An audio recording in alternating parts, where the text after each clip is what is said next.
And when Larry comes up with the idea, he says, "Let's pretend he didn't die." Right. And that's just to bring up just to say that part. That's the second time Richard is on the phone with the police. And Larry comes up and hangs up that phone and immediately just goes like, I know this is gonna sound funny, but he's got an idea. You know what I mean? And he goes, "Why are the hairs on the back of my neck starting to stand up?" I was gonna say, that's the line. Richard actually says, "The hairs on the back of my neck are standing up like when you see a ghost." Right? This is a Here we party of go. dead. Everybody at this party. And this is why we have a podcast. Dude, you've been murdering it through this entire weekend at Bernie's. Like this is brilliant. Thank you. Everybody at this party is dead. They're all dead. Right? This is a party of ghosts. That's the idea, isn't it? Exactly. They don't care. Oh, he's dead. Yeah, we're all dead. Wow, that's the idea, isn't it? Cheers, we're all dead. And I think that's why you have this weird love of this movie. This movie is almost like a comedy version of The Of The Shining, Shining, yes. right? They don't chase clout, they just chase the lore.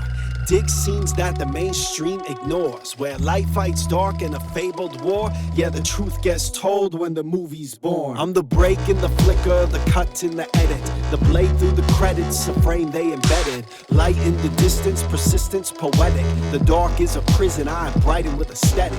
No stunt doubles, I tumble through trap fights. The scripts in my soul, I control when my track spikes. Whisper in a reel, I reveal with the black light. The dark is a canvas that I carve with the flashlight. Call it a war cry, a cinematic spark, a puzzle in the shadows, a code of the art. It's Andrew and Greg and the legacy embarks. Our voices ignite and we light up the dark.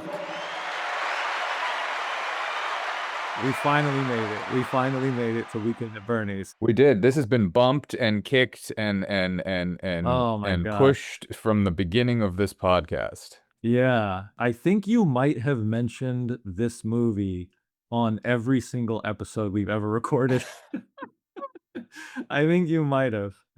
Yeah, this movie's been mentioned, probably the most mentioned film by you at least. Yeah. Uh, Oh man. so, Weekend at Bernie's, your pick.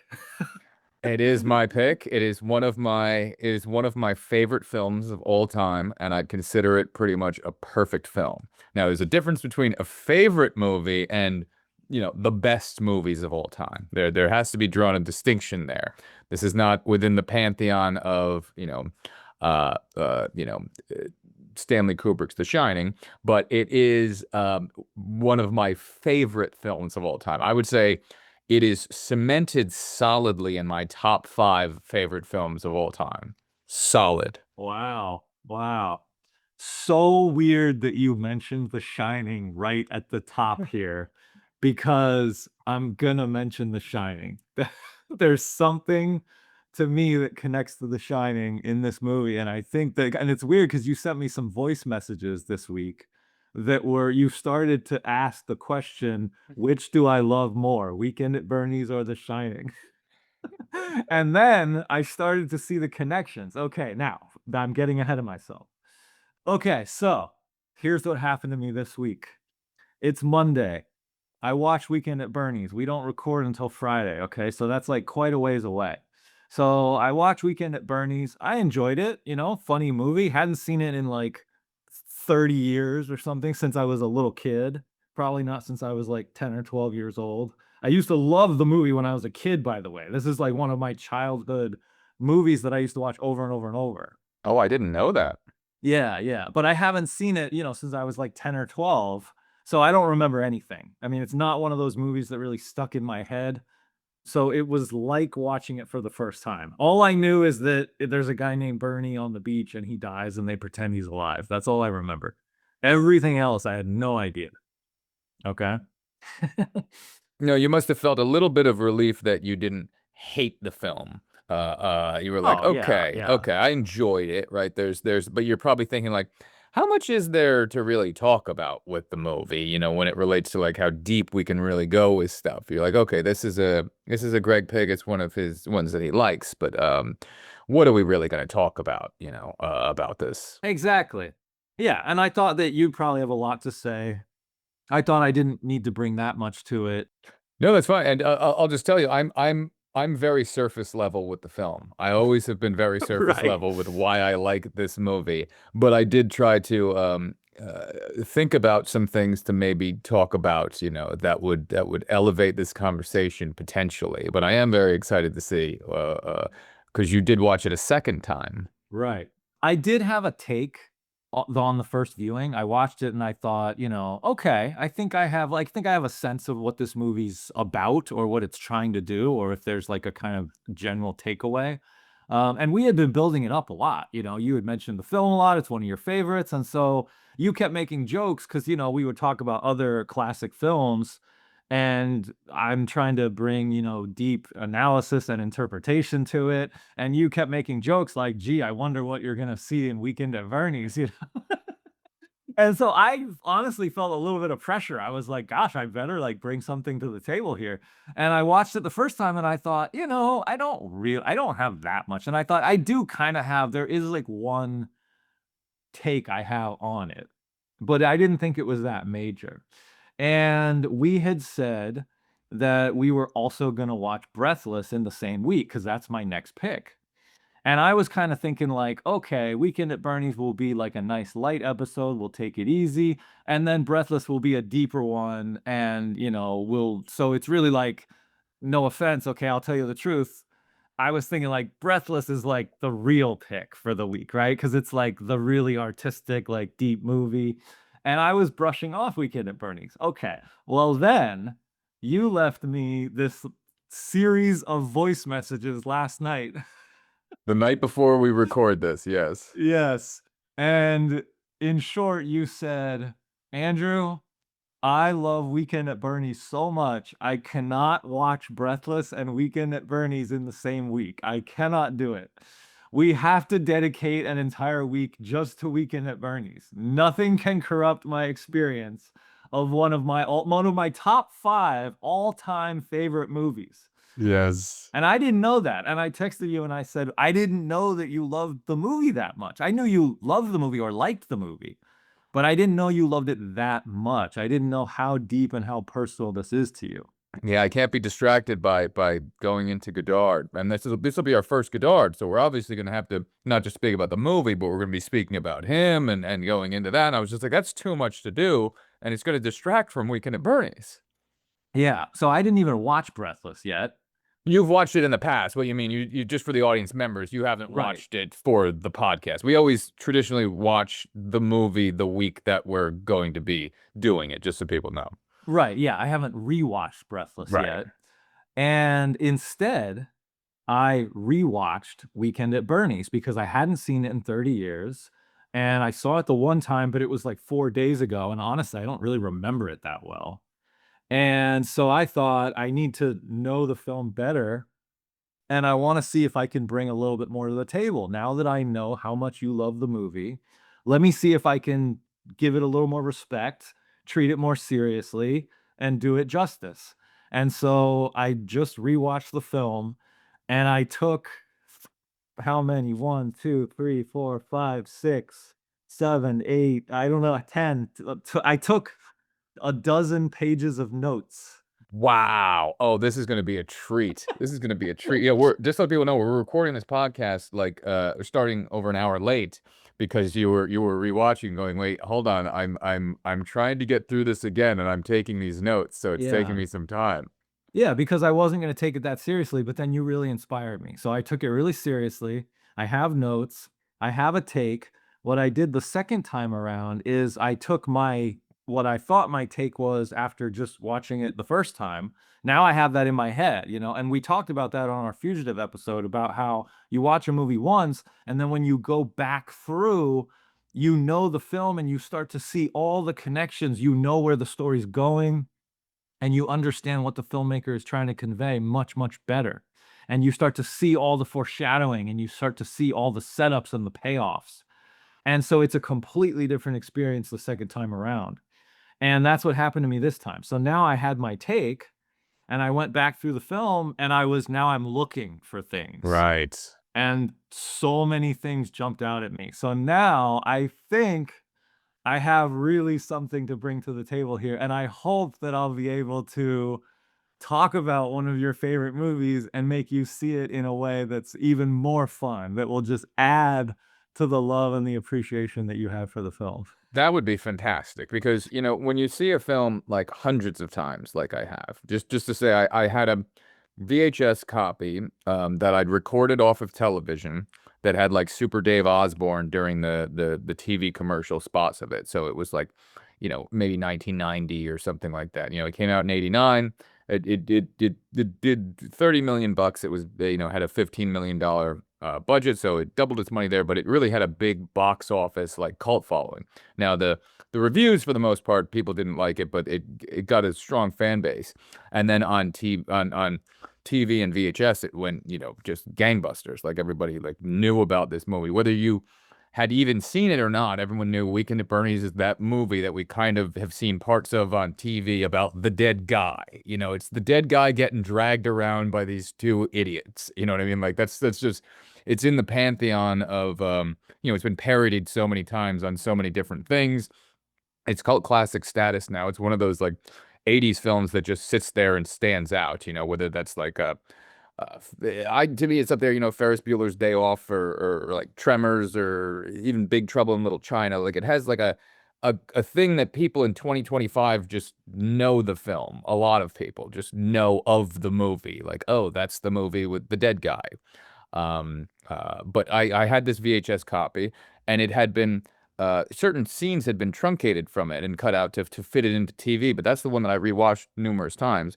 And I used to record the audio of that on a cassette tape, and I used to bring that to school and then just listen to that over and over and over, like a little psychopath. And then I finally got an actual VHS copy of it a couple years later. So I'd watched the other one so much, I got a VHS copy, and that VHS had a few scenes in it that I'd never seen because it was, not cut down for TV. Like when they're running to the boat, to catch the boat and they have to jump out. I'd never seen that. So when I put in the VHS, because that had just been cut for time, when I put in the VHS, I was just like, what is this, dolly shot that's going on as these guys are running? I'm like, what is this? I've never seen this. And I'd seen it so many times. I didn't know that it had been edited. Besides like the taking out some of the swears, those are pretty obvious on the TV version, but that was huge. And then I did get it later on DVD. I've never gone to the Blu-ray. Never went to the Blu-ray with it. I think it's fine the way it is. I'm not looking for more quality when I watch Weekend at Bernie's. But yeah, that was my from analog to digital version of how I've rewatched this film numerous times. But what I was trying to say there is, when you watch it that many times, you just start watching it for comfort. You've memorized it and you've got it, so you're not looking deeper at a certain point. It's just, it washes over you like a nice, warm shower or getting into a warm bath or something. I say, oh, this is great. I don't have to think when I'm watching it. I don't have to do something. It's just there. It could be in the background like a friend, so that's it. It is interesting that I did think today about it and last night about it, going like, okay, what can I think about this movie differently? I'm very excited for your take, but I was like, what could I think about it differently, structure-wise, theme-wise, character-wise, to go like, let's see if we can have an interesting discussion here to literally take our high-powered point of perspectives that we do and look at Weekend at Bernie's. So I'm very excited for that. Yeah, and likewise, something that I've learned about you over the course of the podcast, because for anybody listening who doesn't know, before we started the podcast, you and I actually didn't know each other that well. And we went to film school together, and then we reconnected. And then the moment that we reconnected as adults later in life, we decided, let's just do a podcast together. I said to you, I made the analogy. I said it was like I proposed on the first date. I was like, let's just get married. I'm like, we're locked in. Let's just do it. We're locked in now. Yeah, we ended up talking for 9-10 hours one night on a Zoom about movies, and then you were just like, okay, let's just do a podcast. Yeah, and then I realized, okay, if we can do that, we could probably just do a podcast together. And but something I've realized about you is just how well you know movies. Honestly, I didn't know the depth of your knowledge, and that has just continued to impress me. And so, for instance, like The Fugitive, I mean, you basically knew like every single line of the film by heart. You say that you used to audio record movies and listen to the audio, so you know the dialogue, like you can Yes. recall it, just like on demand. Oh yeah, the opening of this movie is "Hiya there, Richard. Hot enough for you?" Yeah, and then the song, "Uno feeling dinner." Oh yeah, Right. like I know each one of the lines. Does this look like 10 or does this look like 10:30? Good morning, Richard. You're a half hour late. Half hour. I'm usually 45 minutes late. I'm early today. Like I could do the whole Yeah, movie. Like I exactly. And, you also have a great knowledge of, like, behind the scenes and the production and all that. So anyway, this is a way of saying that I am also very interested in hearing your thoughts on this film and why you love it so much, and, we don't have to go super deep necessarily. I just wanna hear all your thoughts also. you will get that. Looking forward to that. But let's start with yours because you're the newest viewer to this. Right. Between the two of us, you're re-watching it technically for the first time, kind of on Monday. You had the idea and the old memory of it, but that's very far in the past. Now you just rewatched it with the Andrew high-powered point of perspective, and I'm very interested to see where that Yeah, goes. yeah. Yeah, just, first viewing surface level was just like, yeah, fun movie. Like you said, cult classic. The image of Bernie in the blue jacket, Right, on the beach with the sunglasses is classic. just, yes. And I love movies that are able to create an image like that that has what's the word? Like connected into the cultural consciousness. You'll still find people in Halloween that'll have the blue jacket and the Yeah. glasses, and you just go, "Oh, that guy in 2024 is Bernie," walking around New York, and it's just people just know, "Hey, it's Bernie Yeah. Lomax." Instantly recognizable, like, mustache, Need to have the glasses. mustache, Yes, yeah. you gotta have the mustache. By the way, it struck me, I thought he looked so much like Robert Downey Jr. now. Interesting, so Terry Kaiser then Yeah, looks like RDJ now. I That's an thought interesting so. one. I thought if they did a remake, I kept thinking, "Oh my god, I would love to see Robert Downey Jr. do this now." Oh, he would do fantastic at that. Yes, Yeah. 100%. Especially like the cockiness to his character that he'd bring to like the opening 30 minutes of it. That would be great. Yes. But then like Terry Kaiser's whole thing was that he wanted to bring something to Bernie when he's dead. He wanted to have Yes. that aspect to it. So he came up with the Bernie, smirk that he has throughout the Okay. remaining parts of the film. That was something that he had like, specifically practiced to be like, how do I bring something to this when I'm dead, as an actor and not just be a dead body here? And he brings a lot to it. Yeah, it was subtle, but I noticed that there was, some life, no pun intended, to to what he was doing there. Yeah, I just finished the film like only a few minutes ago, and that last shot where he tumbles into frame. I mean, the physical The comedy of it. somersault. Yeah, yeah. Yes, It's so yeah, good. yeah. The physical comedy is just hilarious. So yeah, I thought it was really funny, just fun movie. And he broke like some ribs on the film or cracked ribs throughout it a few times. Like he had a stunt double, but he did a lot of his scenes. So like even when he just walk in and they just drop him or he falls or does this and that, like he went all in on this. Okay. Yeah. And then Jonathan Silverman and Andrew McCarthy, I thought were hilarious too. They were great. Yes. I was surprised at how much I liked them as like a comedy Yes. duo.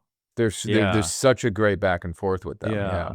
Silverman has more of like the straight man. Straight man, yeah, who's just Yeah. socially awkward, paranoid at all times, and Andrew Yeah. McCarthy is just the fly by the seat of your pants. And now I did find something about him that just stood out to me this time. I'll go into that a little bit later, but it Okay. was something I always knew in the back of my head, but I really concentrated on it now, trying to look at it Okay. for you.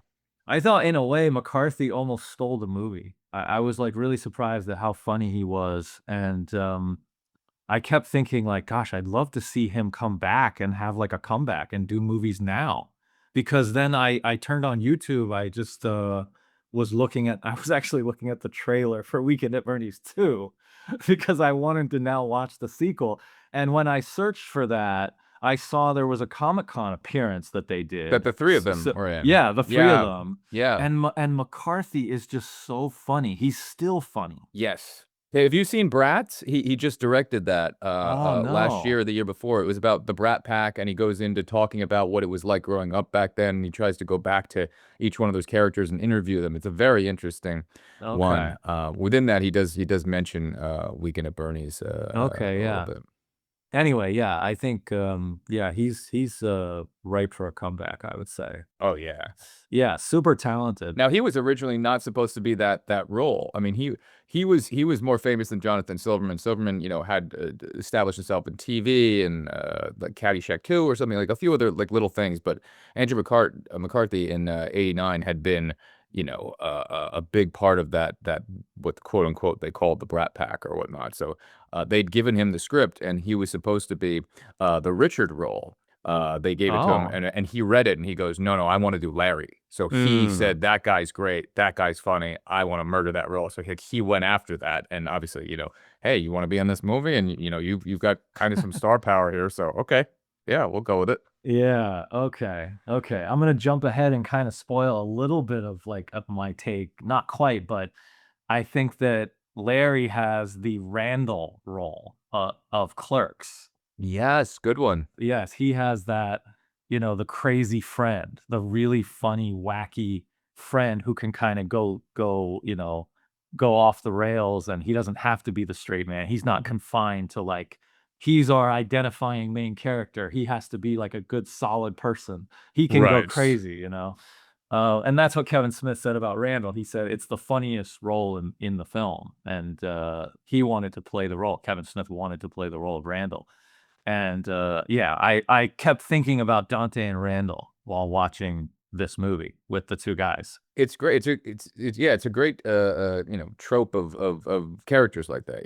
The straight guy and the wild dude, and they're friends, and one always pulls the other one into trouble. It's done very well. Like they lean into that. They know what this is, and they're just like, "Yep, we're gonna play this as pedal to the metal as we can here." Yeah, and Silverman really works as the lead. He's the straight man. He's taller. He's, I would say better looking, kind of like the guy who is the audience's eyes, and he's kind of more of the moral foundation of the film. And he's unsure of himself, and has this crush on Gwen. That's like you get to Right. see his vulnerable side really well. Right. You're rooting for him more. Right. Yeah. Yes, yes, and he really is the lead of the film. He's the main character. It's his story, and it's his story through Larry and Bernie. Mhm. So yeah. Anyway, the 3 lead guys all great, and then who plays Gwen? She was great too. Yeah, she'd been in, I think, only a few other, like, '80s things. I think she was kind of, like, known at the time a bit more, but I always just know her as Gwen from this. Yeah, Catherine Mary Stewart. Very important role in a movie full of, like, women in bikinis, you need you need that, like, lead love interest. Yeah, well, you don't like Tony? Tawny? Tawny? Yeah, Tawny? Tawny. I love Tawny. That was one of the best parts of the Hi, movie. Tawny. I'm horny. Oh, Yeah. hi. So, okay, so speaking of that, that could actually be a good transition into my take of the film. Now, before we got on here, you said you think you know what my take is. You wanna take a guess? Oh, okay. Now I'm thinking it's gonna be much deeper than what I was thinking, but I was thinking that maybe you were gonna be talking about this being like, a satire in the upper class in the late '80s, and, everyone in the movie that's not, kind of the main characters here, even some of the main characters, but the majority of them are, they're so selflessly wrapped up kind of in their own, self-importance out there on Hampton Island. They don't realize that Bernie is dead. That's one of the aspects, and I was looking at, an aspect of that selfishness going like, seeing how much selfish the other characters are. Bernie is exceedingly selfish. Larry is insanely selfish, and I can go like point by point with him. But the other people are selfish to the point of not knowing that this person is dead. There's also a status symbol of just dragging around this dead person, and then you're like getting into places, or you're getting past certain levels of society because you're just dragging around this dead body, and it's like you're walking around with keys to the city. So I'd thought that potentially the satire on the upper class in the late 80s type thing may be where you're going. But probably you're going to be going much, much deeper than that, because that was my initial guess prior to us getting on. Though when you started talking, I was like, oh, wait a minute, hold on. He's somehow going to tie this to some, like, Bernie's going to be Jesus in the end of this. Like, there was somehow something's happening here. You're partly correct. That's definitely true. That's definitely a big aspect of the film. And I think that that aspect ties into what I would consider the main aspect of at least the theme and like the meaning of the film, the underlying meaning of the film. That class aspect is a big, big part of that. But I don't consider that the driving factor. So should we just like, I should just Go get into right it into and it. we should, okay. I'll Yeah, say my general thought and then, we can kind of just talk about the whole movie. that sounds good to me. I'm excited for this. Okay, well, when I first watched the film, I thought this is a movie about two guys who are trying to get laid. That's what the movie's about. I mean, that's the driving force of the film. And Richard, which is Jonathan Silverman, the lead character, he's more wanting to fall in love. Right. He's focused on one woman. He's idealized Gwen, and that's his. Yes. Yeah. Yes, and he even has a line in the middle where he says something along the lines of "I've loved you since the first moment I saw you," or something like that. So he's a romantic. I've had a crush on you since the first time I laid eyes on you. There you go. So he's more genuine and he wants to actually fall in love, but he still wants to, quote unquote, get a girl.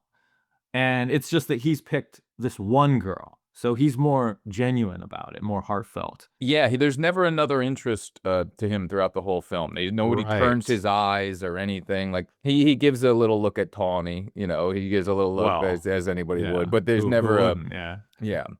Whereas Larry is just like, he just wants to get laid. Like he's just like, who can I get? And it's just Anybody. anybody. Yeah. Yeah.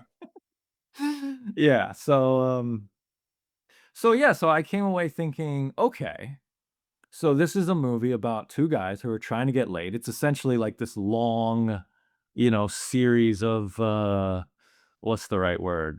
Unfortunate circumstances or Yeah, I was thinking more like, comedy bits. It's like oh this, yes. Oh, yeah, big time. it's like, Everything's I find hysterical yeah, within this. Yeah. yeah. And ultimately trying to get to the point of getting laid.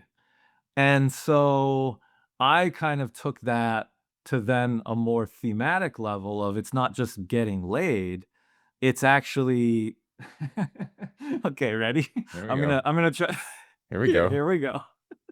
Spreading your seed down through the yeah, okay. Yes, exactly. Yeah, it's essentially a large metaphor for procreation.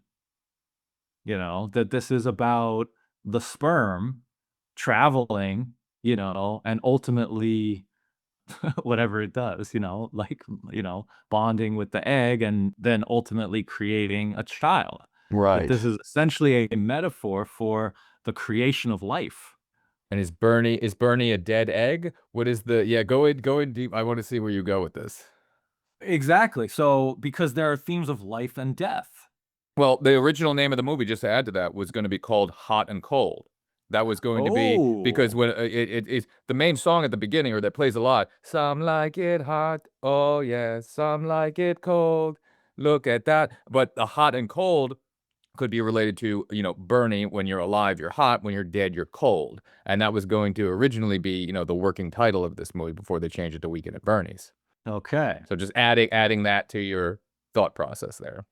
That's right. There you go. So, that plays perfectly into the beginning of the film. So I wrote that down, the song. I noticed that, the hot and the cold, and of course, I know Bernie's gonna show up dead later. So, or he's not gonna show up dead, he's gonna get killed. He's gonna get himself killed, which I'll get into. I think that's also a big part of it, is that Oh, he, yeah. through his own folly, he gets himself killed. But he gets himself killed as the because I think this is a big part of it. I want to talk about selfishness later, but specifically, Vito, the mob boss who ends up killing him, he goes, "I'm killing him because he's getting too selfish, too greedy," and then he Right. goes, "And he's also fucking my girlfriend," That's right. but he says selfish and greedy, or he says too careless and too greedy. Sorry, those are the words. He says careless and greedy. I'm picking up on the selfish thing that I'll kind of go into later. But yes, sorry, continue. But I wanted to mention that. Yes, exactly. Yeah, and I thought, okay, how does Bernie get himself killed? He gets himself killed through sex. He's sleeping with the mob boss's girl, his I don't know if it's his girlfriend or wife, but his, as she says later, "I'm your woman." Yeah, I think he says, "Girl, he's fucking my girlfriend." Right. So, we talked about the connection of sex and death in the Clerks episode. And I kept thinking about Clerks while watching this movie. And I have a theory that Kevin Smith was actually very influenced by this movie. I didn't know this because I hadn't seen this film in a very long time. So we just did a giant podcast on Clerks.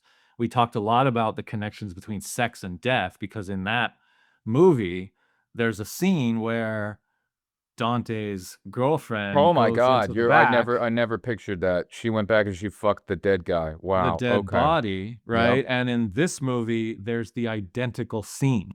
And I think Kevin took that from this movie. I think you're 100% right on that. Yeah. You're definitely 100% right. The same thing. Yeah, dude. Oh, you nailed that. I don't know how I didn't even see. I see. That's why when you watch a movie too many times, you're not looking at things like that. Yeah. So the idea of sex and death, life, the creation of life, and then death is linked to that. And like I said in the Clerks episode, the French call an orgasm the little death.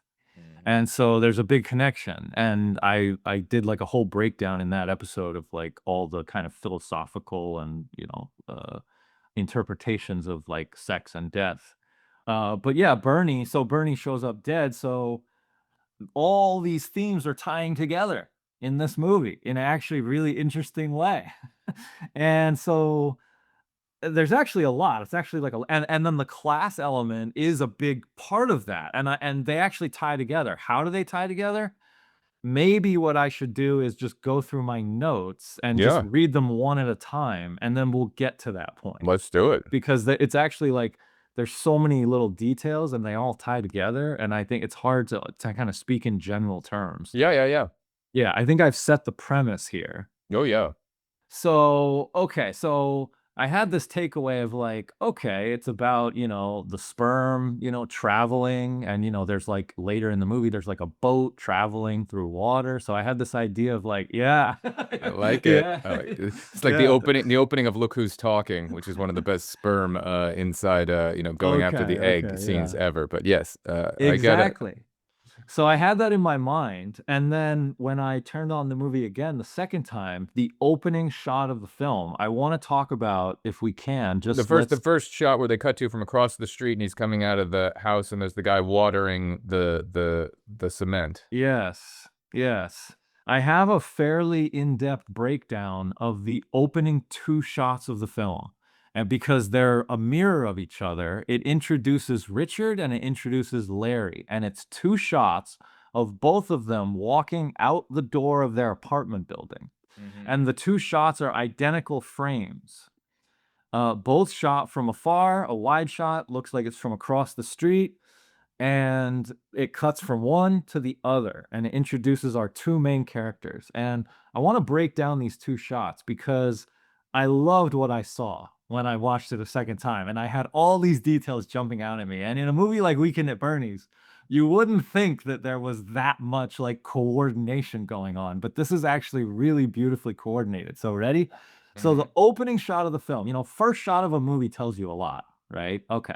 So first shot of the movie, it's the opening of a very nice apartment building. You have the doorway. There's a man with a hose, and our main character, Richard, walks out the door toward the camera. So he steps out. He's got his briefcase, all his stuff. He seems like, That's right. a well put together young man. Yeah. And he's wearing white. Mm. And right away, the movie starts with a sex joke. The idea of what I'm saying with, the orgasm is that the guy with the hose. Hiya there, Richard. Hot enough for you. Exactly. And Richard walks along and a beautiful woman walks by. Right. And the guy with the hose is distracted. He looks over at the beautiful woman. He's like, oh, right. And then he accidentally turns and he sprays a guy with the hose. He squeezes the hose, which of course is, the metaphor. Here's our first like comedic, slapsticky thing within the film. That's right. Comedic and slapstick, but a metaphor for sex and for orgasm. And so he squeezes the hose and it fires at the guy, and the guy gets mad at him, and the guy's like, hey, what, like, what are you doing? And this guy, just to say, this guy with the hose is like a Rodney Dangerfield type, big belly dude. And just to bring up, because you just mentioned kind of something interesting there about spraying with the hose. What does he do right after that? He hikes up his shorts really high. He's like, what would you do after you finish having sex? Is you putting your That's pants back right. on? If you really want to go deep here, let's go deep. I noticed that too. He actually like pulls his pants up. Okay. Right. Okay. So now the music in this opening shot. Uno feeling dinner. Yeah. And the first word you hear is yeah. Oh yes, that's over. And That's over the like the bluish credit sequence with the yeah. G that comes out or whatever, and it's like Yeah. yeah, da-na-na-na-na-na-na-na. Yes. So you hear yeah, and then you hear you're feeling good now. Okay. Wow. Okay. Feeling good. You're making good arguments here. You're making good points. Yeah, you're feeling good. And I thought the yeah is like, like an orgasm screaming. And Richard is wearing white, by the way. So, again, the kind of visual of the sperm. Okay. So he's in white, and his name is Richard, which can be shortened to Dick. Okay. Can be recorded to Dick. Wow. Okay, that's great. And he's coming out of if somebody knows that from New York, like that looks like an affluent type of apartment. And Richard Rich, Richie Rich, Richard Dick. There's a lot going on there. That's right. That's right. And he emerges from the doorway, which I also thought has a more subtle kind of element of like, passing through, the whatever The metaphor for the would gates be. of Yes, of exactly. the vaginal cavity Yeah, or whatever. exactly. Like the emerging, the traveling of the sperm.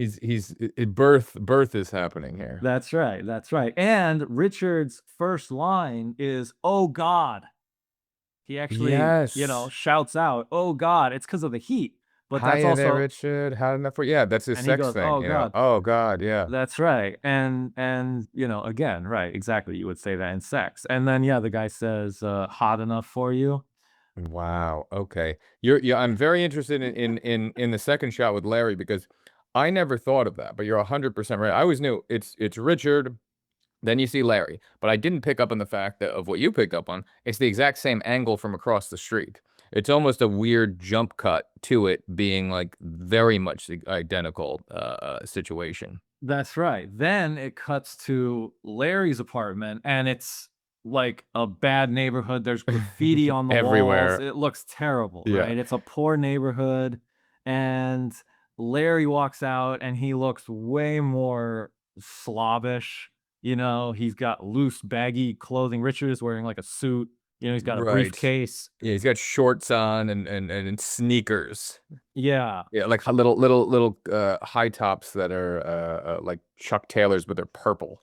Yeah, and he's actually the things that he's holding and carrying kind of mirror Richard, because Richard is holding a briefcase and he's got a newspaper, and Right. he's got sunglasses in his hand. And Larry comes out of the building wearing like shorts and a baggy, wrinkled t-shirt, and he's got sunglasses hanging off of his neck. Hanging off his face like a beard. Yeah. Yeah, yeah, yeah. And he's slurping on a drink with a Right. straw, with a straw. Now, in this shot, there's no man with a hose. There's no one outside cleaning the sidewalk for him. So there you have a class difference, right? Right. And we can obviously tell one is a really nice apartment, the other is not. So no man with a hose, and a much less attractive woman walks by. Right. A woman also walks by in Larry's shot, but she's clearly less attractive. Right. So Larry's life is being framed as a downgrade It is compared to yes. Richard's life. Yeah. This is like a trading places type scenario that we have here, because at that point you don't know that they're friends. I mean, unless you've seen the trailer or whatnot. It's like, hey, here is this richer, affluent type guy leaving his nice place, seemingly put together, and then yeah, here's this schlobbish guy who doesn't really seem to give a crap about his life, not holding a briefcase, but holding, for some reason, a television with a handle on it and a I love New York bag, you know, that's like plastic, and you're just like, okay, these guys couldn't be more different. Exactly. And the background details actually jumped out at me because in Richard's shot, in the nice apartment building, there's a white bicycle parked to the right. There's like a pole, and it's leaning up against the pole or chained to the pole. I don't remember it being a chain or something, but Yes. And in Larry's shot, there's a motorcycle that has like a dirty plastic thrown over it. oh, I don't remember that. Okay. Okay. So there's two bikes, but one again looks worse than the other. And on the left of the frame, in the opening shot, in Richard's shot, there are cars parked on the left of the frame, and we see a van drive by in the background. In Larry's shot, there's a dilapidated van that's parked, that's not moving, and it looks really bad. It looks, ugly. Dude, that's okay. This is brilliant. Yeah, no, I love. I'm like, we're basically. Let's see. We're 41 minutes in. We're analyzing shot 1 and 2 this deep. I'm Well, so excited for this. Yeah, this is a big one because the opening tells you a lot. And so I interpreted these two juxtapositions as Richard's life has more life to it. There's a guy with a hose, he's spraying, the cars are moving. And in Larry's shot, there's no hose, the woman is not as attractive, and the car is parked. This is brilliant. Okay, yeah, this is great. This is great. I'm loving this. I'm loving this. And of course, we know that where the movie's going is that Richard is the one who's gonna get the girl by the end. Larry doesn't get a girl in this movie. I don't even know if Larry actually gets laid for the whole thing. He doesn't. I'll say there's the one scene when Bernie washes up on the shore, when it ruins Gwen and him, going further with, maybe they were going to fuck on the beach, maybe not. But he runs back to Larry, knocks on the door, runs upstairs, to Bernie's bedroom, and Larry comes out, or Richard's knocking on the door. Larry comes out and he goes, can you give me fucking 30 seconds or whatever? Like he's doing this with his hair. So he's in there with a girl. Like this is the one time where he was about to do something. So Bernie disrupted in that scene both of them from getting laid, or the potentiality of getting laid. And that's the only, we don't see who that girl was or anything. He just comes out and he's like, can you give me 30 seconds? So he could have been in there just jerking off. Like, you don't know what he was doing, but it made it seem like he finally got like a girl in there, maybe, but we never really see her. But then it just cuts to him outside going, unbelievable. Like, I'm out here dealing with Bernie. This is going to be the one time I might have gotten laid or whatever. But yeah, you're 100% right. Exactly, yeah. So because Richard is the one who's going to be successful in this movie, who's actually going to get the girl, he's immediately framed as having more vibrancy and more life to his surroundings and his energy. And speaking on that life versus death, Larry is also smoking a cigarette when he comes out of his, the second shot there. That's right, which later will be linked to Bernie, because that's one of Bernie's key traits is Bernie likes to smoke. He's got that weird cigar smoke, half cigarette, Yes. half cigar thing. He actually has a scene in his office where he smokes and then Larry pulls out a cigarette and then Bernie says no smoking. No smoking. Right. It's so good. And so the two of Larry and Bernie are very linked in this movie. You know, Larry admires Bernie. Huge. He essentially wants to be Bernie. Yes. He even says the exact phrase. He goes, "I like the guy," when he learns that the guy was going to kill him. He's like, and he doesn't say it in past tense. He doesn't go, "I liked the guy." He goes, "I like the guy," because what was he doing in the scene before that? He was playing Monopoly with him, and he was having a blast. Yeah, He'd yeah. Oh, stolen that's his like, Rolex watch. He's trying to reanimate Bernie. He's moving his hand up and down. He's trying to be like, Bernie will not die. I'm going to use him and become him, and I will just live in his house. Yeah, yeah. So I vaguely thought of it as like the guy with the hose in a way is almost like Richard's spirit, you know, like Richard has like the spirit of life to him where he's going to succeed at his goal of procreating and getting the girl. And Larry's going to have trouble. Larry doesn't have that spirit. He doesn't have somebody, you know, orgasming in front of his apartment building. Yeah. That kind of represents, you know, this kind of inner self. What's great about Larry, though, is he doesn't mind stepping up to bat and swinging at anything. Like, that's the great part about him. Any girl he'll go up to and get rejected and just be like, "Oh, okay, moving on." Okay, so that you're right about that, and let me get to that because in the next like 2 or 3 shots, the first series of opening shots are all, I think, really beautifully coordinated because Third shot is when you see the two of them together. So if you think Yes. about the way that you're saying, you see first shot, one alone, second shot, one alone. Then you get to see Richard sitting there and he looks like he's been sitting there a long period of time. He's got a book on top of his head. You know, I don't know what metaphor you're going to there. He's turning into a house. Like, I don't know what that is, but he's sitting on his briefcase. And then Larry's sauntering, you know, across the street, just slowly coming at him. And you know, that's where you get to see their first dynamic of this is almost like mother-child. You know what I mean? Like, does this look like 10 or does this look like 10:30? Good morning, Richard. Good morning. You're a half hour late. You know, that thing that they have, we then get introduced to like, okay, these two people are different and are just moving along. What I love about that aspect to it is it's like they've done this dance 100 times because when Larry is walking by him, he doesn't stop for Richard. He just keeps walking, and Richard knows to like get up. Now we're in unison. We're going together. We're on the way to work. Right. And sorry, you talk about the way that you see that shot. Let's go into shot 3 of Weekend at Bernie's. Yeah. Well, Richard is on time and Larry's late. Yes, Now, what happens to a sperm when it's late? it doesn't turn into a human. Exactly, it's dead. So Richard is ahead of Larry. Okay. Right. Right. So he's winning the race, essentially. Okay. Now, the next shot after that. He's also ahead of him. They're walking over Yes. the bridge, and I've gone to that same bridge in the park and looked at that exact spot. And I recently took a photo of it. I forgot if I sent it to you like 2 weeks ago or not, but I took a photo of that exact spot, and I was very excited to be like, "This is the Weekend at Bernie spot." Yeah, Richard is walking ahead and he actually has the line, "Are you going to join me today or what?" Right. Okay. And this is where the guy tries to mug them, which anybody who lives in New York, it's hilarious. I mean, I laughed out loud. I thought that was so funny. He could not give a shit at Yeah. all. And then you see that part of the dynamic. The guy who looks like he doesn't give a shit really doesn't give a shit. "Oh, get your ass out of here. It's too hot." You know, it's just like, what are you gonna do? And Richard's character is just looking at the guy being like, you know, I'm with him. Like, okay, like, what do you want me to do here? Okay, I'm gonna keep going. And that's the great guitar riff as the guy throws his arms out. Like the timing of that cut is perfect. Okay.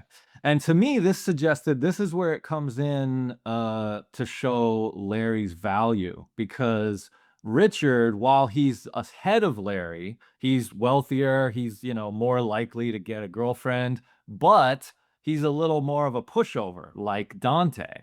And he needs Larry. Larry is like the courage, like the spirit also of Richard. Yeah. Right? Yeah. They need each other. They kind of balance each other out, much like Dante and Randall. It's almost That's- again something we talked about in the Clerks episode is how Dante and Randall are almost like the same person. Yes.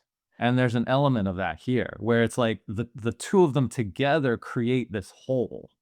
Yes. They need each other. Yeah, they work as the yin and yang perfectly within that. And I think it's important to point out there that you're 100% right. At that point in the movie, we're looking at Richard as if he's the rich character. What we do find out later, he just has the trappings of a rich character. He's trying to be it, and he's living with his parents. Well, And he that's lives with his parents' parents, house. yeah. You know what I mean? So in the pantheon of who is who, it's funny that Larry, in the other scene goes, when after he gets out Gwen, he goes, "Oh, you're gonna want to borrow my apartment, aren't you?" And he's, "Oh, no, no, no." He's like, "Oh, it's the cockroaches, isn't it? They scatter when the lights go on." But it's funny that Larry thinks in his head, he goes, "I am doing better. I live in the shittiest place in the world, but I'm not living with my folks." And he's like making fun of, not meaning to, but he's going like, "Hey, if she finds out you live with your folks, you're gonna embarrass yourself." You know what I mean? Like, don't be that person. So like, I think in Larry's head, Larry's thinking, "Oh, I'm doing better than Richard." Yeah. And in order for Richard to be successful, he needs Larry's help. And he will only succeed in the end of getting Gwen, of winning her heart with Larry's help. So Right. he couldn't do it without Larry. And Larry's constantly pushing him, literally pushing him. In fact, when Gwen says, "How's your aunt?" and she's in the elevator, Larry literally pushes Richard into the elevator with her, My aunt, the sick aunt. Like, oh Yeah. yes, she's doing fine. Yeah.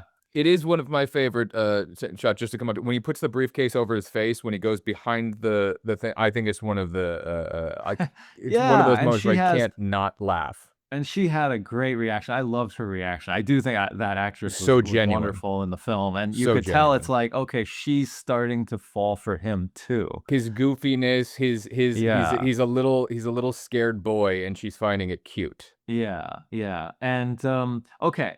So now I'm really gonna go deep on the next two shots, okay? Because the opening Okay. like 4 or 5 shots are kind of amazing to me. So, and I'm gonna go deep on this because after the bridge with the mugger, This is when it goes to the big pool or whatever that thing yes, is there's a in lake. the They're lake thing. walking, Yeah. they're walking by a lake in Central Park, and again, Richard is walking ahead.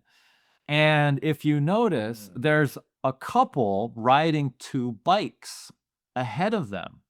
Now, we saw 2 bikes in the opening 2 shots. Oh, you're insane. This is brilliant. And so now these 2 bikes have come to life. There's a couple, a romantic couple, right? Connection, riding ahead of them to the right of the frame. And Larry and Richard are walking behind. The bikes go ahead. Larry and Richard walk along, and the camera pans over, and there's a beautiful woman in a bathing suit sitting at the bottom of the screen. Yeah, there's like a pink bathing suit reading or something, right? That's right. Yeah. And Richard and Larry walk essentially toward her, and she's very noticeable in the frame, you know. Oh, you mean if it's a flat frame, it's like they're passing through her or Yes, something. they walk Right. they're walking toward this beautiful woman, and they walk past her, and the very next cut is it now cuts to children. And Are so you nuts? what happens when you pass through a beautiful Dude, woman? it's the children playing with the fire hydrant. And then there's a fire hydrant, which is another, sexual kind of Dude, metaphor, this is okay. right? This is next level unlocked weekend at Bernie's. Okay, this is brilliant. And in the last scene, there was water and those fake little boats out there. The foreshadowing of just not just water being in the background of the shot, but hey, the rest of the movie is going to be around water. There's going to be boats. There's going to be marine stuff. So, okay, yeah, That's okay. right. So, when But you you're right. activate, The water explodes out. yeah, when you activate yourself and you ride the bikes and you ride your bike, into a beautiful woman, cut to the result of that is children. And she was sitting below a tree. Is that the tree of life? Is that Hey, you know what? It could why be. not? Let's throw it in there. Yeah. Was she eating an apple? We need to go back and look to see if Oh. she had an apple. So, yeah, it cuts to the kids playing with a fire hydrant, and they can't get the fire hydrant open, and a guy helps them get it open. Weird good Samaritan dude who seems like Yes. it's like some local whatever guy doing something. Yeah, you always say, "Hey, let me give you a hand with that." Right, but it knocks him over. It actually knocks him back, and he falls back on his back, and then Richard and Larry step over him as if it's Right. nothing. They just ignore him, and they just step over What's him. the So metaphor with that one? What's that guy? it's well, that guy is a guy who the sexual metaphor essentially pushes him over. He kind of fails. He's one of the dead sperm. Essentially, yeah, because then our two heroes who are gonna be successful in the end of the film, they just step over him and they walk past him. Right, and they do that in unison, they don't care at all, Yes. and it is one of the shots in the movie that is very uniquely, like, staged. Like, you feel that it's like, "Okay, guys, and 3, 2, 1, walk," and then they go, and then, yeah, they're in unison stepping over him at that point. It That's does have right. a very, it was done very much on purpose. Yeah, so it is to me that it essentially foreshadows our two heroes who are trying to mate, who are trying to procreate, they will eventually be successful. They walk over failure towards success. Wow, okay. And then the next shot, they're in the office building, or the That's entrance right. to the office Then they go to building. the office on the weekends. Yeah. Ah. So that's my analysis of the opening sequence where our two heroes are walking to the office. I have to say that was, I will never watch the opening the same way, ever again. That is brilliant. I love that song, by the way. It does play many times. Yeah, and then the song is great, and the song is, like, very much the lyrics of the song definitely support the idea of what I'm talking about of, like, the sex and death and going toward life and, some like it hot, some like it cold, Bernie's cold, like you said, hot, cold, life, death. Yeah, it's a great song, great opening, great energy. Everyone would like a good feeling when you're hot or when you are cold. Keep on rocking, keep on reeling if you're young or if you are old. Ooh, ooh. If you're high and always flying, remember where you are today. Keep this good time, keep this feeling. Don't ever let it fade away. A new day is dawning, the sun's gonna rise. Get up from your slumber and let your life shine. Wow. Okay? And Bernie's dead. And you gotta get up out of your slumber and let your life shine, And you know? what well, all right, you wanna go further than this? Okay, here you go. Now I'll say it. Get up out of your slumber and let your life shine. They go to the office. They get up to the office. They both sit Mhm. down. What happens? Richard's ready to work all day. Right. What does Larry do? He grabs the work and he goes to where you can let it shine. He goes, "We're taking the work outside of the sterile office environment on the weekend where no one is, and we're gonna go to a roof. We're gonna go," well, he calls it the beach. You want these? They're coming to the beach. Wilson at the 5. Oh, that was beautiful. Replay. And then they keep getting that. Then they cut to, and you're like, wow, we're on the beach. This is great. Oh, they're doing this. That's right. Cut to wide shot. No, we're in a shitty New York City rooftop, and it's saying sizzle, sizzle, sizzle as the Big Apple becomes the Bake Apple. Wow. And you get Yes. to realize that they're setting up how hot this summer really is. We've already heard it in the opening scene. Now we're hearing the radio talk show host talk about how it is. And then you're visually seeing him try to pick up and move the radio. And it has melted to the tar on the rooftop as he's trying to do it. And and that's when Larry has gotten his way up to that point. He's in the pool or whatever. They're not really at a beach, but they're at a pool. And he goes, "This sucks. I am so unhappy. We should be at a real beach." You know what I mean? And it's just like they're setting up that aspect to it of like, I am exceedingly unhappy. First of all, Larry wasn't ever going to get any work done, like in any way whatsoever. He's basically the guy who just copies the homework of Richard. And like Richard is the guy just doing the work. And Larry is there to be able to go like, okay, I did something or I copied your work or whatever. And we get to see that once you hold the phone, buddy. I got it. I got the $2 million, and he's looking through the pages. And then Larry tries to take that away from him with Bernie, he's like, no, no, Richard, I was here before you. I trained you. Like, he's just like Yeah. stepping over his friend to throw him under the bus to go like, I did this. And then as Yeah. soon as Bernie tries to give a little bit of pushback to it, he then immediately goes like, oh, Richard worked on that part. Like, he has no problem throwing his friend under the bus or stealing credit from him, which is why I'm looking at that character. Yeah. As funny as he is the most selfish person, and that's what makes him insanely funny. He's selfish to the point of as soon as Bernie dies, his first thought is himself. You know, what type of host invites you here to the weekend and dies on you? He's like, why do these things always happen to me? First of all, someone else just died, and your first thing is a Larry David moment. Talk about Larry. It's a Larry David moment of going like, well, someone else just died. How is this about me? You know what I mean? How did this is everything is affecting me within this, you know? When Bernie falls off the back of the boat, or just to throw a random thing out there, you know, they pull him back in. He's like, "Oh my God, unbelievable!" They lift him up, and he goes, "Oh my God!" And then he goes, What happened? What happened?" You're thinking his face is gonna be bad. She goes, "He lost my sunglasses." Like, you've stolen his Rolex already. Like, you are an exceedingly selfish person in every way whatsoever, which makes him insanely funny character. You know what I mean? Like, I'm going to parade this dead body around here because I can. I'm gonna live this guy's life because I can. And he is doing that aspect where he's enjoying Bernie. And I'm sorry, I'm going on a little bit of a rant here, Yeah. but I'm we can get back to shot number 6 if you'd like, and start from there. Yeah. Yeah, Larry is definitely more of a ladder climber, and he's really just interested in, like, yeah, self-promotion. Even at the expense of his friend, though. Yes, but he does also seem to have, at the end of the day, a good heart, you know? Oh, Like, I when it comes down to it, he is Richard's friend, I think he's and definitely Richard's yeah, friend, but I yeah. think within the corporate world, he has kind of no problem stabbing him in the back. When it comes to the vacation and this and that, he wants Richard to succeed and be with Gwen and this and that. But Mm, placed in that mm. that ladder pit, he doesn't really know what to do. And he's like, no, no, no, I'm in on this. Hey Yeah. Bernie, I'm one of you. Yeah. He's more scrappy, you know, he comes from a, you know, he has a worse apartment, he has a worse life, and, Richard's life is more comfortable. Like you said, he Right. lives with his parents, you know, and he seems to play life by the book, you know, play by the rules. And Larry, yeah, Larry's more scrappy. Larry seems like the kind of guy who's like, "Hey, no one's helping me. You know, I'm on my own here, right? Right. And I'm trying to scramble up that ladder of society." That ladder to get laid. At the top of that ladder, Yeah, he only wants the yeah, money to get yeah. laid. He only wants the money for a new apartment to get laid easier.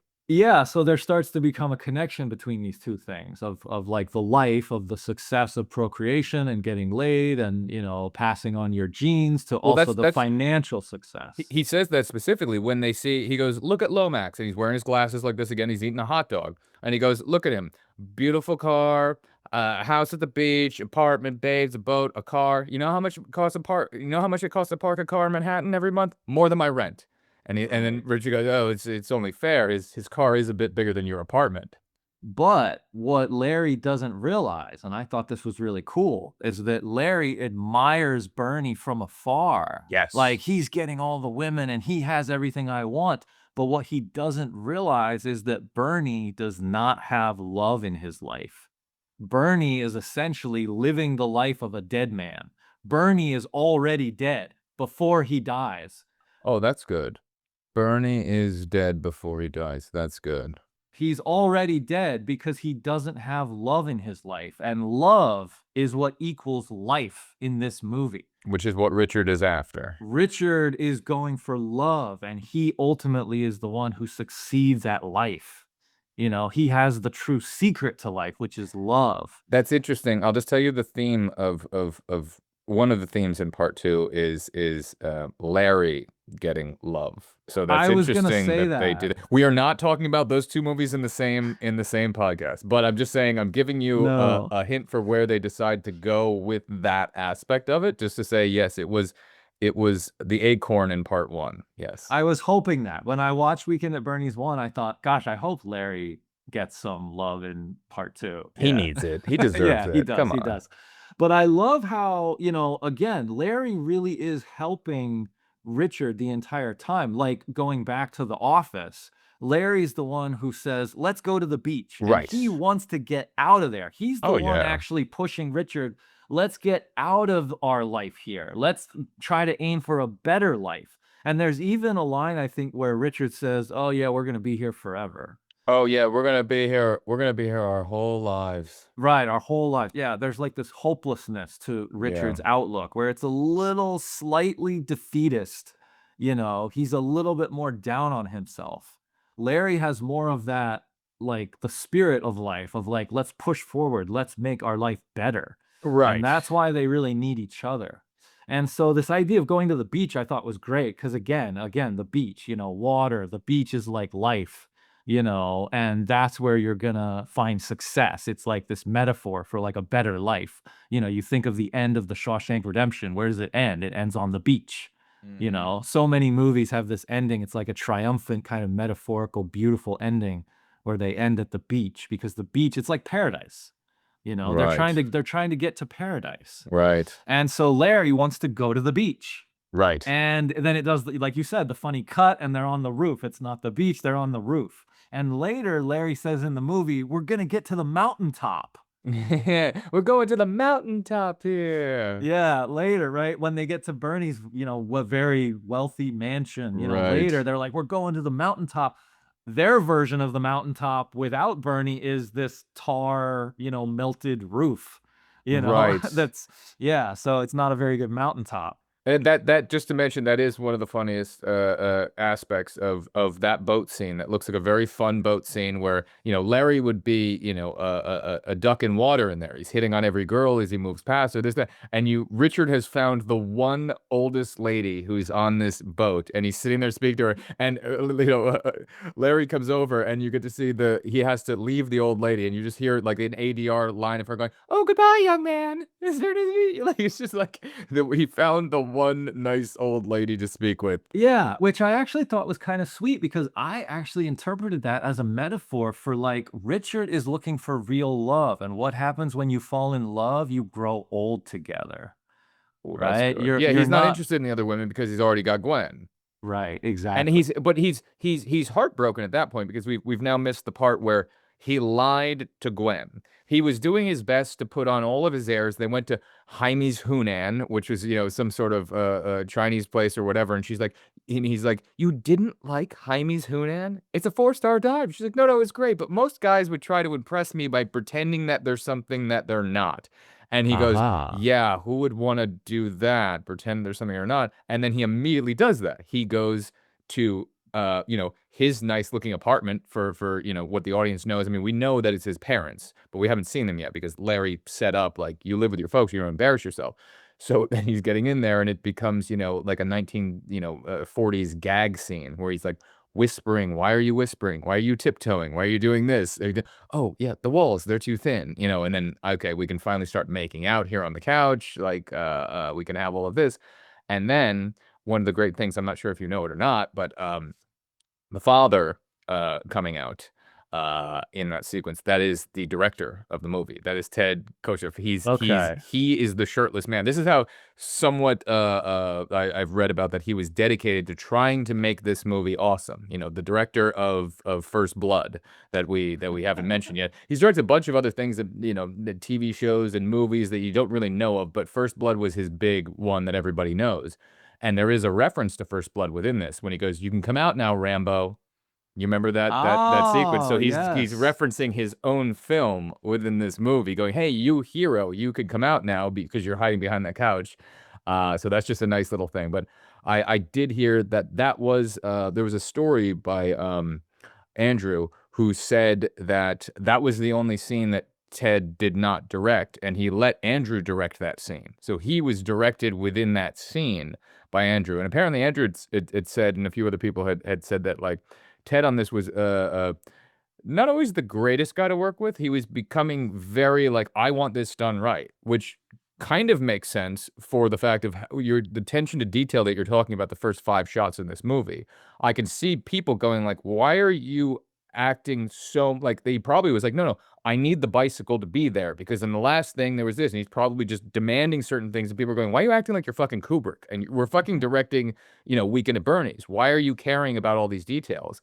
And he was Yeah. caring so much that, he took his own shirt off and was in his underwear to play Richard's father in this. And I never knew that when I was watching as a kid. I only, learned it years later, but that role always stood out to me.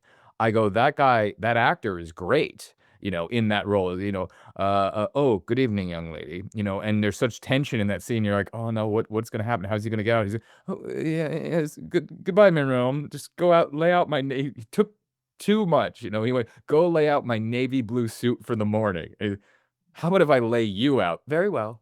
very well, you know. And this, but that whole sequence is you lied to Gwen, and that becomes a theme Right. throughout the rest of this as well. He wants Gwen, and he you know, is infatuated and this and that, can't wait to have her, but he lies to her. So he's starting the mating ritual upon a big lie, and she leaves him at the end of that sequence going, "Goodbye, Richard. Like, I am done with you."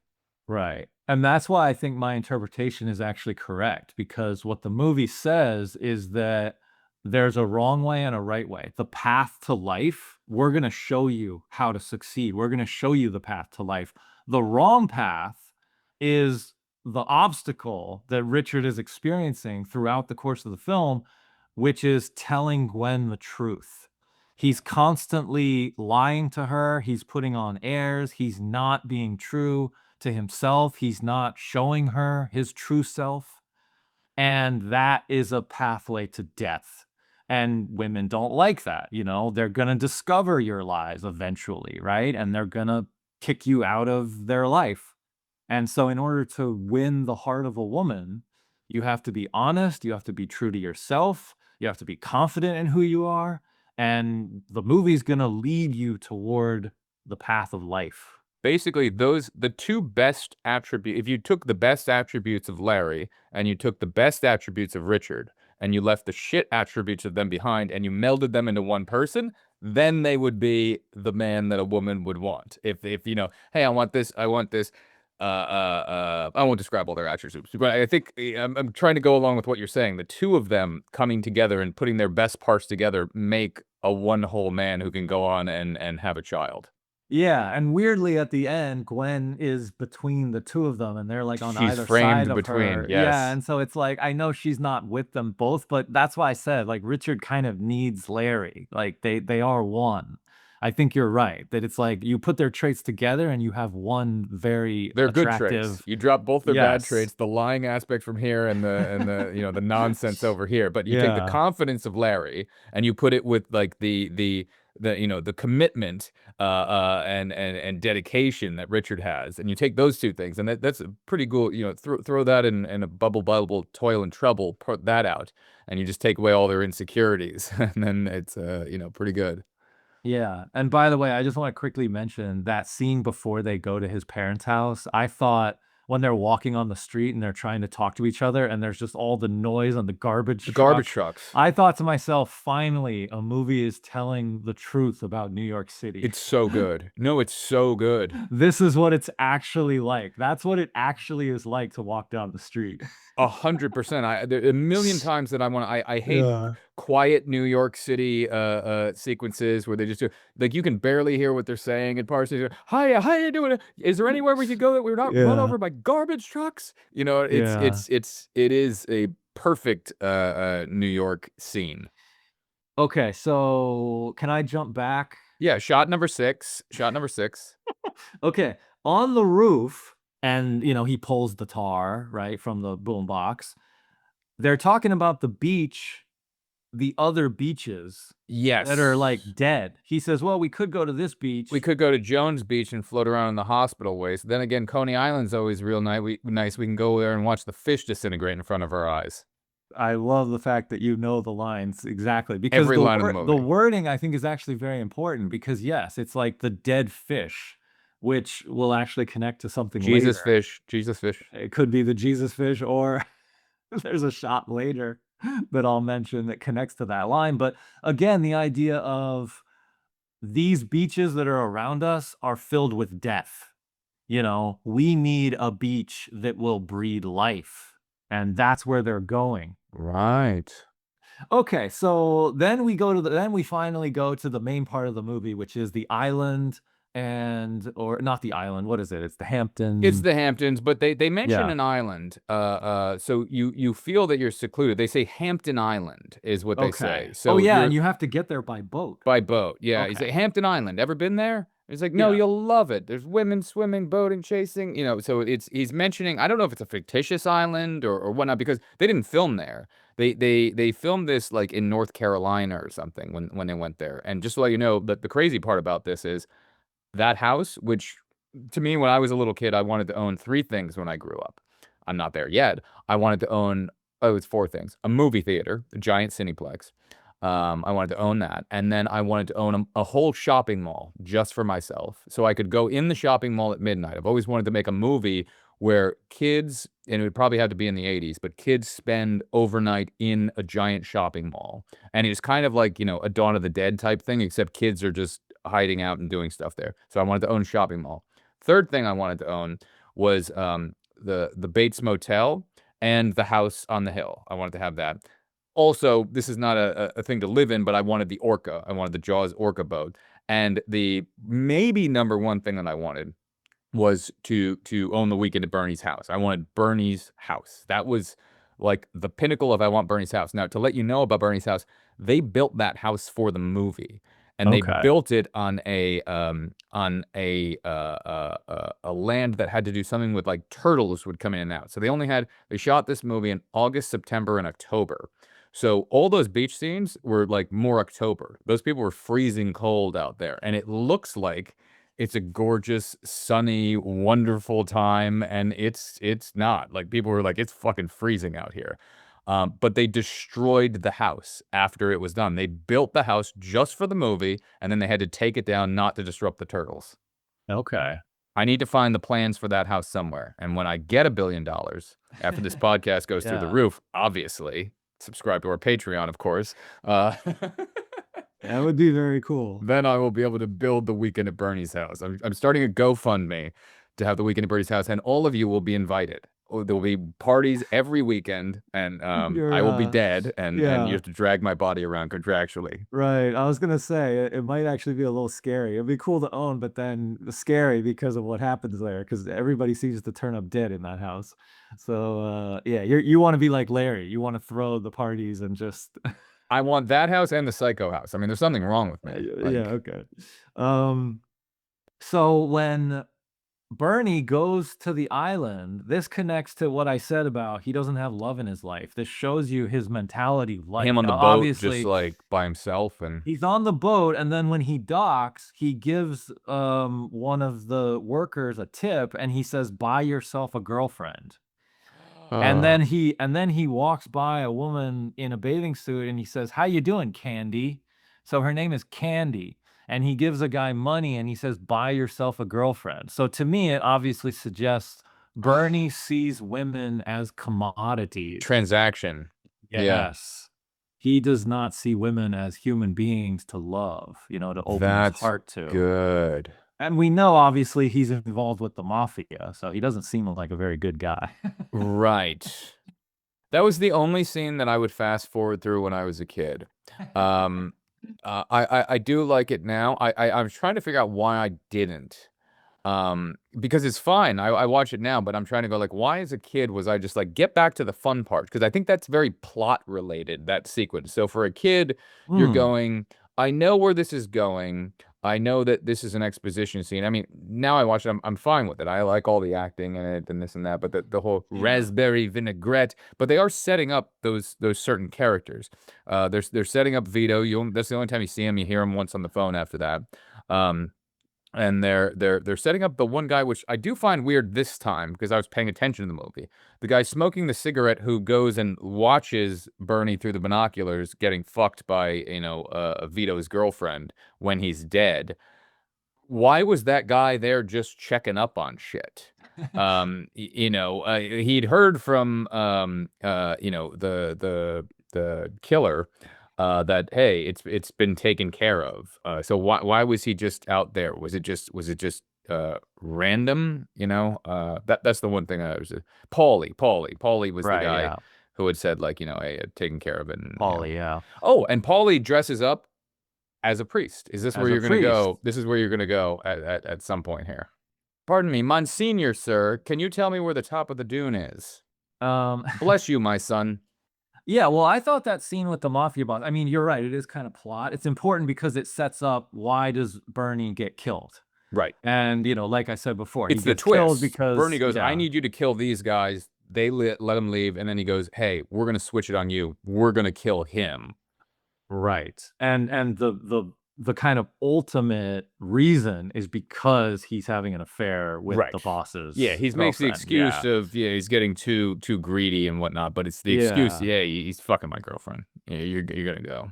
And I thought it was a kind of funny, ironic sort of poetry to the way he gets killed, because he actually gets killed by having something injected into him. He has Into his something butt, into he has yeah, his so buttocks. He gets a needle in his butt. so in a movie that has a lot of, like, sexual metaphors going on, Bernie's killed by having something inserted into his body, and it's not an injection of life, it's an injection of death. But the interesting part is, and you're 100% right, the interesting part is it is very sexual for him as he dies. He goes, "Ooh." It's like he's having an orgasm, and then he sits into the chair, and the guy says, "Quite a ride, huh, Bern?" Oh, okay. There you go. I'm helping you out there. We're getting somewhere with this.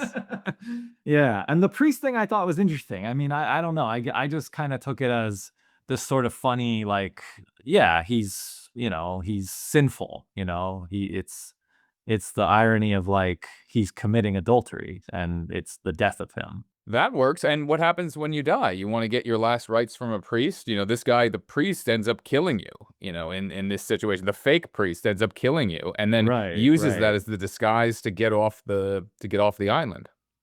And, yeah, in a movie where everything is sort of like an illusion and kind of fake, it's funny that he's like a fake priest. It's like the Yes. opposite of a priest, he's not a real priest. He's actually like the Grim Reaper. He's the bearer of death, but he's in the outfit of, of something sacred. Yes. Anyway, I just happened to notice that the name on the boat was Winter Speed Queen. I never noticed this. Was this Bernie's boat? The boat that brings you to the island Oh. is winner speed. So again, sperm, the winner, the fastest, the winner, speed, queen. You're a psycho. This Okay. is brilliant. This So is I mean, brilliant. again, Okay. I'm just trying to, like, I'm in. I'm in. prove my case. Yeah. Uh, so yeah. So okay. So yeah. So Bernie gets killed. Then the guys arrive.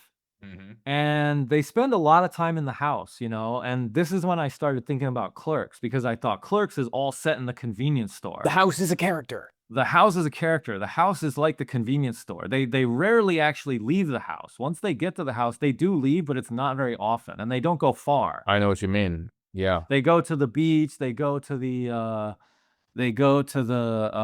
lighthouse at one point, but really it's in the house for most of the movie, and even the entire finale of the film is in the house. Right, and they only leave the house to maybe try to get laid. Can we maybe think about that? Because Richard goes out to the beach to make out with Gwen. He goes out to the lighthouse to make out with Gwen.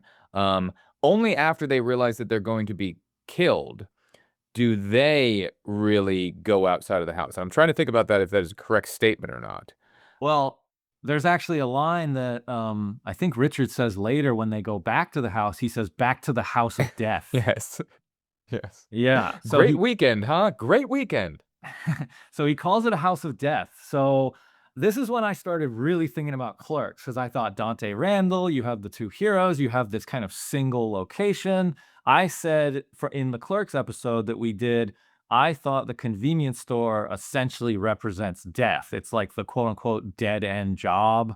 It's the future that will lead you nowhere. It leads you toward death. And in order to have life, you have to get out of there. And Bernie is basically living a dead life, and he has all these trappings, so this is his giant coffin that he ends up dying inside of anyway. Exactly. His life leads him towards death. It's like we said in our No Country episode, if this is the rule you live by, what use is the What use rule? was the rule? Right? So Bernie's entire life philosophy leads him toward death. And like I said, he's already essentially living the life of a dead man. It's excess, cheat, lie, Yeah. steal. When something else, he's selfish. When something else, as soon as these guys get in his way, what does he say? You have to kill them, Vito. I'm coming to you now. Right. Emil, these people need to be taken care of. And then that's it. I have no emotion behind this at all. Yeah, that's his solution. Right. By the way, when Larry first walks in, I think he actually says, "I'm home." Yes, I'm home. Excellent. Yeah, and then when Bernie dies, he wants to put on this charade. He almost, in a way, wants to become Bernie, Big time. you know? And so there's this really, like, strong connection. He does everything but put on the blue jacket. He steals his watch. He starts wearing his watch the next morning. Yeah, and then we skipped over Tawny. But by the way, in my We did. notes, I don't know if you could see, I just wrote Tawny equals fire. It's just like, Well, that's hot and cold. That's hot and cold. yeah, yeah. I was watching. I hope Hazel doesn't listen to this episode. I was watching it with Hazel, and Tawny walked in, and I was just like, You were watching it through my eyes. but Hazel, I love you. Oh, you guys are the best. Anyway, she's fire, but she's like temptation. And actually, she kind of convinces Richard. She's like, okay, I'm gonna, he's for a split second, he does sort of, Oh, he start to say, does right? veer off because well, Yeah. that's what he says. He goes, and you didn't want to come, and he goes, I admit it, I was wrong. Right, right. And when the guys realize that Bernie is dead, Larry actually has a line. He says, "Just my luck. Finally, when I see the light at the end of the tunnel, wham, gone, And boom, wham, gone. gone." Yes, right. So Okay, that's now, was that him about to enter? I'm just we're getting crazy, but was that him about to enter the egg to become a baby, or was that him trying to leave the womb and give birth? Like, well, but yeah, you're, well, yeah. It's the light at the end of the tunnel, right? The Mm. long, dark journey, through the tunnel, and then you're going toward the light. You're going to your final destination. And he says, that's taken away from me. And we know that Larry's the one who's not going to have as much success with women. So for him, that light at the end of the tunnel, wham, gone. It's kind of taken away. right. But this also connects later, of course, to the lighthouse. The light at the end of I the didn't tunnel, the think about lighthouse, that. right? And then that blinds Richard. Yes. He looks into the light, Carol Ann. He goes too deep into the light. That's right. Which, okay, we'll get there. But because then before that, you have this whole big party. So now the movie really ironically, quote unquote, comes to life because now you're on the island, you're at Bernie's house, and now there's this big party sequence. Yeah, but I think not to skip that part. I think one of the biggest turning point in this is when they realize Bernie's dead. Because Yes. what I like about this movie, and this is something that I was watching it now, going, if you're up into the movie till this point, this is the end of the first act when Bernie dies. The whole first act is the whole setup, but right now Bernie dies. And they realize Bernie's dead. This is 30 minutes in. Bernie dies. Now we're starting the second act of the movie when our characters realize Bernie's dead, and no one else is going to realize that. But they have that moment as they're dealing with, oh no, he's dead. We're gonna call the cops. Whatever happens, this is oh no, we know this, and then they feel. Just I want to call attention to that point of it, is that they know he's dead. And that's when everyone else starts coming in. And then you go, oh no, and there's a weirdness of like, oh, wait, are we going to be caught for this? What is happening? Like, if you didn't watch any trailers, you don't know anything going in, there's a little bit of tension there, going like, why are all these people wandering into this house? We know something they don't. Hitchcock bomb theory. What's happening now? And where is this going to lead to? And we watch it through their eyes as they see people come up to Bernie, touch Bernie, play with Bernie, talk to Bernie, all of that things happening. So we have this suspense of like, oh my God, who's going to notice? Who's going to get this thing? I just wanted to set that up as like that. It is a big turning point. And the one thing that I mentioned earlier was Larry being the one, as soon as Bernie dies, he's going, just my luck. He's holding like the cocaine from the that was in Bernie's thing, and he's going, this is just my luck. And we set up the premise of Richard. This is the first time he's trying to call the cops, because that's a running theme. He's trying to call the cops, and he's about to call the cops, he hangs up the phone. He goes, wait, what if they think we had something to do with it? And they get scared. And that's immediately when everyone walks in. So you're going, huh? And Richard's sitting there biting his fingernails as they're starting to come in. Yeah. Larry puts the with his fingerprints on it, the coke back in his jacket, and then they stand there going, I'm pretending like I don't know what's happening, and then you get to see the Bernie, baby, booby, get off your asses, party time. The sun was fabulous, wind was fabulous. Oh, hi guys, mwah, love you, darling. Like it's just like, okay, what is this new world? Like you've come out here, and these are the people. There's drunken buffoons is going to be who you're hanging out with. You know what I mean? At first, sorry, I just had to set that precedent because I think it's such an important point that if all those people didn't walk in, they would have had a little debate. They would have ended up calling Ed, the one police officer on that thing, he's out on the beach somewhere, and it would have just been like movie's over. But the fact that they're interrupted, which happens so many times through this movie, that Deus Ex Machina interruption when somebody's about to do something, it works perfect. And Larry is the one in this sequence who starts noticing we can get away with something here. I don't have to ruin my weekend.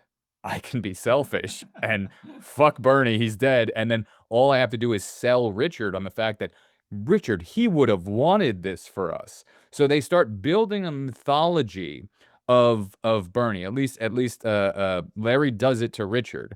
Hey, he would have wanted this for us. We should be doing this. He wanted to be doing this for us. And Richard's not fully buying it, but then Gwen comes in. Yeah, it is like suspense, and it works great. And yeah, this is when what you're talking about with the class stuff starts to really come in, and the connection to sex and death and life and all this stuff, it all starts to intertwine here.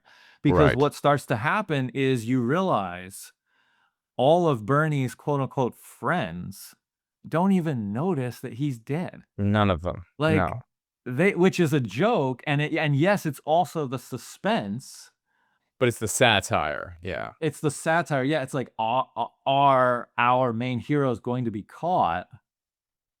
But it's the satire Yeah. of they don't care at all about him. No. And that's quickly relieved. It's as they walk in and then they go and then stuff's happening. But then as you start seeing, you go, okay, you're putting up every rich trope. You have the tennis instructor comes by who wants something out. You have the big muscular guys going, oh yeah. You have somebody, the girl who wants something out of him who finds the drugs on him and go, oh, you've got a present for me. Like everyone wanted a little thing from him and got something from him. And they're partying house to house and they're doing this. But this is hey, we're at Bernie's place and we're all being nice to Bernie. And that's when Richard and Larry are looking at this as outsiders, going, we know something inside, but these people are zombies and they're not getting anything that's going on within this, which zombie being part 2, Bernie's the zombie and everyone else is normal. Exactly. And the guy, I love the part where his quote unquote friend comes in and he goes, love you, darling, just love you. Right. And he kisses him on the top of his head. Love you, darling, just love you. Mwah. Yeah. And it's like, it's the opposite of that. He doesn't love him at all. No, and they say to him, sorry, just that line is important when he goes, he's dead. Because they say to that guy, they actually tell him, they try to do it for, he's dead. And he just goes, that's the idea, isn't it? Cheers. And it's like that line of cheers, talk about The Shining. That's the great party, isn't it? Oh my God, I can't believe you just said that because I wrote that down. Okay, so the guy actually has a line where he says, it's a floating party. It happens every weekend. Right? And I thought of The Shining, that part where the guy with the axe in his head, Right. head is split open, which, a splitting headache, which is like alcohol also, right? Oh, I never drew that. Alcohol too. And he holds up the alcohol and cheers. Great party, isn't it? Splitting headache. Yeah, and he says, great party, isn't it? Right? And it's like he's a Wow. zombie and this is the world of the rich. Okay. Right? And this is the party that you're at. So Bernie's house is the house of the dead. Bernie's house is the Overlook Hotel. It's the gold ballroom. It's the gold ballroom. Yeah, it's the place where they throw all the parties. Wow. Okay. Da-na-na-na-na. Wow. Okay. Yeah, and everyone at this party, they just want something from Bernie. You said that everybody's they essentially want to use him for his money. They all just want his money. Money, power, status, everything. Yeah. He doesn't matter. It's his trappings that matter for them. They're using him for his place, his drink, his thing, and it's a floating party. So they're using him as a pit stop. They're all going to be here for Right. an hour, and then they're gonna be gone. And they've That's used right. you as the excuse to they're club hopping, but they're doing it house to house. That's right. And the old woman on the boat, I said, Richard is looking for love and you grow old together. This is a floating party. They're just going to jump to the next house. And what happens when you grow old? Those people are just going to leave you alone.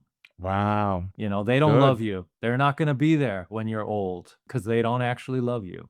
Good, good, good. And when Larry comes up with the idea, he says, let's pretend he didn't die. Right. And that's just to bring up, just to say that part. That's the second time Richard is on the phone with the police. And Larry comes up and hangs up that phone and immediately just goes like, I know this is gonna sound funny, but he's got an idea. You know what I mean? And he goes, why are the hairs on the back of my neck starting to stand up? I was going to say, that's the line. Richard actually says, the hairs on the back of my neck are standing up like when you see a ghost. Right? This is a party of everybody at this party. And this is why we have a podcast. Dude, you've been murdering it through this entire weekend at Bernie's. Like this is brilliant. Thank you. Everybody at this party is dead. They're all dead. Right? This is a party of ghosts. That's the idea, isn't it? Exactly. They don't care. Oh, he's dead. Yeah, we're all dead. Wow, that's the idea, isn't it? Cheers, we're all dead. And I think that's why you have this weird love of this movie. This movie is almost like a comedy version of The Shining. Of The Shining, yes. It's the same. I Right? can watch The Shining in the way where I let it wash over me. I can watch this movie in the way, because I did the same thing with The Shining. I have that. It's just much less dialogue in The Shining, but I have all that. That took up 2 cassette tapes. This one was one flip side. I could get it on the whole thing. When I used what is it? An 100, I forget. It doesn't matter. Yeah. I almost thought of this movie as like, it's not a horror comedy, it's a comedy horror. It's like a comedy first with horror elements because they're trying to, kill our heroes and there's a dead body and they're like reanimating the dead body, but it's done as comedy first. But there's like this horror undertone to it, which I thought was really interesting. I agree. That's a very good way of putting it, the flipping of those two. Yeah. And I do want to say just one aspect about him coming up to hang up that phone on him.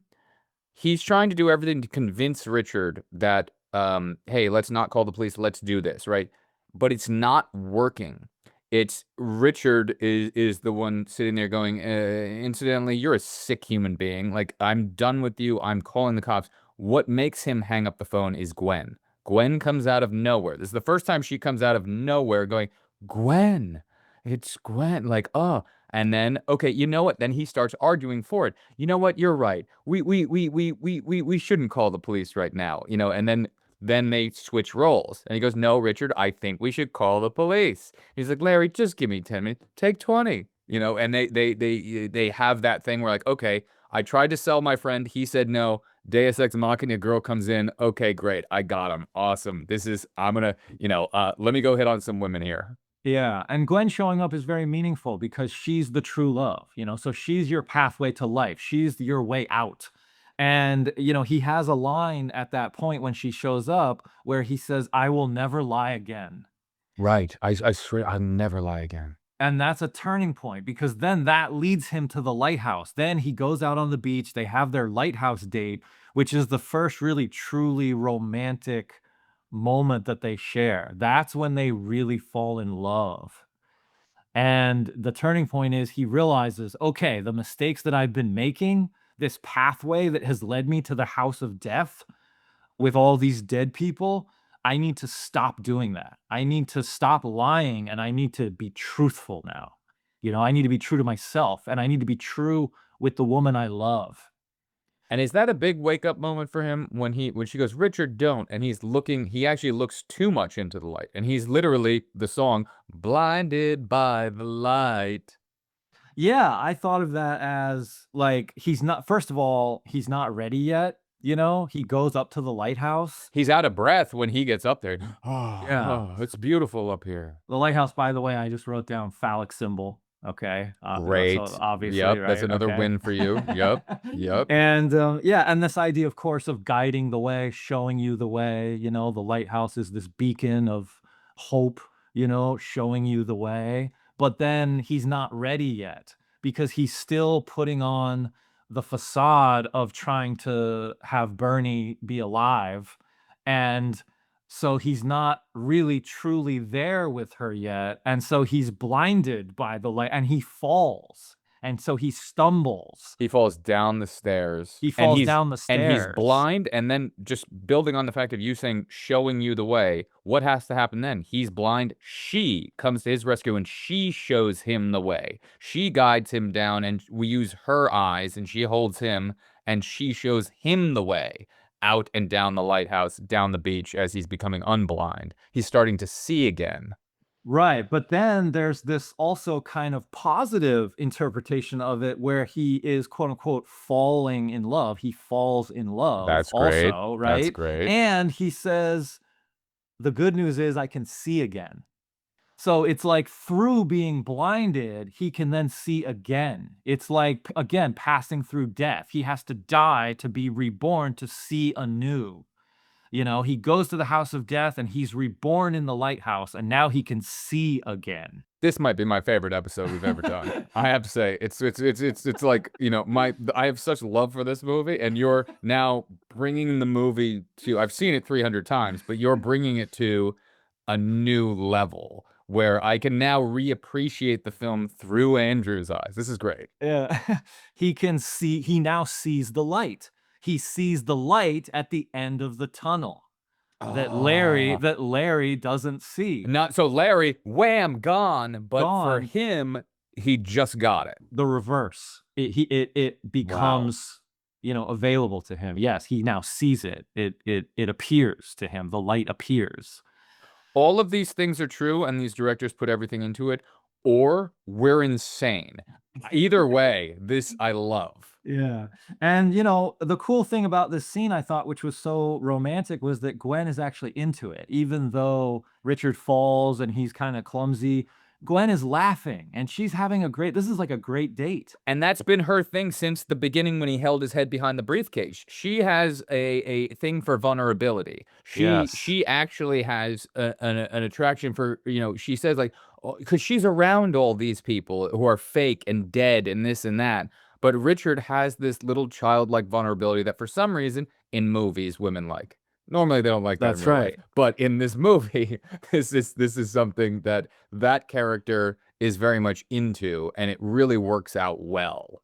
Yes, and this is the midpoint of the film because this is the part where there is a transformation. They both profess their love for each other. They don't say the Right. words "I love you," but they come really close. Very They close, say, yes. they say, "I've always had a crush on you." Yeah, I've and had a then- crush on you the very first time I saw you. Oh, yeah, I won't go. And then they say, I can't believe this is happening like to us. And she Yeah, says, it's happening to the both of us. Yeah. yes, happening so something magical is happening. But that's in that moment, that's when he goes, Bernie washes up and he goes, "Oh my God, I can't believe this is happening." And then she goes, "It's happening to the both of us." And it's just like he's looking, and that Bernie face, it's such a comedic thing of him rolling up there perfect, just going like, "Hey, you think your life is going great right now? Let's push this into the scene." And Bernie's dead face of just looking at him, "Good God, this can't be happening to me." That's it. That's it. Because right at the moment of Richard's greatest success, he's finally gotten the woman to kind of open up and admit her love for him. But aha, there's still a problem. That problem literally washes up on the shore. Right, your past will come back to haunt you. And I agree with you. That frame of them kissing, which is like It's from here so to good. eternity, Yes. and then Bernie washes up He behind comes them. right into it. It's so good. And that is what we mentioned earlier. That is Bernie fucking up, him, getting together with Gwen, and the next sequence is potentially when he runs back and he's knocking on Larry's door. Larry. Bernie's also fucking up Larry from either getting laid or jerking off. We don't know. I think he was getting Yeah. laid. I think he was getting very close to getting laid. And what is Richard's line? You said it. Oh my God. which is a mirror of his opening line. That's his first line of the film. Oh God, right? And then with her, he says, "Oh my God." Oh. Okay, so it's like the desire to get the girl in the opening shot, and now in the middle, the midpoint, the getting of the girl, Right. and the same line. And then, Oh, wow. and what he says to Gwen to get her off the beach is he says, "You could catch a cold. Hot and cold. Some like it cold." Yeah, don't die, don't go cold, right? Um, and then when he goes to Larry's door and he knocks on the door, I realized while Richard has been having this beautiful romantic date and truly falling in love, what has Larry been doing? He's just trying been to get trying to get laid. laid. Right. Yeah. Yeah, he's been going, he met that nice, or not nice one, but that, like, you know, kind of prickly woman sitting there by the fireplace, and he's like, you know, he says his name, Larry, "Fuck off, Larry." And he's like, "Okay." Like, he's just going around going, "Anybody who wants to fuck me, whatever I have to say to open the keyhole, I'm doing." And then also when he comes in before he knocks on Larry's door, the friend who says "Love you, babe," right, is slumped over, and Richard thinks he's dead, and he goes, "What is it with this place?"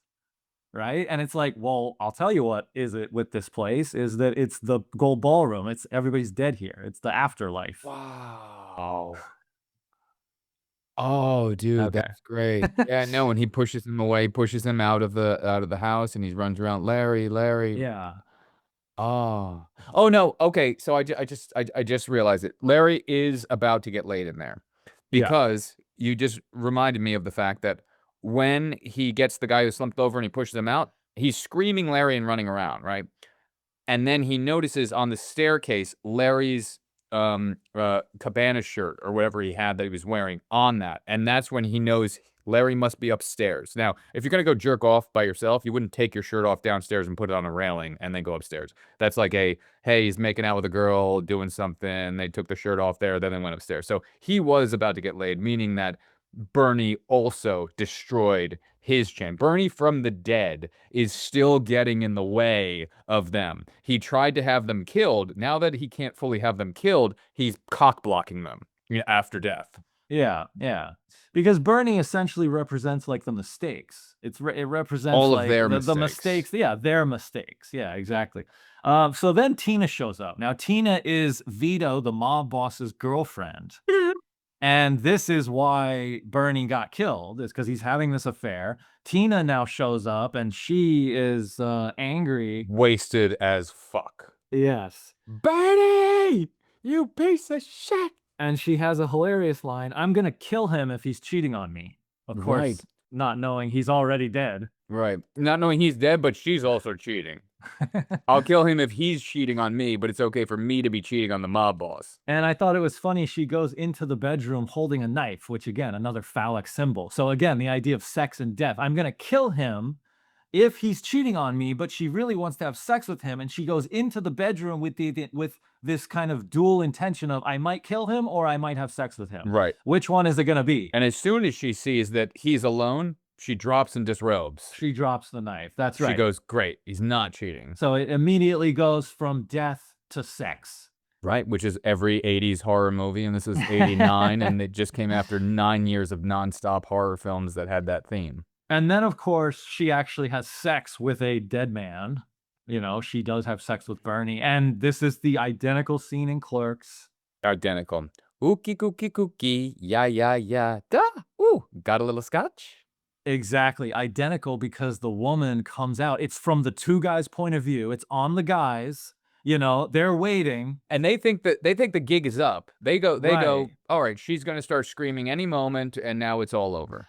Right. And so it's on them and they're like, what's going on? And the woman walks out, you know, on cloud nine, all happy. Smoking a cigarette. And that's right. And just like in Clerks. And then the two guys realize, wait a minute, what just happened there? I mean, it's identical. You're right. It's Kevin Smith saw this and took it in the way that Tarantino takes Yes. things from other people. Yes. Yes. He did a Tarantino on Weekend at Bernie's. Like Tarantino takes from, you know, Bruce Lee. It's funny though, you know him well. Have you ever heard him mention this?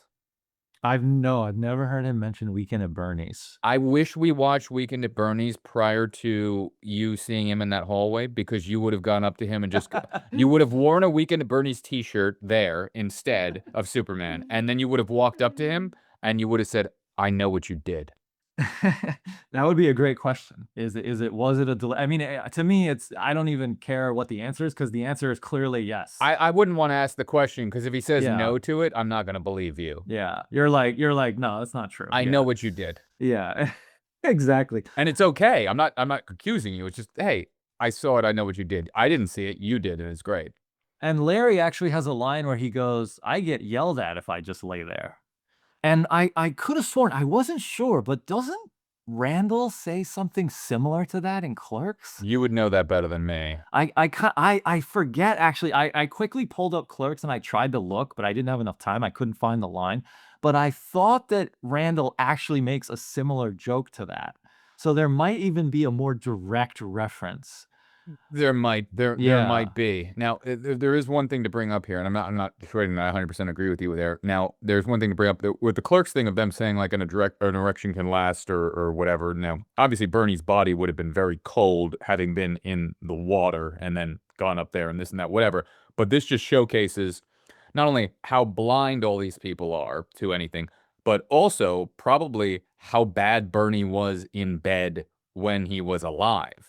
He probably, cheating on her or whatever, would like fuck her for 2 seconds, come, and then leave. Because this time, he probably had an erection on. She hopped on top of him, and she was like, "Oh wow, this is lasting quite a bit long period of time. This is nice. This is different." Because she comes down on like you said, cloud nine. She's, oh my god, this is fantastic. This is great. It's probably the best sexual experience that she's ever had with Bernie, because he probably used to be like, 5 pumps, I'm done, get out.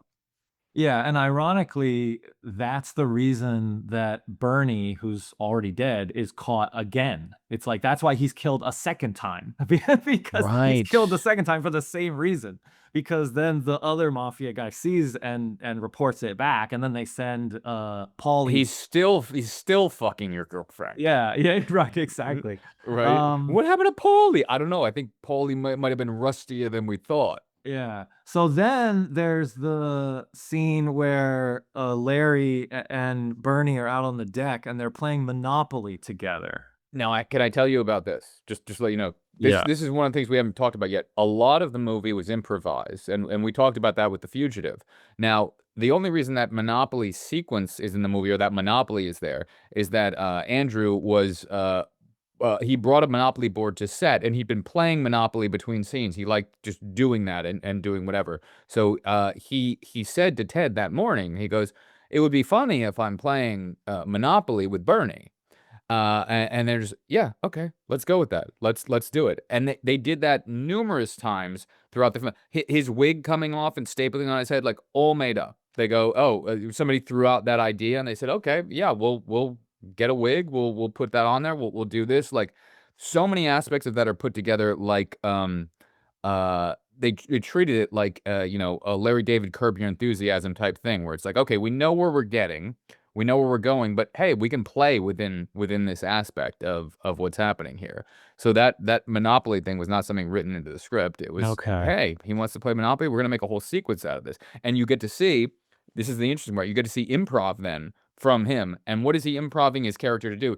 His character is cheating at Monopoly with a dead man. Free parking, 500 for me. Like, he's just, but he's having the time of his life alone, away from anyone else. Yeah. And that's why when he learns about, wait, this guy wanted to kill me, it's like, I like the guy, not liked him. I like the guy. Yeah. He's becoming him. Like you said, he's wants to be him, but he's Yeah. getting closer to being him. He's puppeteering his arm movements as they walk by. So he's like getting as Right. close to They're like being, doubling each other. Like one of them arms move and the other arm moves. and Yeah. it's a brilliant thing. Like, Richard was like, wake me up, I need to call the cops. Instead of that, he goes out and makes daiquiris, and he fucking puts one in front of Bernie, and Bernie's sitting there Yeah. with his hand, and then women were walking by and say, hi, ladies, see you later.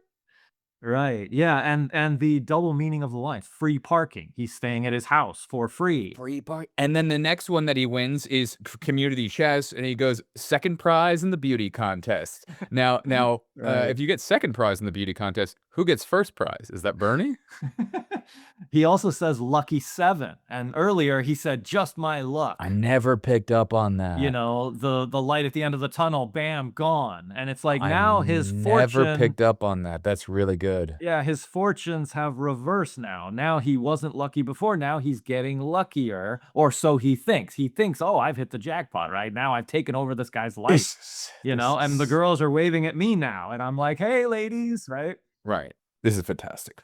And I wanted to mention that you and I have been sending like GIFs and memes back and forth all week. And when you type in Weekend at Bernie's GIF, This is the it's one. it's mostly this scene. It's Right. the hand. It's the hand on the string.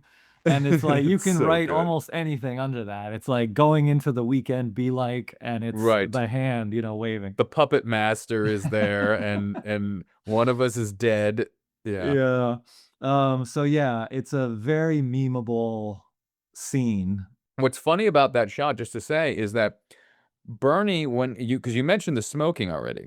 Now, Bernie has a cigarette hanging out of his mouth in this one, but it's a regular cigarette because Larry has now taken a regular cigarette and put it in his mouth. When Bernie's smoking inside of his office building, it's like a fancy cigarette or whatever it is. It's one of those brown type of things that you'd smoke off of. And he's sitting there going, and he tells Larry with his cheap little cigarette, no smoking. Now Bernie's dead. Larry can do whatever he wants with Bernie. And he's starting to go, hey, here's the glasses. I've stolen your watch. You're going to drink this type of drink that you're having, and you're having a cigarette. And now I'm puppeteering you. I'm like, there's a meta type big thing as into Larry is slowly overtaking Bernie's body to make Bernie's body do the bidding that he wants it to do within this. And the cigarette is one of those aspects because Bernie would probably not be caught dead smoking like a Camel Light or whatever is out of his mouth. It's some white cigarette that's coming out of his mouth. But Bernie would not have potentially been smoking that. Potentially. I'm just saying. Yeah. And I just loved that you said that that was actually improvised, the game of Monopoly. The Monopoly was, yes. That was something that Andrew brought McCarthy to that. Yeah. actually just had on set. It's like Kubrick playing chess. Andrew McCarthy plays Monopoly on set. Yeah, that was his thing. But I thought it's amazing that that's improvised because it just works perfectly because it's Monopoly. It's a game of money. Right? This is what he wants. It like defines the character. He wants to take over Bernie's house. He wants to take over Bernie's life. He wants to be rich. And now he is becoming Bernie because he's cheating at the game, which Bernie And was he's cheating. Yeah, Bernie was cheating in life. He was at the insurance company, fucking up and cheating and doing all these things. And now at this point, which is interesting, Larry doesn't know that Bernie was defrauding the insurance company as of yet. But Larry's already just becoming Bernie by cheating at Monopoly. So he's already walking in the footsteps of doing what Bernie did and ended up getting Bernie killed. And he's becoming him in that way, let alone not knowing that Bernie did the same thing to meet his own demise. I'd never thought of that till now, because now obviously we're psychos and you've brought me to that point with this movie. So we're going deep. That's very interesting. I didn't think of that either. That actually Richard is on like this upward arc where he's trying his best. Yeah, he's like slowly, I say going toward life and trying to get better. And then somehow Larry might be a little bit on the wrong path here. He's like taking these shortcuts. He's cheating. And there might be a subtle implication that if he's not careful, he will have the same fate as Bernie. You just nailed something there, and I think you saying that they're on the right and wrong path here works perfectly, because when Richard wakes up, and we'll come back to this, I know there's more you want to say here, but just on that specific point, when Richard wakes up and goes, oh my God, why did Larry not wake me up? I told him to wake me up. He comes out and he goes, what's happening? And he goes, oh, good morning. And he sees what he's done with the puppetry. And he goes, oh my God. Then he realizes, oh my God, the watch. You've stolen the watch. He goes, well, he didn't need it anymore. And he goes, that's it. That's it. We're going to go to jail. They're going to arrest us. I'm calling the cops. And then Larry goes, I wanted to call them yesterday, my friend. Like he's now righteous, faking righteousness. And then right at the moment when Richard picks up the phone again, who knocks at the front door? Gwen knocks at the front door, and she Right. starts coming in, and they both go, Gwen hangs up the phone immediately. And then Richard, this is the first time Richard kind of gets cornered, and he starts making excuses, going, no, you have to leave, you have to leave, you have to leave. And she goes, wait, what? And he goes, fine. And he's going to break it down, and he's going to go, I'm going to show you. And then walks outside, and before he gets to walk outside, this is the turning point where the two friends separate again. Because Larry goes, this game is not over. This is a game we're playing. This is a whole weekend thing. This is just turning Saturday. We only had Friday night. I'm spending the weekend at Bernie's. So he needs to get rid of Bernie's body so Gwen cannot see that Bernie's dead. And that's when he throws him over the side. She comes out, and then he goes, she's like, wait, what happened? He goes, where's Bernie? Oh, he went for more daiquiri mix. No, he didn't. So, but that's the turning point for him going, Gwen, I will show you the truth. I will finally not lie to you, and I'm going to say I am a righteous man. And we get to see that point of contention there, where now Richard is, I will be righteous, and Larry is now against him. He's fucking up what Richard is trying to do, which is be righteous to the girl that he likes, and goes, listen, I'm telling you the truth. And now his friend is in the way of that. His friend is actively going against him to make him look like a liar, even though now he's not a liar, but he looks like a liar. He's already sworn, I will never lie again. Okay. Yeah. And now he looks like a liar. You're right. I didn't actually quite pick up on that, but I think structurally that's true. They start to become more in conflict with one another, the two friends, and they start to have two different goals. Right. One wants to get the woman by all costs, and the other one wants to have a great party weekend at all costs. Right, And those are right, their right. motivations. I was gonna say, I wonder, I didn't think of this because you made the point, and now this is like a new idea that we're having. I wonder if there's then a turning point for the Larry character where he comes back again and almost like saves himself. I bet there will be. Oh, he does. I think there is. It's in the next sequence. We'll Yeah. get to that. But I think you Yeah. have more to say about the Monopoly scene. I just want to see if we've explored enough there. Well, then Gwen comes in and she actually says to Richard, "What kind of game are you playing here?" Oh, what kind of gay? You're right. The words. She Yeah. says the words. You're right. And yeah, you nailed it. What you just said, Richard. This is when Richard truly decides to tell her the truth. He realizes, okay, this is my moment. My righteous path. Yes, exactly. And he actually tells her Bernie is dead. He admits everything. But the great part of that is that now he's lied so much, she doesn't believe him. Right. So you don't, and he says, you don't believe me? Like, I will show you. Right. And so now he has to prove himself. Right. Now telling the truth isn't enough. Now he has to prove the truth. He has to show her. Because he's lied. So it's, yes, I don't trust you anymore. Yes. So now he has to show her the truth. And he has to make her believe in the truth that he's telling. It's not enough to just say it. He has to actually convince her, Right. which is like an extra step. And that's the betrayal of the friend. Like, if you really come out, Larry doesn't know the full extent of that conversation there, but he saw where it was going. And he saw, my friend is about to give up and say Bernie's dead. What will I do ahead of time? You see him running in the background, back and forth, going, how do I get rid of this body to, quote unquote, kind of fuck over my friend and make him look like he's a liar? Like, he knows he's doing that. And he's being selfish again, going, I want my weekend. Fuck you, my friend. I don't care that you're getting the girl. My weekend is more important than you getting the girl and fucking up my weekend. It's another selfish thing that he's doing. It's funny and it's all silly and it keeps the movie going, which is great. It has to.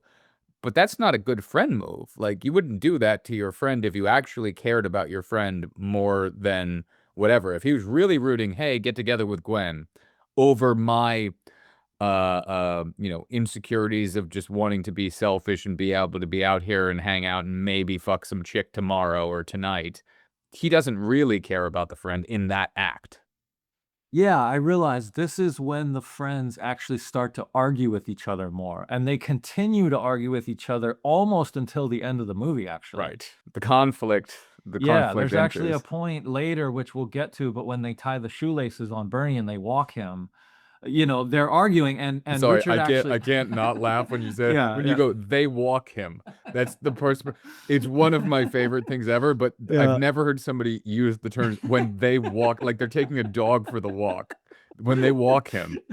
Yeah, and Richard actually says, Paulie, he doesn't know it's Paulie, but he says, the killer, he doesn't have to kill you because I'm gonna murder you, right? Right, So, 'cause so now they're like arguing with each other more. you don't have to worry about anyone else killing you because I'm gonna it's Yeah. so good.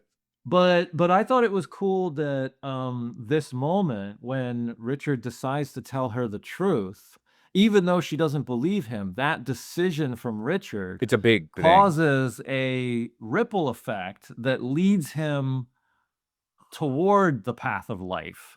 Because what then happens is that's why they discover the phone message that Bernie so clumsily left on his answering machine when he admits, don't kill the two guys until I leave, right? And then Paulie says, Bernie, we're on the phone here, right? And Bernie's like, yeah, sorry.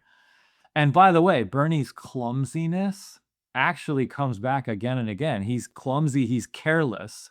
Careless, yes. His And carelessness, which again, that word, just to point out, that's the word that the mob boss Vito said. He's getting too careless, too greedy. He said the word Right. careless. That's right. He is careless and greedy with the mob boss's girlfriend.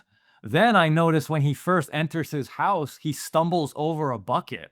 You're right, and that's an introduction to a character that comes back later. But you're Yes, right. exactly. He is careless and clumsy there. He's literally physically clumsy. And then he's also clumsy with information. He leaves the message on the phone. And then what's funny is in death, his body is clumsy as well. The amount it falls around and That's true. and all that too. Like Yeah, that a is great. great point. Yeah. But the decision from Richard to tell the truth leads him to discovering the turning point truth, which is Bernie was trying to kill you two guys. And I laughed out loud when Richard says, yeah, and we're two schmucks. Yeah, and we're two schmucks. Yeah. Yeah. How does that go? That Bernie says on the phone, like, wait till I'm gone before you kill the two schmucks. And on the ferry. And then Larry says, like, we were on that ferry. And then Richard goes, yeah, and we're two schmucks. Right. And we're I thought that was great. Yeah. It's on the point, top of the dune. Listen, Paulie, don't kill them while I'm around. Bernie, we're on the phone here. Oh, you're right. You're right. I just want to be back in New York with an alibi. Yeah, don't worry about it. Click. That's the message on the phone from ChatGPT, Greg's mind. Yeah. So anyway, I just love the fact that it's like a reward, for being a good person. It's like he's gonna tell Gwen the truth, and then he's gonna call the police, and then because of that, it leads him to the phone. He's about to call the police, and he clicks the message, and so he's rewarded with the information. And I also just thought it was hilarious how the plan, which we didn't know this, but then it's revealed that Bernie's plan is to leave a suicide note that says that Larry's going to get a sex change operation. Right. And Larry has obviously a big problem. Richard, Yeah. why? No, it does matter. It does matter, Richard. I have a reputation to protect here. And then Richard has to go, no one is going to have a sex change operation. Huh? Like he gives him that little thing because Larry, even within the fiction of it, is so shallow that he cares about this fictitious aspect of himself and the way that other people will be looking at him. And he pawns it off on his friend. Why couldn't he make you the fall guy? Why couldn't he say you were going to have the sex change operation? Right, Because he sits yeah. there and he just goes like, "What? And I like the guy, and now he's turning me into a drag queen." Like he's looking at this going like, Yeah. "Wait a minute, I'm being betrayed by my new quote unquote friend." He's only friends with Bernie in death because he has now projected upon Bernie that they have a connection with each other. You know what I mean? Like there's so much fucked upness there because it becomes a trio friendship, which is really what's happening there. It's now Larry is getting closer to Bernie, and Bernie's dead, but he's stealing the show as a viewer watching it. Bernie's a character in this thing, but he's really just a dead body. But Larry is becoming closer to Bernie, and Richard is becoming closer to Gwen. So you almost have a weird foursome situation happening here, which again, the final shot of the movie, who comes somersaulting in between them. It's the breakup of the friendship where the guy's going with the girl, and then these two guys could be together. But that ending shot, Larry decides with them to all run away from the idea of the chaos that can bring into a life. Yeah, yeah. I just thought it was funny. There's this subtle satire to it where they've entered into the world of the rich, right? This elite world. We called it the world of the dead, like the Shining Party. And it's a very dangerous world, actually, because, you're dealing with so much money. It's a high stakes world of life and death. They discover the error, quote unquote, at the insurance company, and it almost gets them killed. Right. So this is how rich people deal with their problems: is they'll just kill you because they can just cover it up, because they have enough money and enough power to do that. And so I thought it was this kind of funny satire of, they're not just going to kill the two guys, they're going to also kill their reputation. They're going to smear them publicly. They're going to say something that makes them look even worse. Oh yeah, these two guys are, doing something privately that at that time was embarrassing. I know nowadays it actually probably wouldn't matter that much. And, not to get too political with it, but like connecting it to like a Jeffrey Epstein kind of thing. I mean, how many times do you hear this in real life where you hear that somebody has died and the circumstances are suspicious and it seems like it could very well be staged, and it's not really true. Yeah. There was a note left behind to frame these two guys for this specific thing. And Bernie's thing is supposed to be no note with him, but looks like an accidental overdose. You know what I mean? Like it's all framing. Bernie was Right. trying to frame them, and then the mob guys go, "No, screw you trying to frame him. We're going to frame you as if you've killed yourself in this way." So there's like a double frame thing going on there. And that's one knot that is tied in that sequence.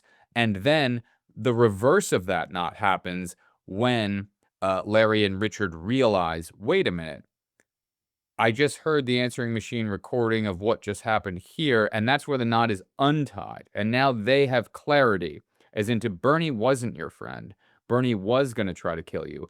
And what I do have to say about this turning point in the movie, because that's, to me, that's the third act. That's the starting of the third act. Yeah. Yeah. And what I love about it is this movie is a comedy, right? And it sets up a very silly premise. We've got the first 30 minutes when Bernie's around, then Bernie dies. And that's the part where it's a really hard turning point, because up till then you can kind of just go with it. I'm learning characters, this, that, whatever. You have to kill them, Vito. Oh, wait. And that's probably why I didn't like that scene as a kid, because I go, oh, this is the first kind of non-fun, serious scene that's talking about plot. And I was just liking the tone before this movie, before this aspect, in the way that I would like certain Kubrick things and being brought into a trance. Now I know why I like the first 6 shots of it, because they hit on a subconscious level that I never saw before, but now I get it. But when this untying of the knot happens in this specific sequence at this specific time, from here on out, what I love about the movie is that if you as an audience member were placed in their position, it's the rest of the movie, as absurd as it gets, it's handled very seriously. Now, I will unpack what I'm saying there, because I think they tie up everything in a bow very well. If you're in that situation and then you go, "Oh my God, look at this money, look at this, look at that," and you go, "Oh my God, I just realized." Yes, forget the second act. There's absurd things happening there, obviously. But from this point out, now we know There's a new movie happening here. There's a new premise that's being set up. There's someone out there, this is from their perspective. There's someone out there who's trying to kill us. Got it. We just learned this new information. We don't know what to do with this, but we do have one piece of information. Do not kill them while I'm around. Now they have an excuse to drag Bernie's dead body wherever they go, and they have to for their own survival. So Right. at that echelon, them dragging him and tying shoelaces and doing everything is justified by the fact that they go, we will not die if he is here and people think he's alive. And I think storytelling wise, that's a great thing, because without that, the whole third act would have become insanely silly that you're still dragging this guy around forever. They needed a twist in that third act to untie that knot that they'd set up earlier that we knew about, but now they see the light. They get the real light of what has been happening here. Bernie, we literally said, Bernie Lomax was going to have us killed? Why? I don't know. They have this recollection with or reconsecration, I don't know, whatever you'd call it, with they see the light and they now get it. I don't know, but maybe he was the one defrauding the company. And then Larry takes that personally again. I like the guy. I had this connection with him. I like him. But I think it's very important as an audience member that they've now earned how silly they go in the third act based upon the fact that these guys are operating on the fact of we don't want to die, and on the information that we have, we're operating to the best of our ability. We have to now. We're both aligned again. Larry before was going, I want to make everyone think that Bernie's alive. But now Larry and Richard have aligned again because we need to make people think that he's alive, and he needs to be around us for us to live, for me to get Gwen, for him to have his weekend, or for us to get off this island, which is all they want to do at that point. That becomes their new motivation. And Richard breaks that through to Larry with the, no one is going to have a sex change up. Like, get that out of your head. We're going to die. We need to make sure that we get off this island, and we have to make sure that we don't get killed doing it. So sorry for that aspect of the rant, but I think it's very important for the audience to have that aspect of knowing that as ridiculous as it's going to get, these characters have meaning for why they're doing what they're doing. Yeah. When Paulie tries to kill Bernie the second time, hilarious. When he's strangling him. Yeah. Larry is, using the lounge chair with the wheels on it. Yeah, and then he tips him over the deck, and then Bernie lands on Paulie, and Paulie thinks that Bernie's alive and that Bernie's trying to get retribution and he's trying to kill him. And so Paulie, of course, fights back and he kills Bernie a second time. I just thought that's hilarious. Yeah, it's one of the things that the movie does really well, in that it's not a singular sequence, because that sequence was about he's gonna tell Gwen, oh my God, and then Larry goes, oh no, I can't ruin my weekend. Now we add in third element of, as Larry's trying to just get rid of Bernie, it now becomes a new level on top of that, where it's now Bernie just trying to be get rid of is now killing and bringing back in, or trying to kill and bring back into the Paulie character thing. So it's like, it's never a one-dimensional sequence. Like in comedy, it's building very well on top of the scene. It's layering the scenes. Like, it does it really well, and it shouldn't do it that well for a movie called Weekend at Bernie's, but it does. It's there. Yeah. And then that kid, I thought was hilarious. Oh, he's The brilliant. little kid. He's like, I forget what they credited him in the credits. There's something just like little brat. Like, it's like little brat kid or something like that. Like, and there's no motivation. The kid just wants to bury Bernie. Now, there's no aspect for that, but I was trying to think about this because you brought up the children of the beginning and water, right? So Yes. this thing with this kid, seems to be completely unmotivated, and they look down, and he's like, "Look, Bernie's gonna be right over here." And he's like, "Wait, where?" Because this is after they realize again, after they realize, okay, we need Bernie to survive because we've learned that as long as Bernie's around, this killer that they don't know who is will not kill us. Great. Now we need Bernie's body again. Where is he? He's like, there he is right here. Wait, where'd he go? I dumped him here myself. I know he was here. Then they look down. Hey, kid, you talking to me? Yeah, well, shut up. And he's just burying him. And you're going, why is this happening? Why is this child just wanting to bury Bernie for absolutely no reason? Unless you bring in some crazy metaphorical, well, Jesus got buried and then this and that. I mean, that might be happening, but I'm just saying Yeah. surface level to the movie, there's no reason for that, except they run down, they go, "Hey, you little bastard." And then he goes, "How'd you like to kiss this?" And he says, he smacks his butt. Now that's where Right. his butt was where Bernie died from. So maybe there's something there. And Whoa. then Larry says, "What kind of home training is that? Like, what type of kid are they raising over here?" Then they try to pull Bernie out. And then the weirdest sequence happens right after that, where they're inside. It just jump cut inside now, taking all the sand off Bernie. We realize Bernie is, has a wig on. And oh my God, I didn't realize he has a wig. And right after that, we hear gunshots. And we go, what are these gunshots?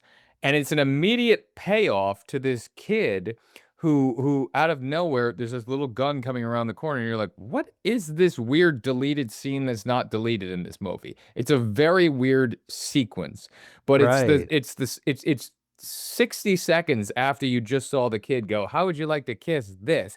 And now he's back playing a joke on the adults, making it be like I was some sort of killer who was going to kill you.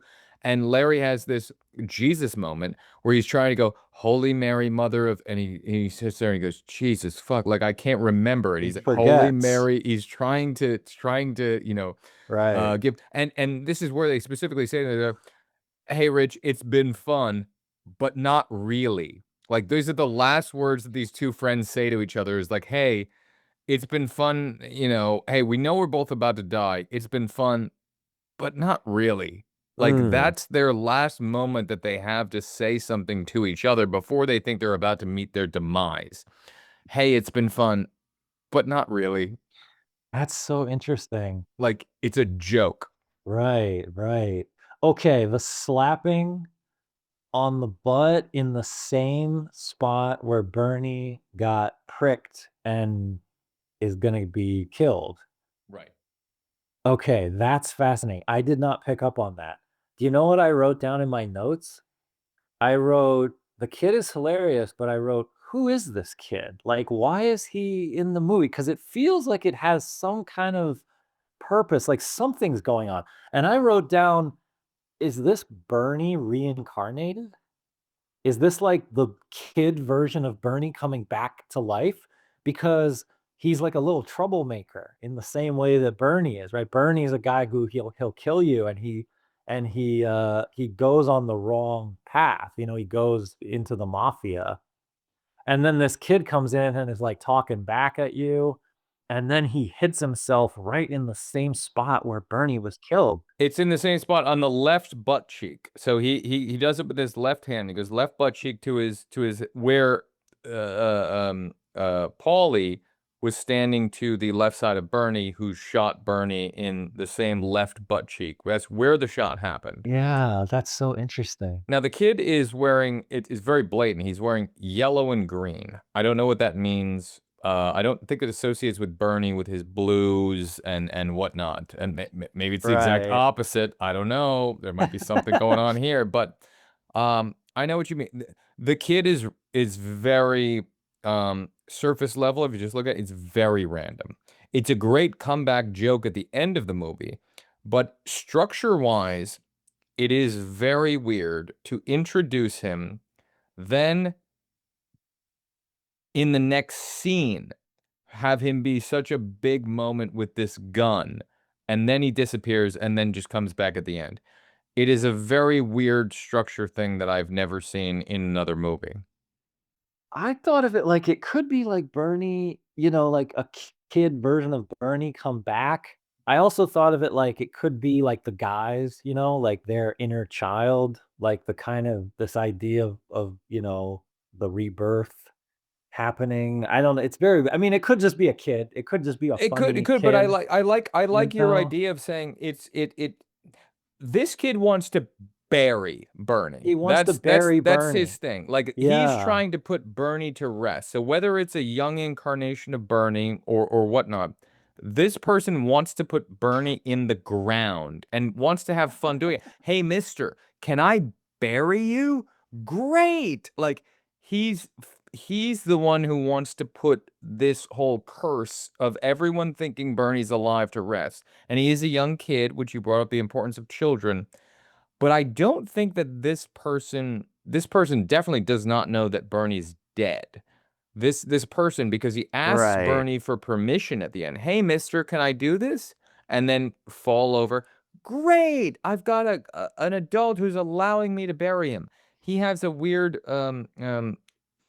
fetish of just burying adults or burying people for some reason, unbeknownst to us. Yeah. Yeah, I mean, the irony of, like, he wants to bury him in the sand, and, of course, you bury a dead body, so, I mean, that is the joke. It's funny that a kid would wanna do that, but the fact that he's actually dead, and you're supposed to bury a dead body, and the fact that that kid, you know, pulls the gun around the corner, and Bernie was trying to kill those guys, Right. you know? So Very then good. the kid pretends to kill them, like, "Ah, gotcha," you know? And he laughs at them and gives them the finger. He's like, hee hee Yeah. hee. Yeah, he seems a little devilish, like, he Oh, he's seems like pesky. a He's a yeah, little he seems Damien. He's a little yeah. Damien child. Yeah, he seems like a little troublemaker. Yeah. His parents aren't around. He's Dennis the Menace. Right, a little bit, yeah. So, I kind of feel like there's a little bit of a, like, this is like Bernie come back to life almost. I can see it. I don't know. There's a weird yeah, I mean, obviously, it wouldn't make not like literally reincarnation because the kid would have been born like 10 years ago, and so it doesn't make sense, but, you No, know yeah, but there's a is it a pesky version of Little Bernie? Yeah, there's right, an it's aspect like to that. in story terms, like the rules of a story, the way a story operates, you There's know, it themes. has the Yeah. yeah, it has the pieces and it's like each character is kind of this reflect like, you know, characters are reflections of one another. Stories and scenes don't just fall out of the sky. Human beings like drawing connections, and then when they write things, they like going, "Ooh, I like. Let's insert a little kid," and they like aspects of this little kid could be like a little Bernie. Like it's like what a writer would do. Yeah. Yeah, I don't know, it just it had like I felt like it had like a meaning to it that I thought was interesting. And then something right after that happens that I also thought was interesting that kinda connected to the kid. Which you might not think, but what actually happens the very next moment is Larry, I think it's Larry, or the 2 guys together, they put Bernie in like a little red wagon, which Mm-hmm. is like a children's toy. You know, Mm-hmm. children use a little red wagon, and they pull Bernie from the red wagon, you know, down the dock, Down the ramp, and or down the yeah, down the his head ramp. hitting is one of the funniest. Yeah. I just And his head bounces, and then but then they transfer him into a red car. right. So it goes from, like, child's red vehicle to more adult red vehicle. So there's kind of like you know, this illusion to, like, going from child to adult, and you just had this kid who you said slaps himself in the same spot. I mean, that's interesting. So, I just thought that was interesting. Yeah, it's like, you know, it's, the themes connecting together. Yeah, now one of the weird things about the little car and the little chase sequence that they have there, right? So this Mm. area that they were Yep. filming in, only allowed it didn't allow cars. It only allowed these little things, these little golf carts to go from one place to another. It was a very small area that they were filming in. For some reason, that's what they had. Now, Bernie's little car, it's great that it's like a hopped up version, a red little like Ferrari of that type of car. And one of the aspects there is that uh the guy chasing Bernie is still trying to talk about the Maserati. So you're thinking this must be, you never have a close up of him, but it must be the guy who was the tennis pro going like, "Hey, 40,000 is a decent price for that car." We never see this guy here and his voice sounds different, but they're making it seem like he's just like, "Bernie, I'm still after you for that thing." Now, me as a little kid, I had no understanding about any sort of cars or anything. I thought he was trying to buy the little red car that they were driving away Oh, with. okay. I thought that that was a really special little car that cost $40,000 when I watched this in the early 90s. I had no concept of money or anything. And I just go, wow, the little red car that they're driving in is a special little red car. And that little red car must be worth a lot of money. And this guy really wants it because he's chasing them. And the funny That's part about great. them driving in that little thing through the little town is now they're driving outside of the house. This is, we talked about Act Two was in the house. They're now outside of the house for a little bit. Right, right. Now it leaves. Yeah, now it leaves. And they're all celebrities because everyone's shouting at "Hey Bernie, hey Bernie," and they're throwing up his little arm, "Hey, how you doing?" They're keeping up with the Joneses, making everyone think that little Bernie's still alive here. And then when they finally park, they see the boat about to leave. They try to get out of the boat and they try to run to it, and they both realize, oh no, we're leaving our only thing that will let us not be killed. And they run back in and they go like, okay, hold on. And this is the second time the Andrew McCarthy character goes, idea. And he jumps down, and that's when he's tying the shoelaces together. Because before that, he was so proud of himself for going, I have an idea. Great, what is it? Lomax told whoever he's talking about not to kill us while he's around. He's like, yeah, I know that. You know that. Nobody else knows that. Ah, and that was their moment when they went to get the kid. Now they were about to separate again, and they realized, wait, Rich. Idea. Tie shoelaces. One of the funniest things in the entire movie is that, and then we talked about guy's eyes bug out like it's a cartoon. Oh no, he's starting to become insane. He wants to get off the boat, and that's the line that you brought up with. He goes like, "Listen, it doesn't matter that anyone else is trying to murder us. I'm going to kill you." And then Yeah. they have that, and then you get to see again. We're talking about the fractionation of this friendship. You get to see then Richard say to him, great. Okay. When Larry comes up with a lot of ideas, because he comes up with the idea, hold on, Tawny brought back the boat after skiing, and the keys are at the house. So he's realizing, wait a minute, got it. We have another way off this island. We have a boat. Perfect. Now, this is when Richard throws Larry under the bus, and he goes, great, you go back to the house, you get the keys, I'll stay here with Bernie. He's putting himself above any sort of friendship there. And then Larry's like, no, I'll stay here with Bernie. You go fucking get the keys. And then they realize that they're both trying to fuck each other over, or they're both going fine. And then Richard goes, fine, we'll all go back to the damn house. We'll all get the fucking keys. We'll all stay with Bernie. And then, fine, okay, great. One was going, you do it. One was going, no, you do it. And then they're going, fine. The compromise is we are stuck with Bernie. For the rest of the movie, this is the moment that we're setting up the premise for the audience. Bernie and us is now one, and we will not separate from this person, or we will die. Yeah, and the irony of, in order to live, we have to attach ourselves to a dead man. Now we have to, yeah, we have to have him closer than ever. And the shoelace, I almost thought of it like, now we have to actually walk in the shoes of the dead. Like, we have to take that on even more so. It's one of the only close-ups in the movie that they cut to in that fact of tying that knot. Like, it's a big moment, the tying of that shoe. And then I would laugh and almost pee my pants as a child watching that. Hold the boat, and you get to see, this is the first time you see Bernie walk. It's the first time you see this bike, and it's the greatest wide shot ever because it's so stupid, but they've already set up the premise that no one around here, none of these zombies can see that he's dead. So it becomes okay, we got it. And the only guy who does kind of get it now is the guy who's killed Bernie twice already. He shot him in the ass and then he strangled him, and the little prick boy buried him. But the Monsignor, sir, the killer, uh now on the boat sees Bernie running at him.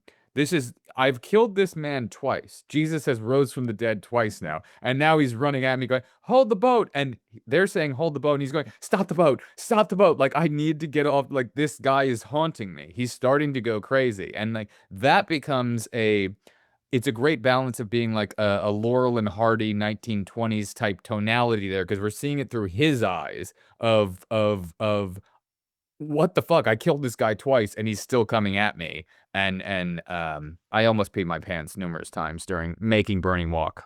I thought that moment where Paulie sees Bernie again walking and he's killed him twice, I thought that was one of the funniest moments in the movie. It's like, I thought I killed him once. Oh, wait, maybe somehow he survived. Okay, I killed him again. And now it's like, okay, now I really got him. He does a And double then that take third, on yeah. the close-up. He does a double, and he starts turning into a cartoon.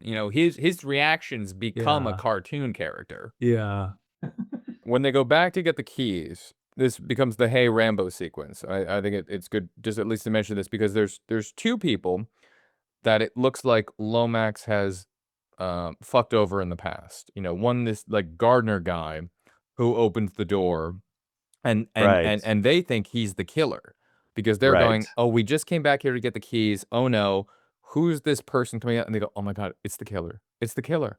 And then he's coming in, and the guy opens the door. He goes, where are you, Lomax? You jerk. And they're swinging, and it's very, Laurel and Hardy type aspects of going on there. But they take one guy out, and then they go, oh no, there's another one. And then it's a gardener, and he pulls out like a thing, and he's like, and he's got a knife, So then they knock out these two men, and they just throw them in a closet. You know what I mean? Right. As in, like, that's been taken care of. We're done. We've got them out of the way. We forget that they're in this closet. They'll come back just for something very funny with Gwen, but it's just a setup to a little bit of suspense. Now we put them in a closet. That story's over. Okay, we're now back on here onto the boat. And I just have to say, the boat sequence I do find fantastic. And again, this is after the Rambo line or whatever.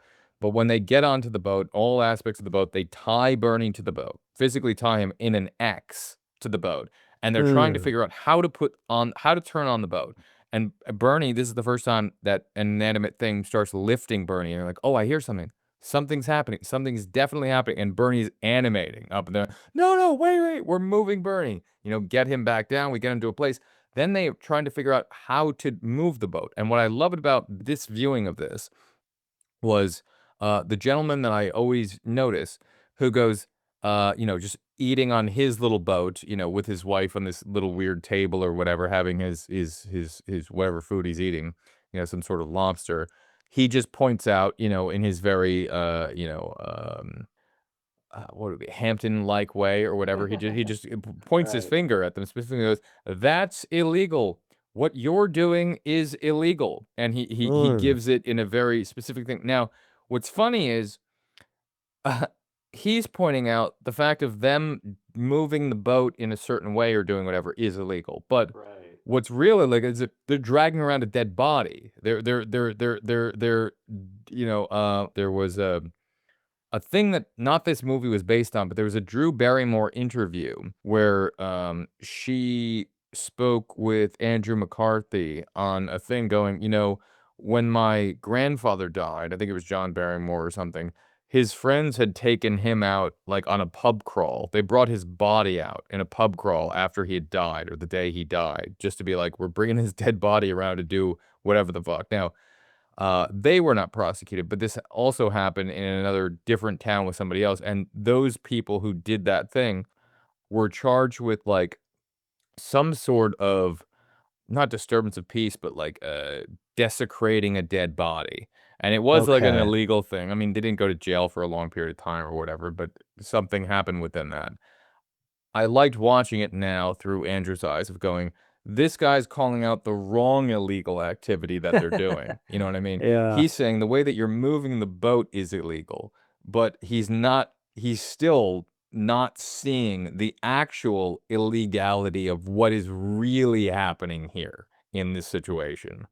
Yeah. Yeah, the guys have probably committed, like, 5 or 10 actual crimes during this weekend, right? Like yeah, yeah.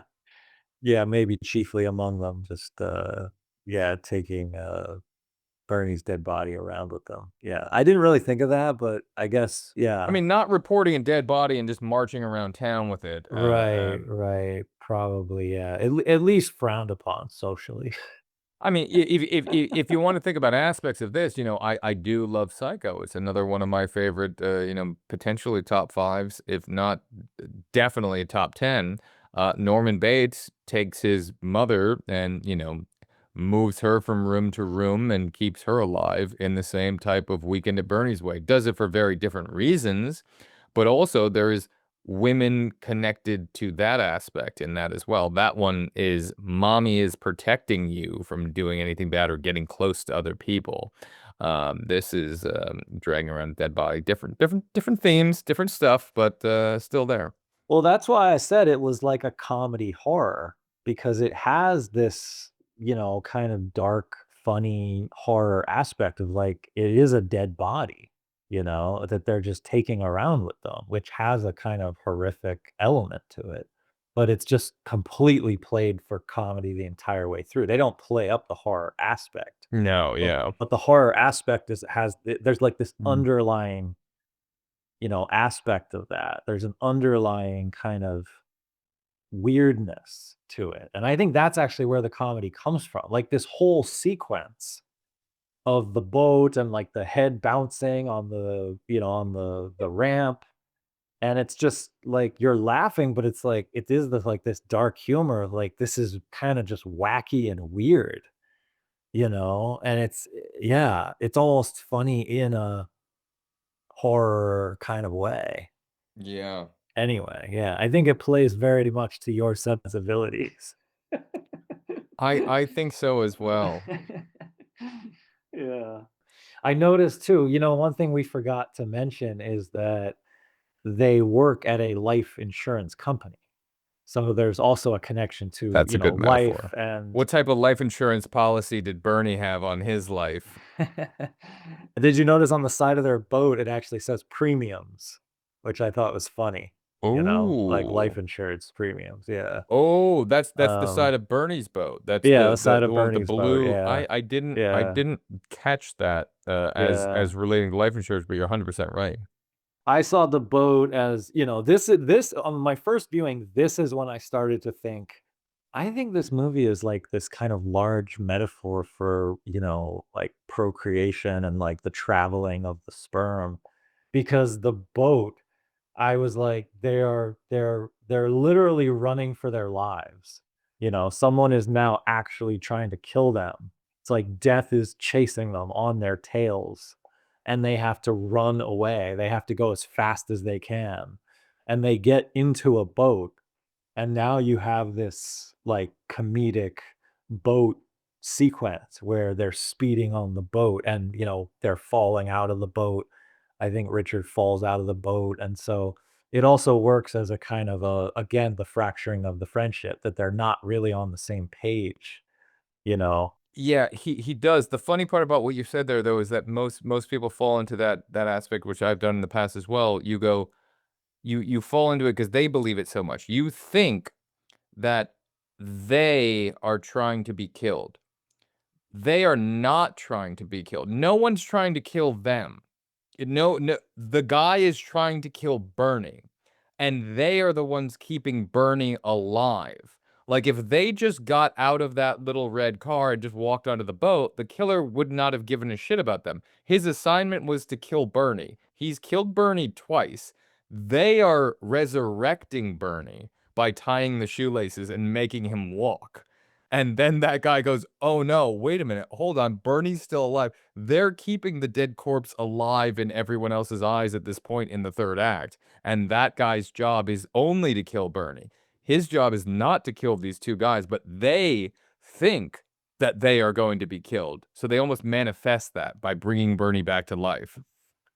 That's a good point, actually. You're right. They are not necessarily in danger of being killed at that moment. They don't know that.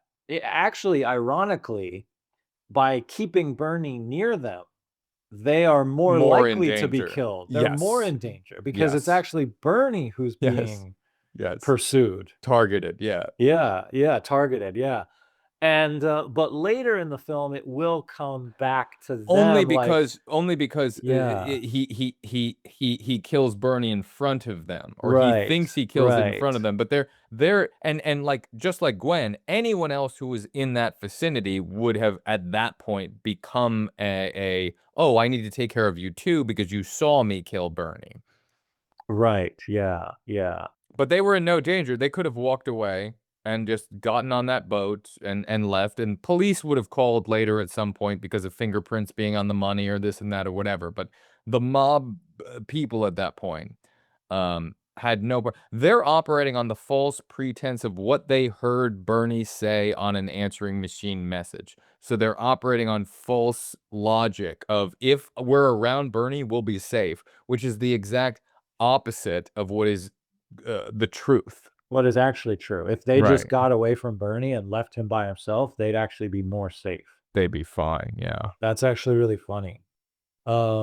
Richard actually has a line in that boat sequence where he says, "I'm trying to get us off this island of hell."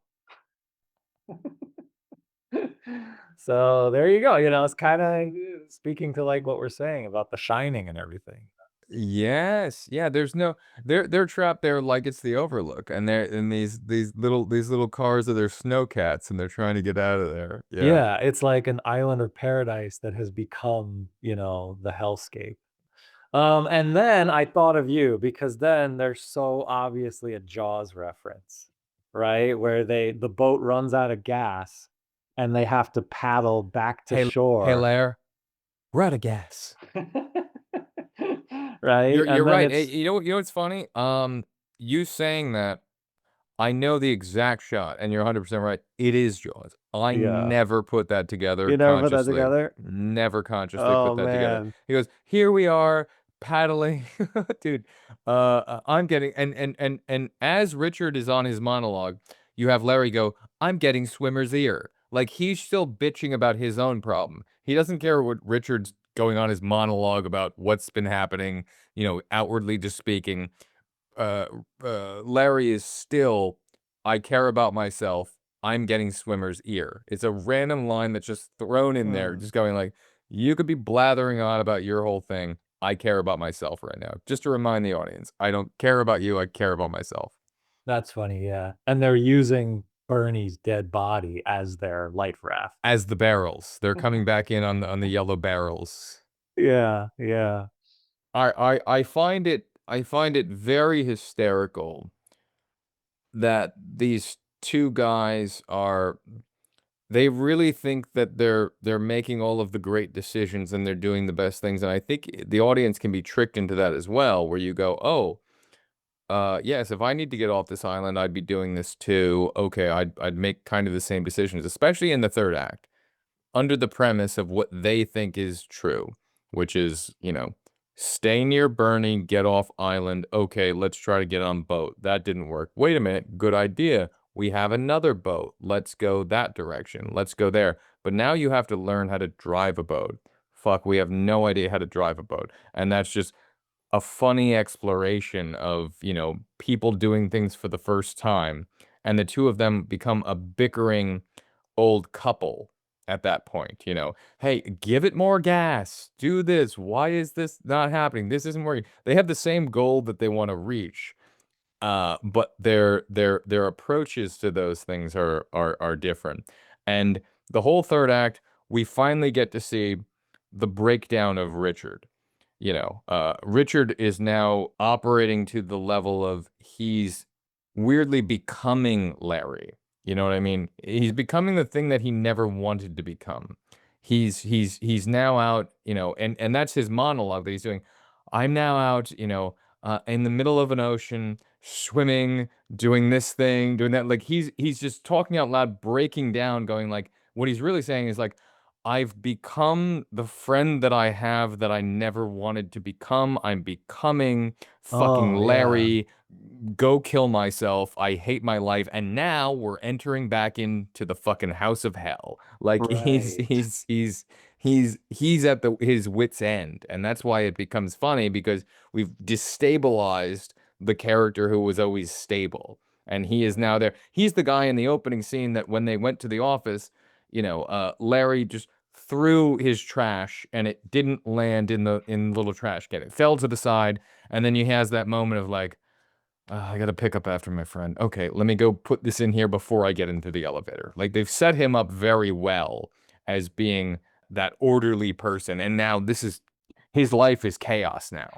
Right. Yeah, he has that breakdown moment. It's like the low point for the character when you classically get like the speech that summarizes all the things that have gone wrong. It's like, just in case the audience has forgotten, we're going to summarize. Here's a whole list of everything that has happened, just so you know I'm really at my low point. And now's the point where, okay, now we have to bounce back. Yeah. There's a speech like that in Clerks too, where he says all the things that are wrong with his life, right? You're right. You're right. Yeah. Yeah, and again, Kevin might have been influenced by this movie because he, like, does the same thing where Not he just might have. I mean, lists. at this point, it's not might have. Yeah. Yeah. It's Well, that's a common thing that you see in movies, but the fact that he did the dead no. I'm body saying thing and then fucking a dead yeah. corpse is not a common thing that you see Well, in that's for movies. sure, yeah, but then Yeah. the idea of, like, the listing, because I think, Dante's, like, laying on the cooler, Oh, right. Yeah, yeah. and I'll he just, like, 100%. lists all the things that are wrong with his life, yeah. It's so funny that you said they were like a bickering old couple because there's 2 old fishermen guys in a boat and they knock them over in the water. And I thought about that was my connection to earlier when he says fish disintegrate at Coney Island. And I thought about this idea of like the fishermen and again, like the life and the aging and like being young and being old. And it's like they're knocking I thought of those 2 guys as like their older selves, and they're Right. like knocking them over. They're saying, "Get out of the way," old age. That's good. Yeah, like, "We're gonna stay young." That's really good. The one that I wanted to bring up Mm. to get your point was the boat that they passed right before that, which was a boat filled with a bunch of Oh, tawnies, a bunch girls, of yeah, yeah. sexy ladies and whatnot. Now, that's the first boat that they pass, and they're leaving, and they go, "Ladies, how are you?" They're saluting them, but they're leaving the island. They're happy to be leaving the island. So one of the metaphorical things that's passed there is looking at all these women, saying goodbye to them, saying hi and goodbye at the same time, and then immediately after that is, oh wait, hold on, the boat with the old men, and at the Right, same time that they're going through this obstacle course of metaphors of life right now, Bernie's falling off the back, and they're doing a oh no, wait, hold on, we haven't been looking. There's a big boat. We're going up and we're hitting a wave and then we're landing right. down, and that's when Bernie falls off the back, and then they go, okay, what are the rules? And they go, I don't know, Richard. I've Fun. never done this before. Oh, we'll just stay as close to the buoys as possible. Yeah, the whole thing with the buoys, and And then now Bernie Bernie's is knocking into it's hysterical. It is brilliantly and they're just like, "Do you hear something?" Bang, bang, bang, bang, and we see it, and it's unbelievably hysterical. That sequence is so good.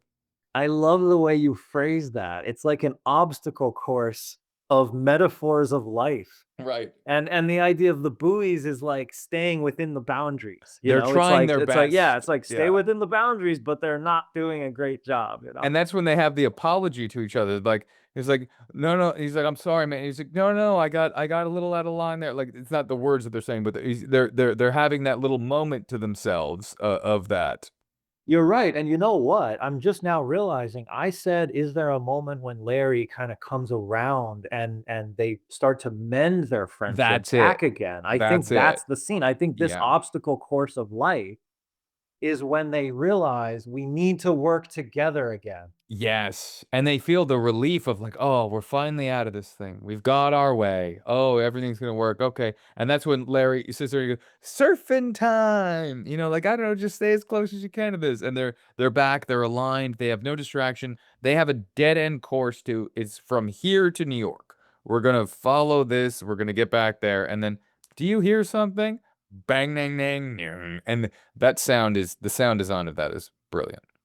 And that connects to the Jaws reference because, like, at the end of Jaws, they're successful. It's like the 2 friends. It's Cooper and, what's the name of the sheriff? Brody. Brody, right, and it's like they've, achieved their victory. Now, in Bernie here, in Weekend at Bernie's, they're not done with their mission yet, but it is a But reference to, Bernie like, is the shark. You think about this, what Bernie's they have the to shark. stop the boat, they have to pull the shark on a long rope, right? At the end of that rope it's not tied to the shark like the barrels are, but they have to stop the boat. They go, "Man overboard, stop the boat."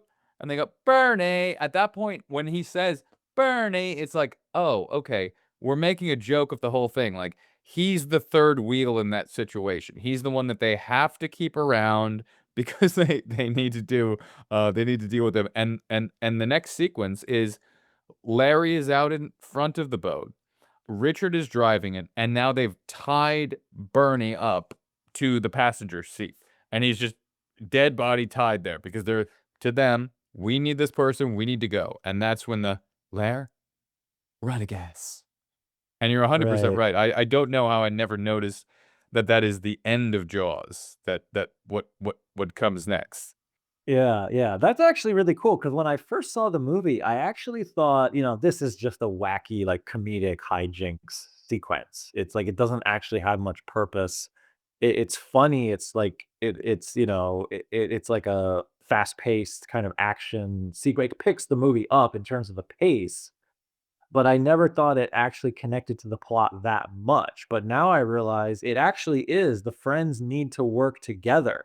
Right. It's the friends coming back together. It's the division. It's subtle, but it's like there is a separation that starts to occur, and they start to argue with each other, and then this sequence is high stakes enough where they're falling off the boat, Bernie's falling. There's so much that needs to be coordinated, and they realize the only way we're gonna be able to coordinate all these elements is if we work together, Right. and they mend their relationship through this sequence. Yeah. Yeah, and then that's when Richard has the line, "Now we're going back to the house of death." And now we're going back to the house, and then they go, "Great weekend, huh? Great weekend." Yeah, and then you get the whole, now this is the final sequence. It is in a way, it's actually kinda similar to Clerks too, because it's like they spend most of the time in the house, and then there's one sequence in the middle. It's not quite the middle, it's more at the end, but there's a sequence where they leave, and then they come back to the house, and now the whole finale is back in the house again.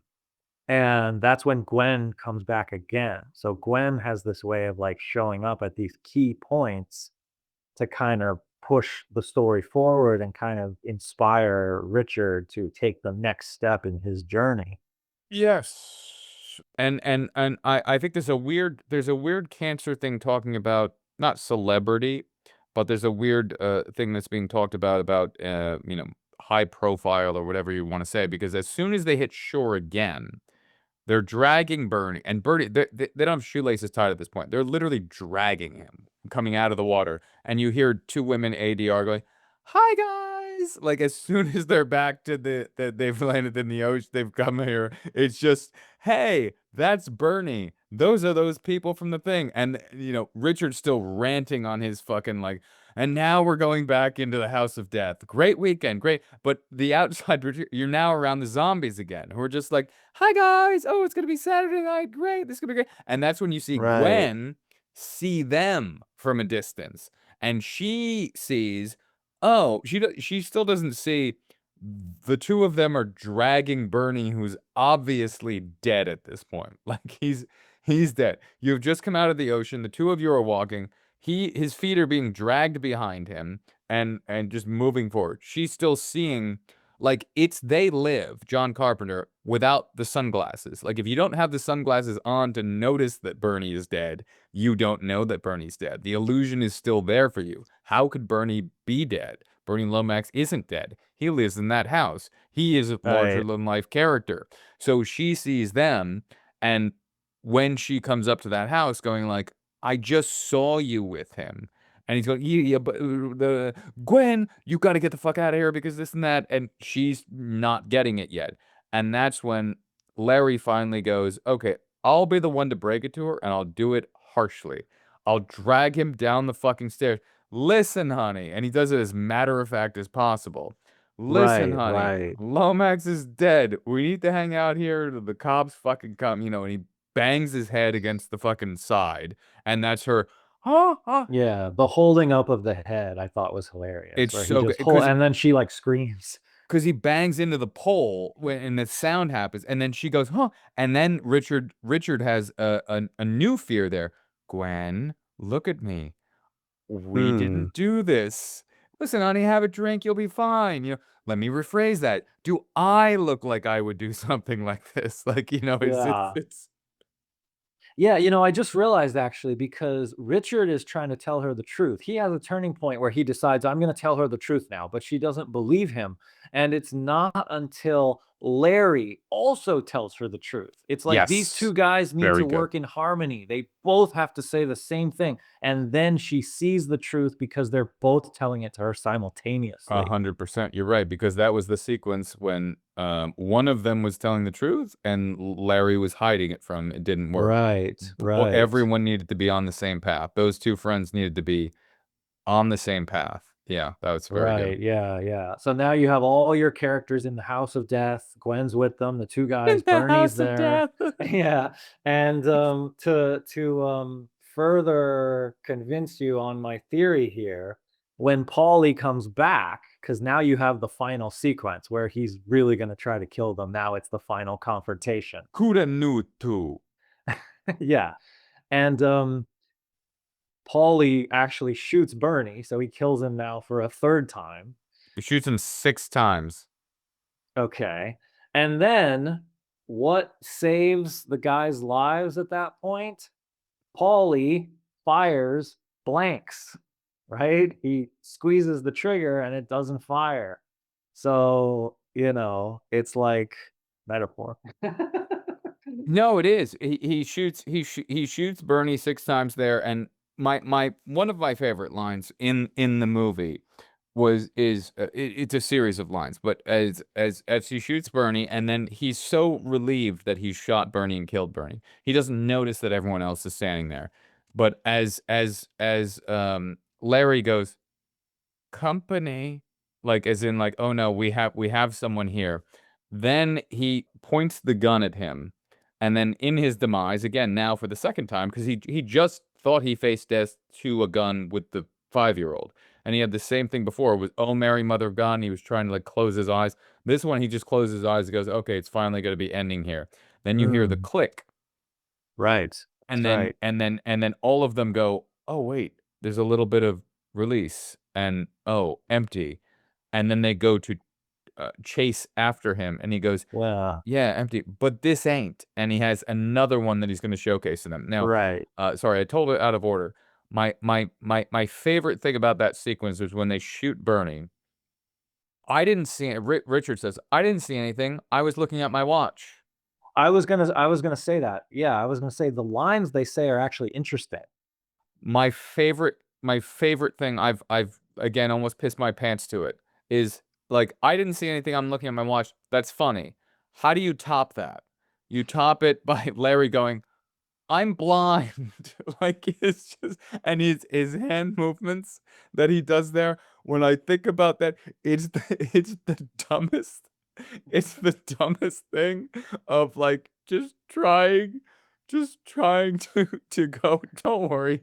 You'll be fine. I haven't seen anything. But trying to convince it by the hand motions of I'm blind, but you just start moving your hands as if you're trying to touch something to represent the fact that you're blind. I'm sorry, I'm almost gonna piss myself now.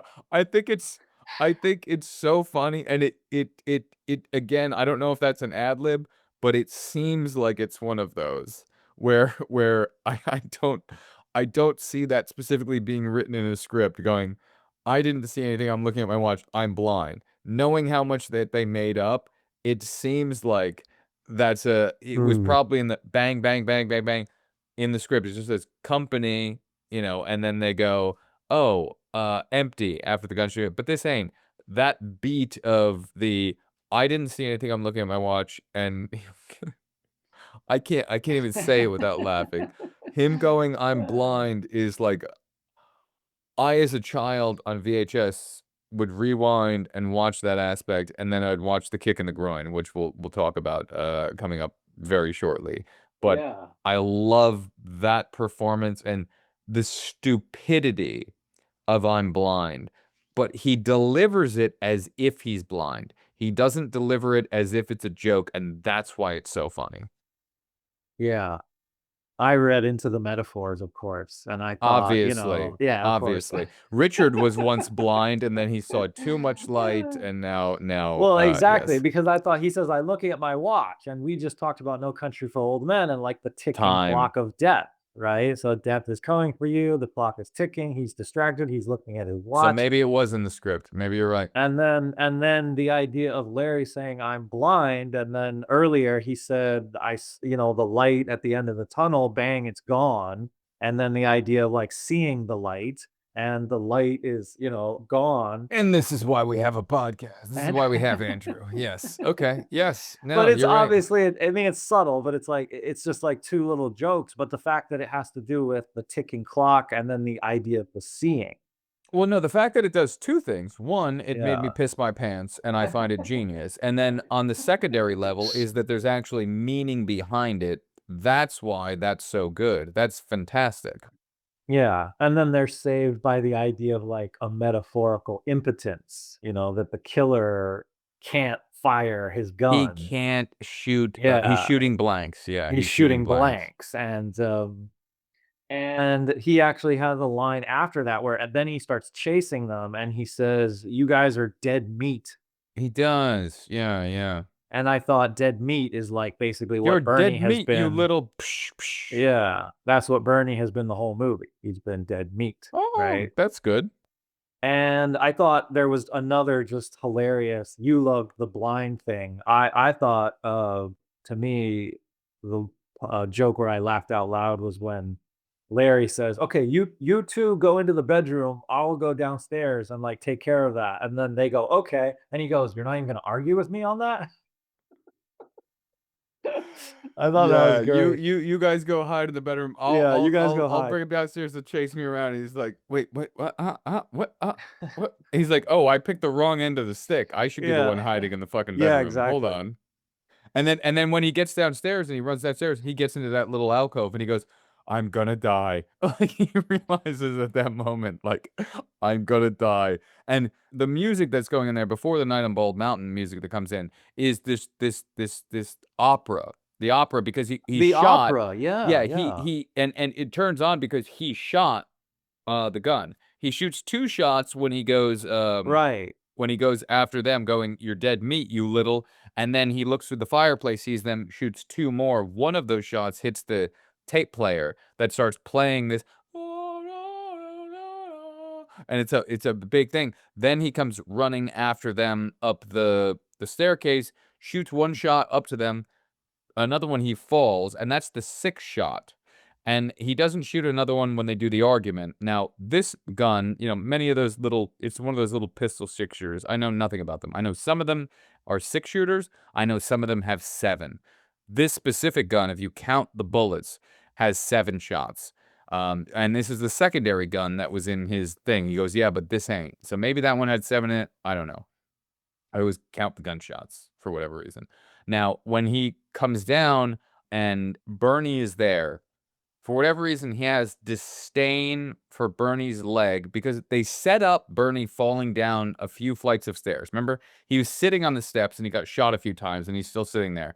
Then, when Larry or one of them is going down the stairs, they trip over Bernie and Bernie falls in a little position, and then his leg is positioned upright on the little landing to the Yeah, like the handrail staircase, yeah. on the staircase, and it's done just so subtly well, where it's just a setup where, okay, the dead body is now fallen over, and then his leg is up here. Now they run upstairs, they come downstairs. Okay, Larry goes into his little thing. I'm gonna die. Now you have Paulie coming down the stairs, and he's looking and searching, and then his hand is on the railing, and he's moving his hand on the railing. And this is, if I even talk about it, I might piss myself. But he like, out of disdain, is like, my hand has run out of room. Dead Bernie, I've finally conquered him. I'm gonna throw his leg out of my way. And the leg goes back, and then immediately the sound of it coming back and smashing him in the nutsack, like going right into the balls. And if you listen to the background music, as his face opens his mouth and goes, huh, the female voice goes up so high in so many octaves at that moment of going like, oh, and it's at the moment that it's a great ball kick moment. And a man being kicked in the balls is funny, but a Uh, man being kicked in the balls because of a dead body, because of him moving a dead body, makes it so much funnier, especially because this dead body is the dead body that he's been trying to hunt for the entire film. And now, right. even in death, it's still insulting him. So he shoots him once more, and then he goes out of bullets, and he starts, and that was his seventh shot. He starts putting it, the bullets back in, and that becomes Larry's turn to go. And you may read into this, let's see. But he now takes a telephone cord out of the wall and wraps him up in a telephone. Now, Yeah. let's see, where does Andrew's brain go with the telephone? I did read into that. Of course you did. Of course you did. Well, I thought of it as like they discovered the phone message, of their plan, That's so good. and That's so and good. and then it comes back To to haunt him, kill. to haunt. Yeah. Oh, fuck you, fuck you. You're too good. You're too good. Yeah. And then of course hitting him in the groin, again, which Again, goes coming back to to, the yeah. yeah, the idea of the way the villain loses is that he is not really able to procreate. It's like the opposite. He fires blanks. He actually says, I'm out of bullets. And then he gets hit in the groin, you know, and that's his downfall. And yeah, I agree with you. The idea of a mafia hitman who's already killed a guy twice, actually at this point, 3 times, Had 3 of this, yeah. yeah, getting hit in the groin by dead body, essentially like the kind of resurrected corpse, like come back to haunt him.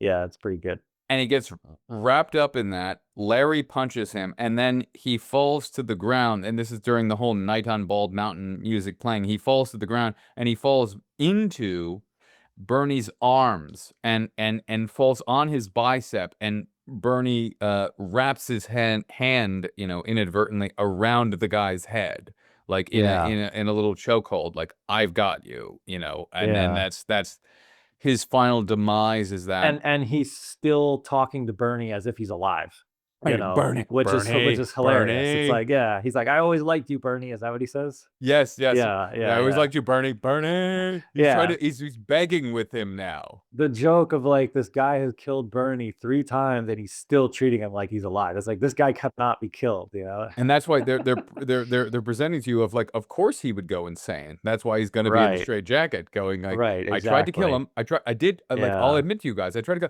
but he's not dead. He's not dead. Yeah. And yeah, the phone cord to me ties into the message, which was the mistake that Bernie made. And then notice that Richard comes out of the bedroom holding a weapon. What is it? It's a lamp that is white that looks a lot like the lighthouse. It's like a mini lighthouse. Oh, I never thought about that. Yeah, so it's like that's his weapon. And when he's coming out, just to say, he does get caught up on the lamp cord in there, and he spins around like the same way Larry is downstairs spinning around over and over going around him. So he gets caught up. He goes, Mm. "I'm coming, Lair." Right, right. Like, "Danny, I'm coming for you, boy." I thought it was cool that, Richard is our main hero, and you would think that he would be the one to actually have the big moment at the end, And he but I thought it doesn't. was Yeah. actually nice that Larry is the one that ultimately does truly save the day. He does, yeah. He wraps up Paulie in that phone cord and he punches him. Mano de Piedros, huh?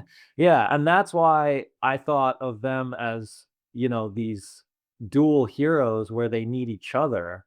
And it also comes back from the very beginning of the movie when the mugger, tried to stop them and Larry's just Oh, like, "Ah, it's too that's hot today, good. right?" Yeah.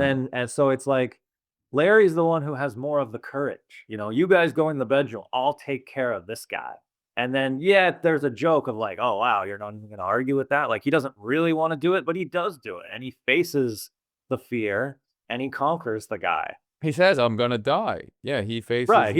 he's scared, and it's of course, yeah, it's a comedy, so it's, like, played for laughs, but he is the hero at the end, and he does save Richard and Gwen, and so I think that's really his moment, and that's, at that moment, I mean, that's, like, truly, like, I think they had already made up by then, but now it's, like, truly, they've just gone through something that has made them even better friends, it just links them together even more. Yeah. You know? And, um, and then Larry gets that nice congratulations at the end, where Richard says like, "Hey, you kinda like you saved the day." And Larry's like, "Yeah, I kinda did, didn't I?" I He forget kinda the did. exact Yeah, he line, has but it is a no, it is that yeah. mo it is a very fulfilling moment to see, hey, the slacker character who kinda, always takes the easy path out. Hey, he put his neck out there and, the friend and Gwen are both, giving him the pat on the back, Yeah. and, it is nice to see. Yeah, because Richard has already taken a leap of character growth. He's told Gwen the truth. He's put his heart out there. He has the courage in love. And then Larry has more of the courage, if you could see it this way, like facing death, facing the killer. And he has more of like the physical courage of I'm actually gonna fight with this guy. And the two of them together are now what enables Gwen to truly be able to be with Richard now. Now those two can actually go and be a couple, but only because of the success of both of them together. They couldn't have done it without each other. I agree, and now I just sent you a photo to this is the, Oh, okay. I'm a watch, I was looking at my watch, I'm blind. Now, look at Richard. Do you think that there's a theme here going on with we've talked about the blue coat of Bernie. Do you think that there's a little theme here going on with Richard's, blue button-up related to Bernie's blue jacket? That's a Mm, very subtle okay, yeah. aspect within Yeah. this. Yeah, very subtle. I see. Richard is wearing a blue shirt at the end of the movie here in this finale sequence, similar to Bernie's blue jacket. Yeah, that's interesting just because this is the moment where they are closest to death. Right. They have the gun that fires and they think they're gonna die. I mean, they think they're dead, Right, yeah, yeah, they've given and up. yeah, yeah. And they're saved, but they don't know that. And it's like, so this is the closest they'll ever come to death in the movie, and that's when he actually is dressed most like the man who's been dead for the whole movie. Right, and Larry has already had his time of wanting to be Bernie, this, that. Now, Richard has never kind of had that, and now this might be the last. Hey, Richard went through the same metamorphosis as that visually that we're showcasing that prior to the two of you becoming truer friends again at a new level now with your new breakthrough. Yeah, yeah. Um, I love that Paulie, even when he's taken away in the straitjacket, he's still saying, "No, he's not dead. Look at him, he's alive." Yeah. I tried to kill him. I try he's not dead. And then he literally does the Frankenstein voice when he goes, he's alive. Like he's mocking that and doing that a reference to, it's alive, it's alive, it's alive. Now, just to say, it's very unrealistic that they would put you in a straitjacket immediately on the scene. Cops would come and just put you in there. But what Okay. does the white straitjacket make him look like? He's now back to looking like a piece of sperm. He's looking like a little piece of sperm being taken away, and what he's going is he's just ranting, going, "No, no, he's not dead. No, no, I tried to kill him. I tried to kill him, but he's not dead." Yeah. You have something to Okay. say. You If have something. I'm Come on. if I'm real, you want me to like go just like deeper than deep? Let's just like go crazy at the end of this Why movie. are we doing a podcast if we're not gonna go crazy? Okay, so I don't know how people Well, feel about Just, this. just, to, just to let you know, any normal person who's listened to this already thinks we're insane. Right. Only like deep film people or people like Smooth are at the point of going like, okay, I get it. These guys are talking about Weekend at Bernie's. I can see where they're going. Any average listener or any average moviegoer, like, you can't go further than you've done now. We are Yeah. batshit crazy. They want us to wear straitjackets. Like, it's Yeah. already over. Yeah, I mean, so just my theory, I have a little detail, but my theory of like this is a metaphor for procreation, for like the successful journey, of the sperm and actually creating new life. See, I'm sorry. Sorry. Hold on. You have to give me a moment because now I just realized how crazy we are. Yeah. Because we've been talking about metaphors for the sperm Yeah. or Weekend at Bernie's as if that's normal. Like, and Yeah. then you're concerned that where you're going next might be too much. Is We, even crazier. yeah, dude, we talked about metaphors for Weekend at Bernie's that have to do with sperm. Okay, we're already in the Yeah, so the pantheon of seed of life. yeah. Straight jacket should be put on both of us, and we should be marched out of Yeah. society. By the way, this episode has gone better than I ever imagined. Like Ever. I'm so excited about this. I didn't actually think that I would have a reading of this movie that is as fun as what we've had here. Like I hoped that it would happen, but I thought it's probably not going to. I'm probably just gonna watch the movie and think it's a fun comedy. That's what I really thought. And then yeah, this is better than I ever hoped. My biggest compliment that I will ever give to you, probably ever in the history for this specific movie is I will never watch Weekend at Bernie's the same way ever again. Yeah. And I never thought that was possible. I never thought that was. I've seen it 300 times, listened to it 12,000. I know it back to front, and now I get to see it again Yeah. in a new light. You've reinvented the way that I can watch the film, so that's I'm very excited about that. Well, it connects to love. And I want to make that point because the idea is it's, of course, you have sex and death, but you also have sex and love. And so the guys are trying to get laid at the beginning of the movie, but Richard wants to fall in love. That's how he wants to get laid. He doesn't want to just get laid. He actually wants a girlfriend, he wants a wife, he wants love. And so that's how he goes about it. And so I think that's what the movie's really about. Because, I said Bernie is a guy who he doesn't have love in his life. He's already dead. Richard is associated with life throughout the movie. He wears white, he goes to the lighthouse, he sees the light, and he ultimately follows his heart and he opens his heart to a woman and he's rewarded for it and he conquers death. He wins the heart of the woman, of Gwen.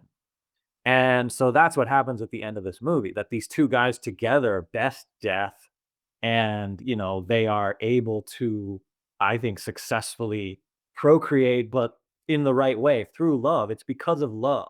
What the movie's really saying is the way to do that, the way to continue, your genes, to continue your seed, and the way to create more life is through love. That's the way to do it. So I think the movie actually has this really beautiful message to it. Love is all you need. That's right. All you need is love. Oh man. But that's not the little detail. So now I'm glad I You got that out. Gave you You got Yeah, that I'm out. glad I gave you a lot to watch now when you watch Weekend at Bernie's. And by the way, there's actually a bunch of little details that I didn't even have time for because I mean, we only have time for so much. So there's actually a lot more in the movie. So when you watch the movie, you'll notice like a lot there were lots of little details that my hand was like tired from writing. I wrote down so many notes. If we make it a part 3, then we don't have to worry. What's my next one on the list? I'll kick that one out too.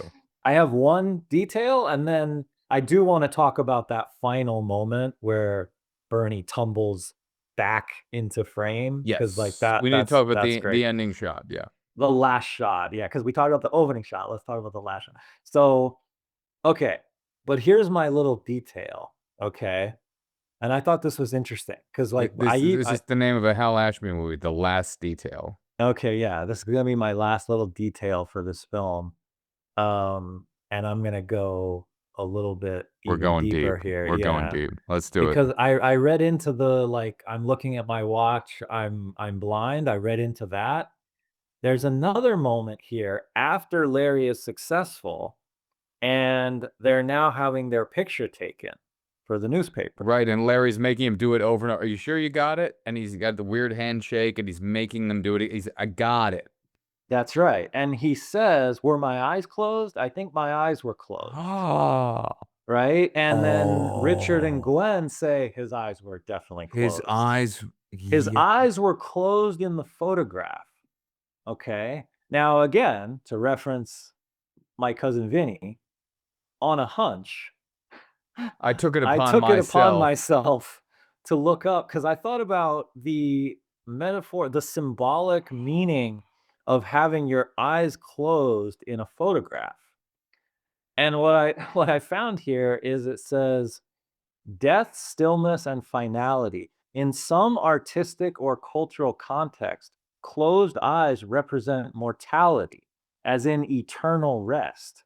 Classical paintings, religious icons, and memorial portraits often depict subjects with closed eyes to signify passing into another state of being. In photography, depending on tone and lighting, it can evoke melancholy, grief, or acceptance. And then it says dreaming and transcendence. Symbolically, closed eyes can imply a journey beyond the visible, a dream state, imagination, or even connection to the subconscious.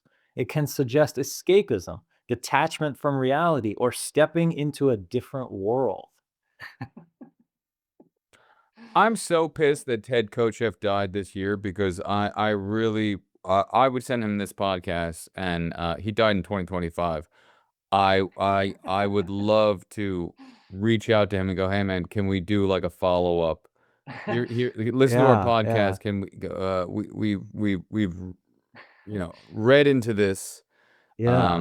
and taken Andrew's brain and gone as far down as we can into the depths of hell. And we're Yeah, now going back into the house of hell. Can you be on a follow up with us here now? yeah. After we publish this, I'll reach out to Jonathan Silverman and Andrew McCarthy and go, hey, are you guys interested in all as having a follow up? Because then I would feel that we've made it beyond belief. That'd It be would awesome. be Yeah, having a conversation with. Oh, I know. yeah, yeah, I would die a happy man. Right. Yeah. No pun intended. Um, there's more. Ready? Closed eyes often represent turning inward rather than focusing outward. It can symbolize meditation, self awareness, or spiritual connection, being present in the moment rather than concerned with the external world. In portrait photography, it's sometimes used to evoke vulnerability, serenity, or inner peace. Closed eyes can signal trust, letting your guard down in front of the camera. It can also represent surrender to your emotions, memories, or fate. In love or intimacy, closed eyes often show a willingness to be fully present and emotionally open. Trust, Uh, surrender, and presence. That's yeah. interesting. Yeah. It says photos with closed eyes can create a sense of mystery because the subject isn't meeting the viewer. By removing the direct gaze, the image forces you to interpret internal states rather than relying on facial expressions alone. It can make the photo feel poetic, symbolic, and layered. And I also just want to say that for the entire movie, when Bernie is dead, he's wearing the sunglasses. So he Right. doesn't show his eyes. And guess who steals the sunglasses? Larry? The little boy. But boy, dude. The little boy who's burying him as they come running down. He reaches to his face and he grabs the sunglasses away right before he goes, "How'd you like to kiss this?" So that little boy steals the sunglasses, which is why we don't get to see. I think actually, wait, maybe when they're cleaning him off, they do. But either way, when after he comes out of hitting 50 of those bang nang nang nang coins, the fact that Larry could be he lost my sunglasses. Like, of course he lost your sunglasses. You just dragged him, 5 football field lengths and him smashing into things. You thought the sunglasses were going to be sitting there on his face? Like, it's a hysterical thing for him to be concerned about. But there's a metaphor there with the little boy stealing the sunglasses away. That's so interesting because then that last shot that I said was so funny when Right. Bernie is on the gurney. Does the somersault. Yeah. Yeah, and he rolls down and he tumbles perfectly into frame right between the cast. And just to say one thing about this that's great is that that girl going by only notices them and that group once Bernie enters into that. She immediately stops her tracks. As soon as he does a somersault and lands there, the girl in the blue suit goes, "Oh, hi, Bernie." Like they are invisible people unless Bernie is part of that group or situation. Once he's placed next to them, they are now next to a celebrity. Whether he's alive or dead, they are next to a Right. larger than life being, and now people notice you. And what I like about the ending of that is even though Richard is sitting there going like, "No, me and Gwen are gonna go off," Larry's already planning for the night because this is called Weekend at Bernie's. We've only seen Friday night and we've seen part of the day Saturday. We have not seen Saturday night, and Larry's already planning for it. He goes, I hear the parties here Saturday are better than Friday, actually." He's still got Saturday night and all day Sunday. He's ready and planning for the weekend. He's going to stay at Bernie's house. He said, "I'm going to tough it out here for the weekend at Bernie's. Oh yeah, he does say that. I'm going to tough it out." Yes. So he's going. They're splitting. Hey, my friend Oh. is going to go off here with his girl, and I'm happy for the two of them, and that's going to be great for them. But this is like the end of Superbad. It's two friends have grown up, and they're going to separate, except Larry still has no girl that he's with. But what I do like about Larry's character is as soon as Bernie somersaults himself into that situation, it's not like Gwen runs away with Richard and leaves Larry there, and Larry puts his arm around Bernie. Larry also runs. They all run from Bernie. Because they know what that means. Now, Larry's not going to run from Bernie's house or Bernie's watch or Bernie's life. He's going to try to take over Bernie's life, at least for Saturday and Sunday, and then he'll deal with work on Monday. But Wow. when Bernie comes between them again, he goes, "No, no, no. I want no more of the actual Bernie dead body in my life. I'll take his trappings and I'll be him." But he runs away scared like a ghost. That's really interesting. I forgot about that, but you're right. Larry says, "I'm gonna stay here." Oh, yeah, he can't wait. He's gonna finally get laid. Oh, that's interesting. There is a little bit of like, Jack from The Shining, but I also thought about, You've always been here. yeah, like you're gonna stay here. But I also thought about Groundhog Day, where it's like, let's live here, and it's like he stays there at the end. It's almost like he Yes. can't leave. And I've always thought there was a little bit of a dark undertone to Groundhog Day. He's gotten the taste. He's got look at the second shot of the movie. You said, what is he going to go back to if he doesn't? He's going to hold a TV with an "I Love New York" thing. He's going to smoke a cigarette. He's going to be around unattractive women crossing the street and spray paint cans. No, I'm gonna Yeah. tough it out here at Bernie's. Right, He's gonna tough it go and out. yeah, he's gonna go until he's evicted, but he doesn't wanna be a part Ah. of the dead body of Bernie anymore because also he's becoming Bernie or trying to.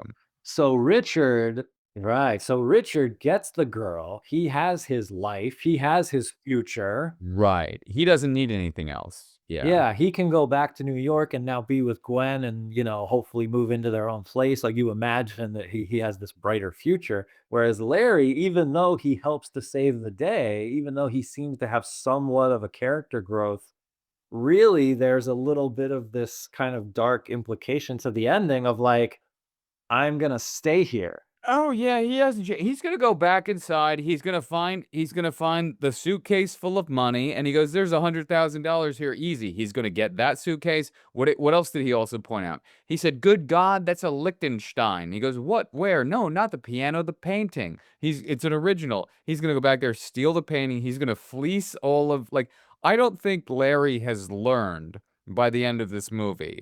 He learned, okay, my friend's got that girl. But he's woken up to the fact of going, I want to stay away from the dead body, but what do I really want to do? I want to fuck, and I'm going to fleece this guy's place. I think that selfish acts of him throughout the whole thing, he has not grown as a character beyond anything. And I think what shows that is, hey, did you get the photo? Did you get, no, no, do you need another one? Do you need, like, he hasn't changed that aspect of himself. That's very interesting. And there's a little more to this photograph element. Ready? Throughout history, closed eyes have been strongly tied to death and the transition from life to afterlife. In the 19th century, especially during the Victorian era, photographers often took post mortem portraits of loved ones. The eyes were closed to symbolize eternal sleep, a visual shorthand for peaceful passing. In Christian art, saints, martyrs, and Christ himself are often depicted with eyes closed after death, symbolizing the soul's departure from the earthly realm and acceptance into the divine. In Buddhism and Hinduism, closed eyes are used in death iconography to represent the soul's release from the material world and entry into a higher plane of consciousness. In these contexts, closed eyes serve as a visual marker of transcendence, not just death as an ending, but a crossing into the unknown. Wow. Okay. I knew you'd get Jesus and all the religion in here somehow, and you've done Uh, it. It's good. It's good. It's good. It's a very it is a very how do you say it? It wasn't an accident that that shot and that sequence is in there going, "Wait a minute, hold on.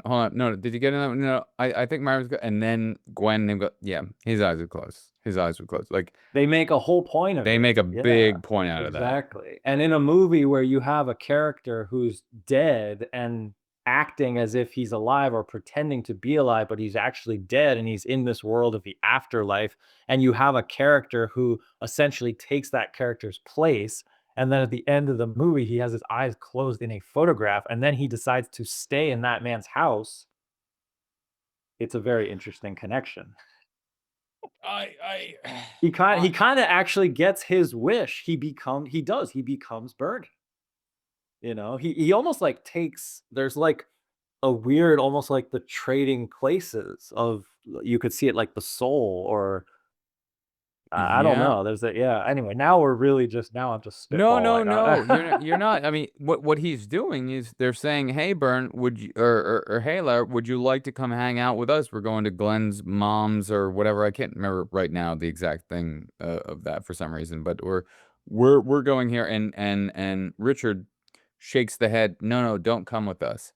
And he wasn't going to come with them anyway, but he goes, "No, no, no." And he plays it off. I'm going to tough it out here at Bernie's, which was always going to be his thing. My thing was always to replace Bernie. Now I have the ability to do it. I'm wearing his watch. I'm going to go back inside. I'm going to find out that $100,000. I'm going to rip up the note that says I was going to be quote unquote, according to him, a drag queen.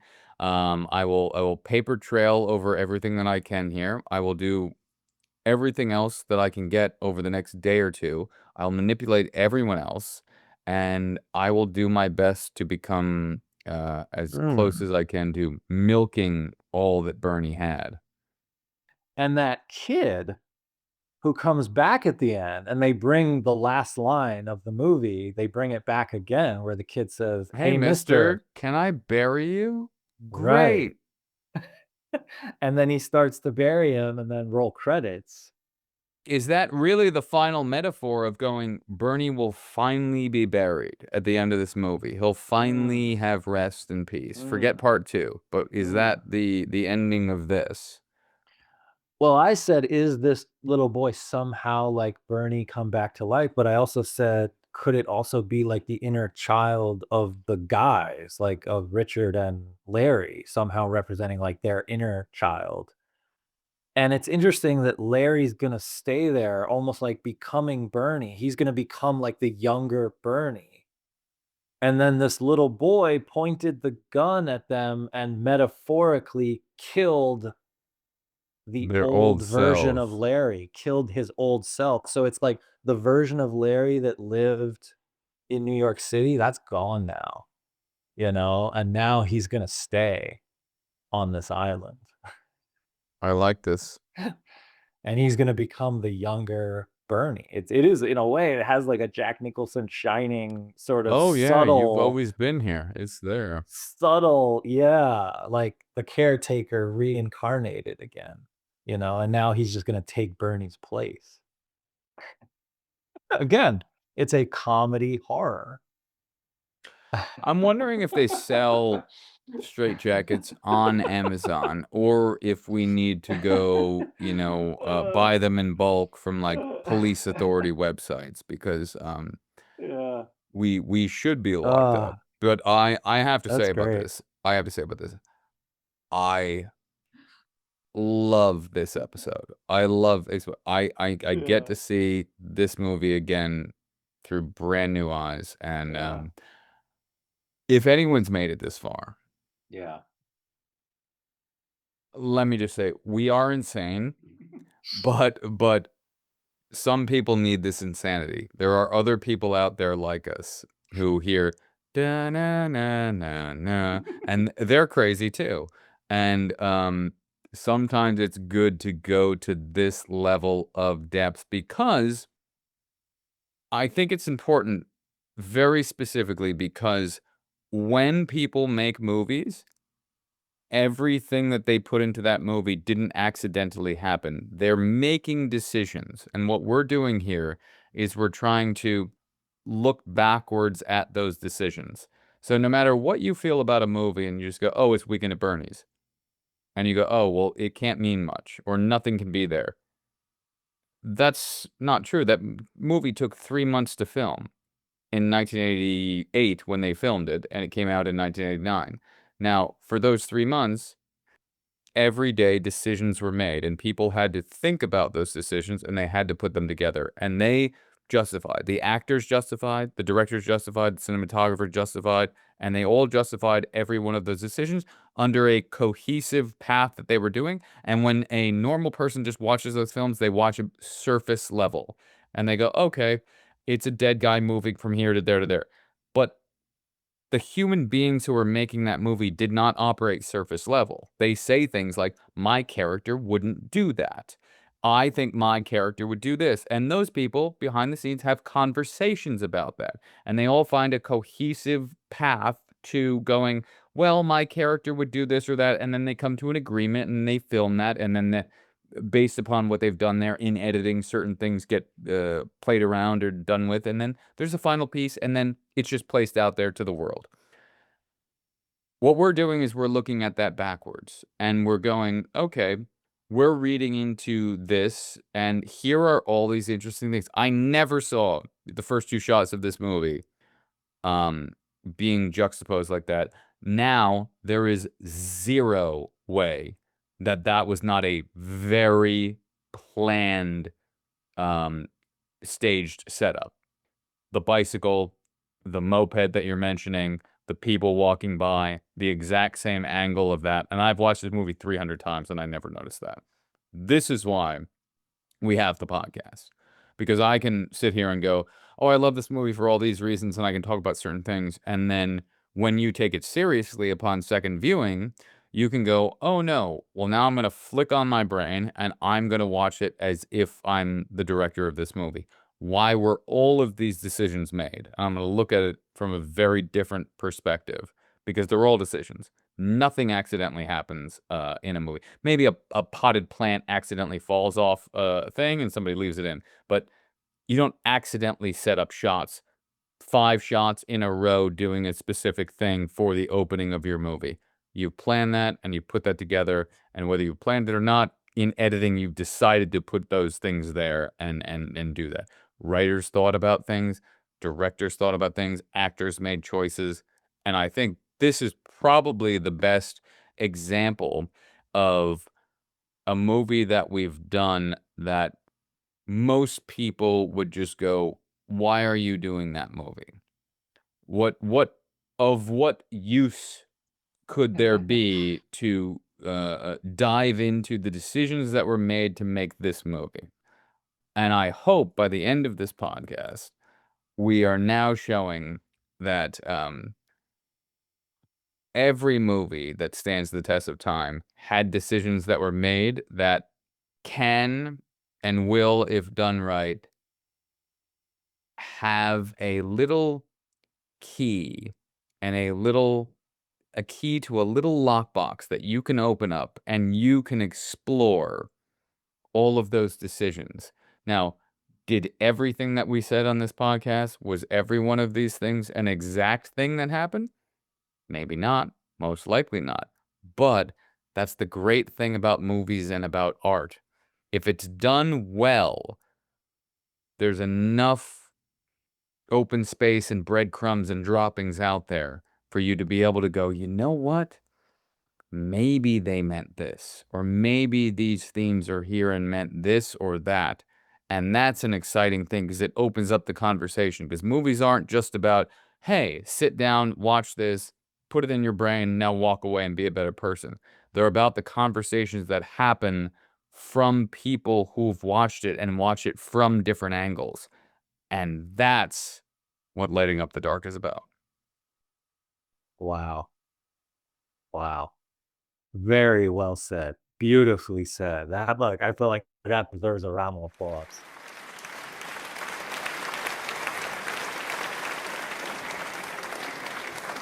Yeah. And you even brought it back to Light Up the Dark. 100% agree with that. Movies are like dreams. They play on the subconscious. So when you watch a movie and you say, I like that.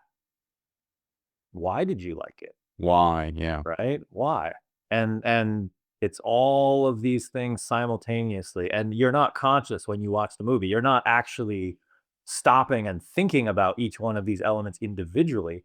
That's the purpose of the podcast. That's why we have this, because we're breaking it down. It takes 4 hours to talk about a 90-minute movie because it's that complex, because there's so many moving parts. There's so many pieces.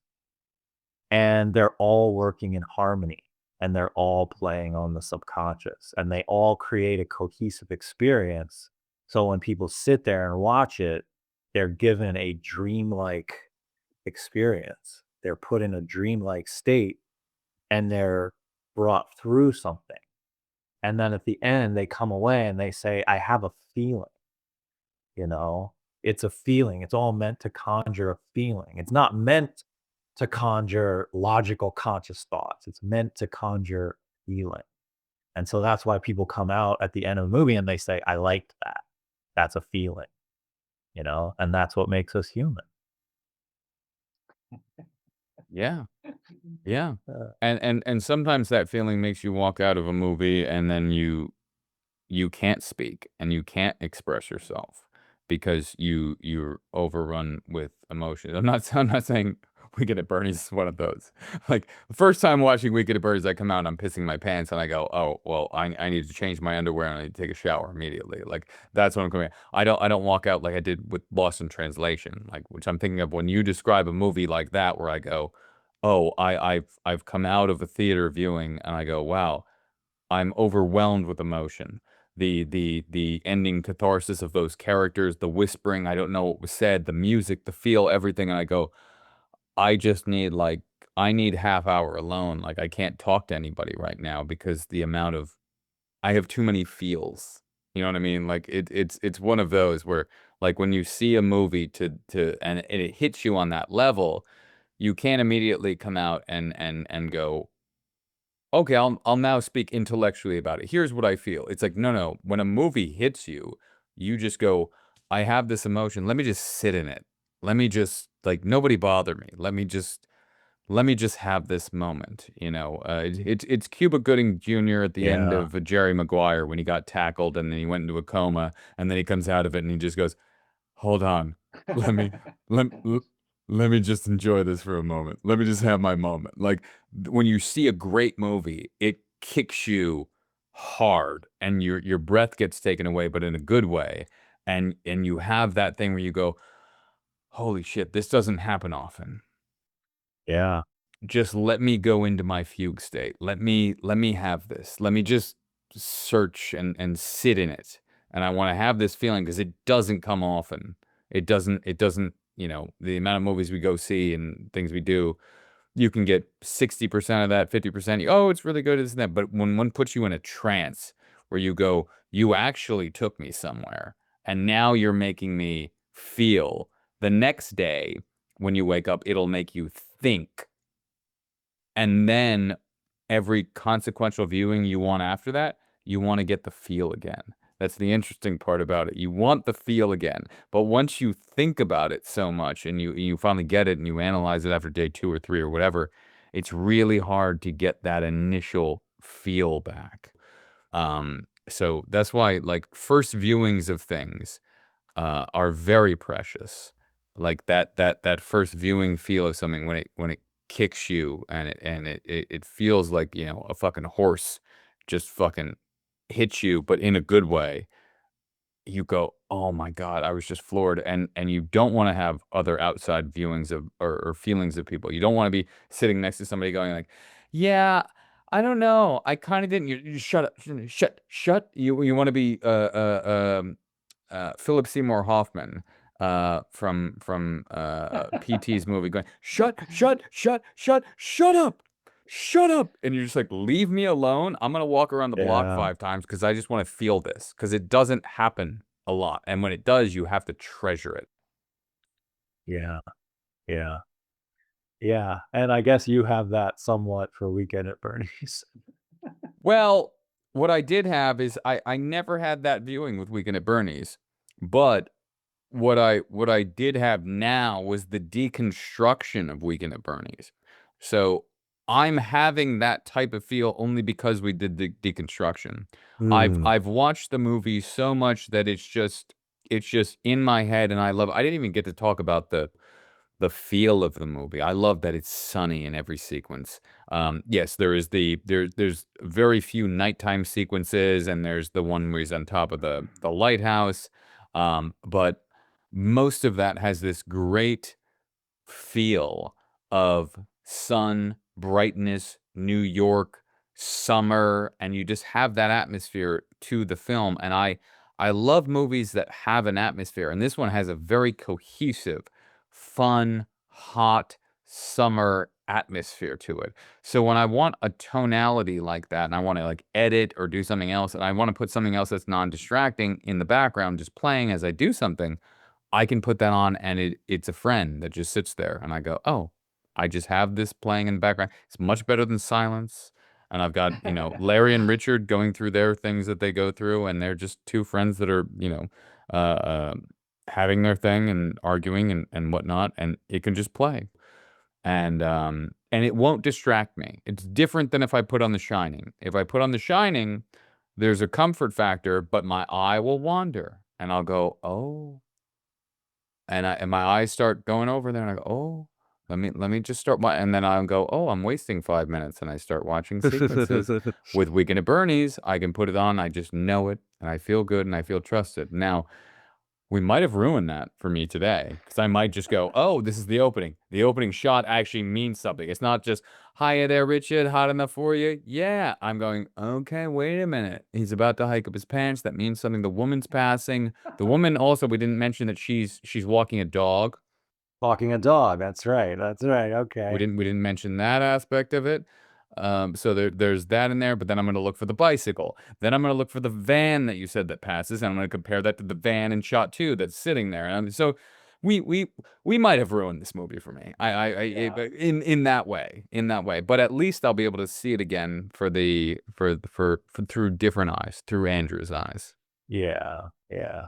Well, you said you watched it 300 times, and you know, I did it for you. Hopefully, I didn't ruin it. Hopefully, I enhanced You it for definitely you. didn't. You definitely. I have to say, Yeah.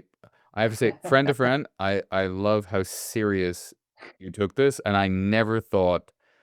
Not saying I underrate what you could bring to talking about a movie. I would never say that, but I did think that you wouldn't bring this much to this movie. I was like, there's a lot that I know about this movie.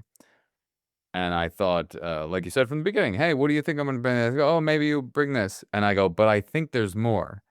I didn't know how much more. And you brought a fantastic amount of more. I think we could probably do. We're gonna put Weekend at Bernie's too on the list. It's not.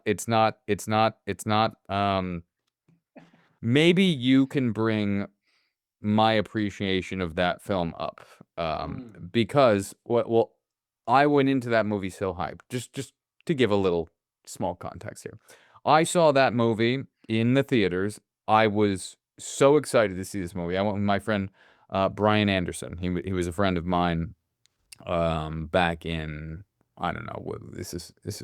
It came out 4 years after the original. So this is 1993. I was like 11.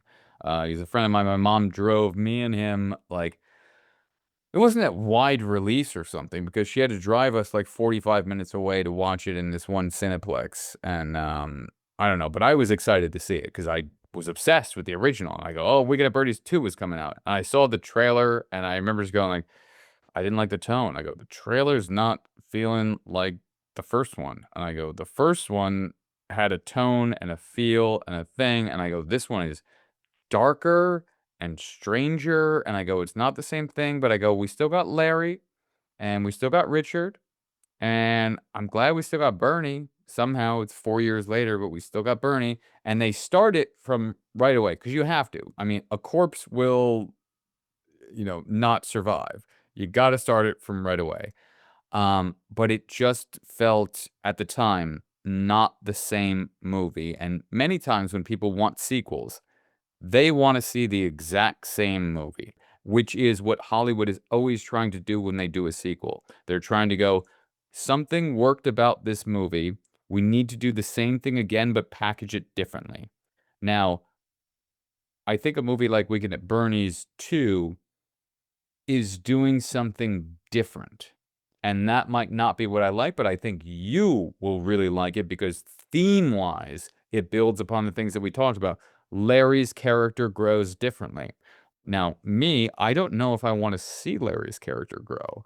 I like Larry's character the way that he is in Weekend at Bernie's, and I like seeing that struggle. So when you change my character, I go, ooh, this is different. I didn't sign up for this. I thought I was just going to kind of see the same tone, feel, but different things going on. And then you're growing differently. So I might be, and I haven't watched it honestly in years. It's not something I revisit very much.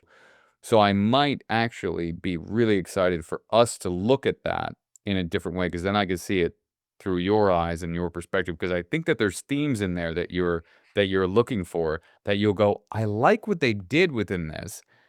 And there is really funny aspects of it. You saw the trailer, right? So you kind of know. I watched the trailer. Yeah, they bring in like voodoo elements. It Right. gets weird. It's different. I can tell it's different. So Bernie moves on his own in that movie. So Oh, Bernie does okay. not need to have the shoelaces tied to him. Oh, okay. They bring in like like black magic. Right. So when Okay, music okay. happens, he just gets up and now he walks and he moves around and he does his own thing. Oh, So okay. there's Yikes. aspects that I don't are know. I don't know about funny. that. And I remember there's a sequence where like there's a fight and then he falls down flat on his face. And this is the great thing about being 11, right? He falls down flat on his face and then he to an 11-year-old, he looks like he just starts humping the ground. And he's like humping the ground as if he's having sex with it. Another metaphor there. What's happening with Bernie doing that? So he's literally having sex with the ground. Then he gets up and then he goes into this weird position and starts walking. So me being 11 and Brian Anderson being 11 at the time, when we exit the theater, he just falls down to the ground as an 11-year-old would, pretending to be dead, and then just starts humping the ground, and then gets up, and then just starts walking in the Weekend at Bernie's way, as you do as a child. And then that made me almost piss my pants again. And then there was the Okay. Terminator 2 video game that was at this Cineplex that we were there. So we walked over to that. And then he just kept walking into it, pretending to be Bernie, and he couldn't walk further into it. So, there's small things that you do as children that you remember. And it was very funny. Yeah, yeah. Yeah, I thought that this movie, I mean, I only read into it deeper on the second viewing. My first viewing, I just enjoyed the movie more on surface level.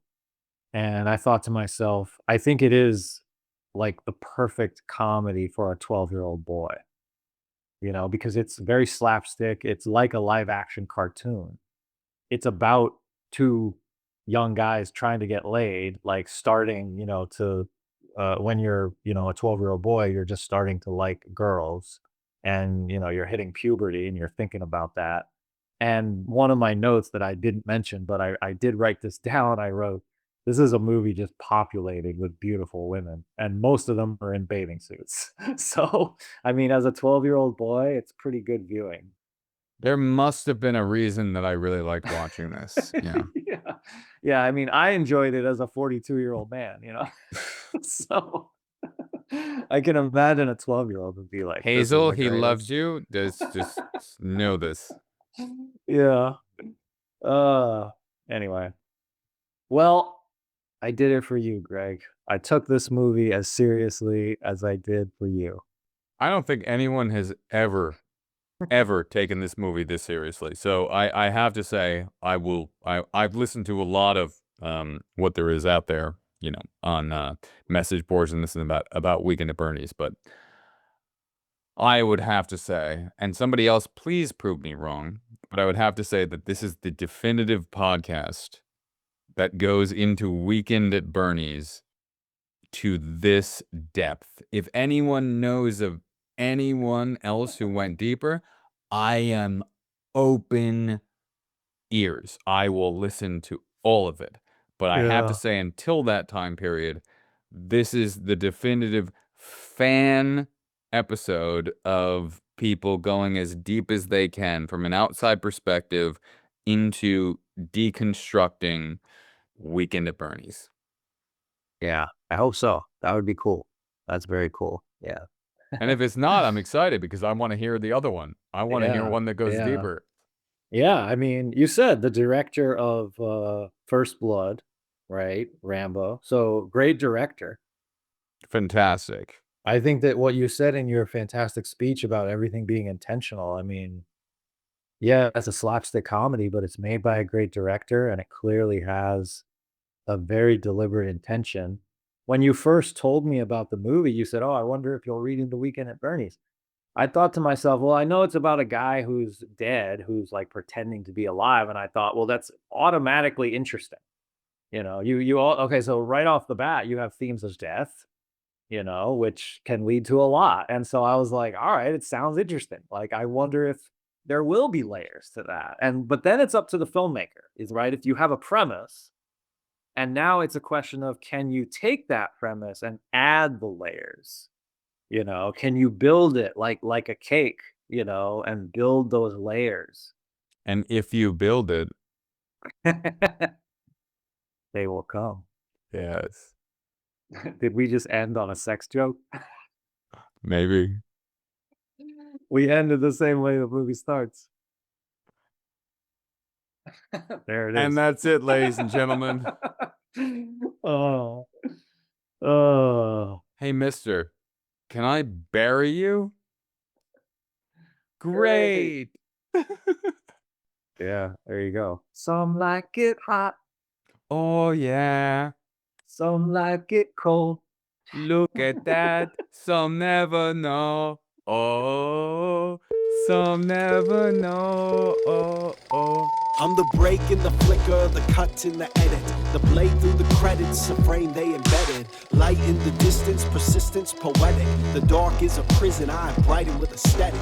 No stunt doubles, I tumble through trap fights. The scripts in my soul, I control when my track spikes. Whisper in a reel, I reveal with the black light. The dark is a canvas that I carve with the flashlight. Call it a war cry, a cinematic spark. A puzzle in the shadows, a code of the art. It's Andrew and Greg and the legacy embarks. Our voices ignite and we light up the dark. Now, if you had to break us down into I would be Larry, and I like didn't if, want to say that, but Hazel actually said, she's like, Larry kind of reminds me of Greg. yeah. I admit, not that I'm trying to run around and fuck everything that moves, but if you had to break us down into two tropes and you put a gun to our heads, I'm Larry and you're Richard. Yeah. That would It probably works. true. Yeah. Oh my Oh gosh. man, I gotta say, Uh, I thank you very much for taking that very seriously. It was oh. this has been a pleasure. This podcast was a fantastic pleasure. I think we kind of left everything on the we left everything on the floor on this one. That was really good. Yeah. I never thought it would be this good. I thought maybe we'll get something. Like maybe I'll mention one or two things that are kind of deeper. I'll be like, oh, it kind of has metaphors of this. That's cool. Never in a million years. I mean, you blew apart Weekend at Bernie's for me. Yeah. You blew up a whole new Yeah. level. As soon as you start with That's going, I great. want to dissect shot 1 and I want to compare it to shot 2 because they're like parables to each other. Right. I go, oh, we are going Yeah. somewhere. I go, Yeah. we've reached a new level. That was brilliant. And I have to say, I said it on there, but you're 100% true. I during our break, I went back, I looked at shot 1, I looked at shot 2, and I go, how have I never noticed this? The bicycle, the background, every moving, the exact same frame, exact same shot. It is Kubrick level of like It Citizen is. Kane when he's going into the window. Like Ted is going, this means something. Like Yeah. he's doing it, and that's wild. Yeah. You said you wanted to give Ted the respect of Godard, equal level as Godard. You gave it. You gave it. We did it. You did it, man. But you can't do that with every movie. Like the movie at its base has to be trying to do that.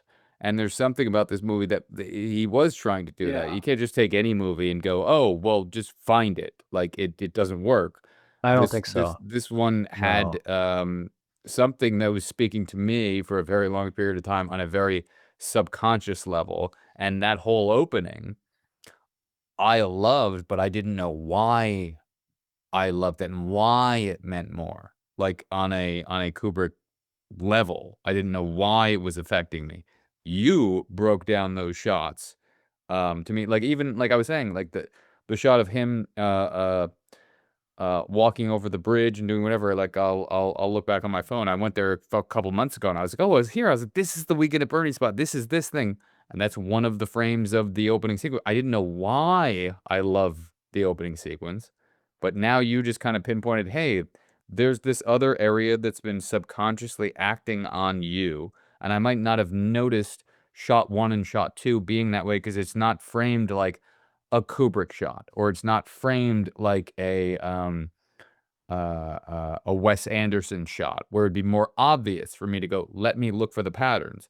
It's a 3/4 off shot, semi zoomed in. You go, okay, it's kind of a not lazy shot, but you look at it and you go, somebody set up that shot, fine, but Yeah. they're not dead on going, here's my symmetry, pay attention.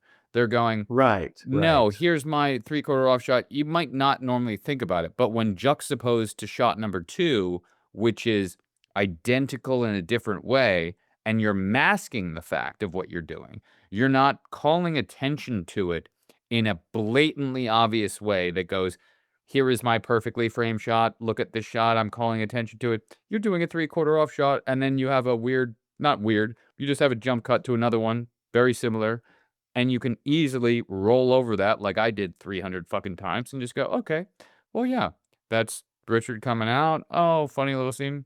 And now, yeah, we're getting Larry coming out. Got it. But I didn't notice within the juxtaposition of that cut all of the fucking shit that's going on. And Yeah. that's a really good perspective of being able to go, hey, Andrew, sick your fucking brain on this fucking thing. There's something there. Go sick your brain on that fucking thing. That's what you wanted. And You I got said- it. I You said got you it. want to see movies through Andrew's eyes. So you're I getting fucking it. got it. That was fucking great. It was fucking great. Yeah. I'm so excited for that.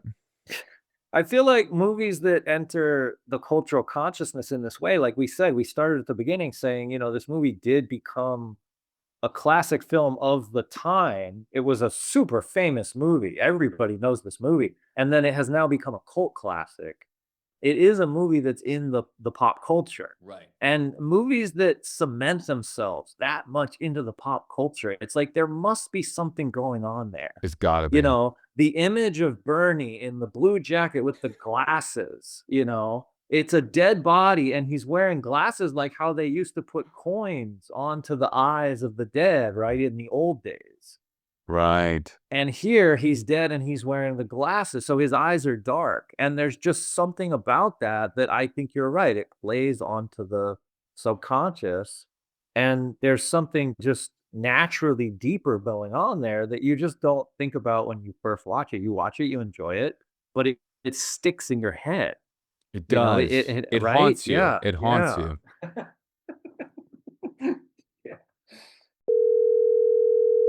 Your call has been forwarded to an automatic voice message system. I'm trying to look for the words. I had my time. And I'll talk about that time in the best type of ways, going, that time might have got me to being a better person, being a better filmmaker, and understanding things. But it doesn't mean that I need to enjoy it now. And I'm not enjoying it. I'm not enjoying it. I can go higher now, Gilbert. I'm not enjoying it. I'm not enjoying it. I enjoyed Ted Kopic, and I could just fucking sit there and I can watch. I can watch Weekend at Bernie's every day, every time, every night, and every place, and I can enjoy every moment of it. Godard is purposely making you not enjoy it. And he was doing it at a certain time in a certain place to have his thing that he wanted to say, being a critic coming out here doing things. But it does not mean that it's enjoyable. And I had it. I got it. It was great at a certain time. And I go, wow, that's a great statement. But if you make a statement type film and you do a certain type of thing and you break through and you show jump cuts and do this and do that, I'm not saying he can expect me to. But I'm saying it's okay, Greg, it's okay for you not to like this movie in 2025 or not to feel this. You felt it at its time and its place and you got what you needed to get from it, but now it's not an enjoyable film anymore. To me, it's not an accessible film to me. And I'm fine with that. And I really, you know what I take? I take offense to the fact that we're conflating things here. I wanted to have my one time to talk about Weekend at Bernie's. I wanted to have my night. I have my 2 hours. I want to talk about Weekend at Bernie's. And I don't want Godard to fuck that up. Because if he starts fucking it up, I'm going to fuck him over. And I'm going to take his little butthole and I'm going to fuck him over the way that he fucked over Truffaut. And he was not a great friend. He was not a good person. Like, there's a way to fuck over your friend in public, which is you should just never do, because that's not a nice thing to do. You should always fuck over your friend in private and go, hey, I don't like this about you, and not blindside them and be a dick about it. And Truffaut took that on for a long period of time and said, you know what, Godard, you just keep just fucking saying you're my friend, and you badmouth me in front of the public out of nowhere. So you're kind of a piece of shit. So I don't care about your fucking glasses and your little round head and your fucking, I'm 54 and I was doing this and now I've decided to do this. And yeah, you grew to 92, but go fuck yourself. Stop being a dick. So I don't like people who are dicks, which is why you and I didn't get along when we were in our younger era. But not saying you were a dick. I kind of am. Sorry. Anyway, but you know I love you now. So sorry. I'm on a rant. Let me go. Just let me go. I'm the X Factor. Let me go. You know you need to let me go. And you know I love you and you're great. And I love the relationship that we have now. And I love that aspect. And I love Hazel, and I love that you've allowed me to enter into your life. So you give me a little bit of a bridge to call, fucking, I even forgot his name. He's fucking, not Truffaut. I love, Truffaut's sitting there with Spielberg going,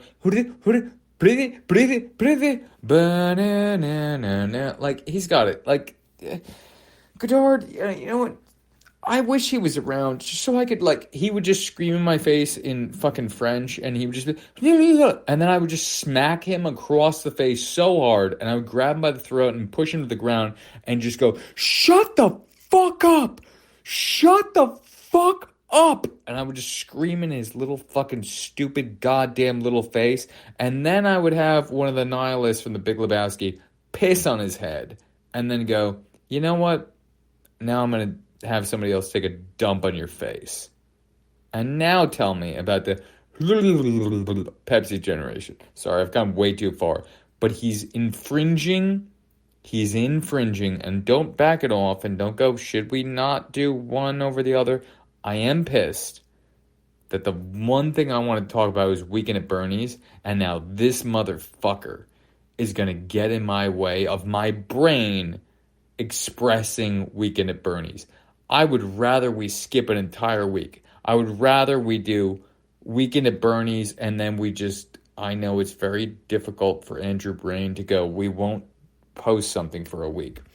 But I don't like the fact that the number one movie that I want to talk about, and I've been bumping,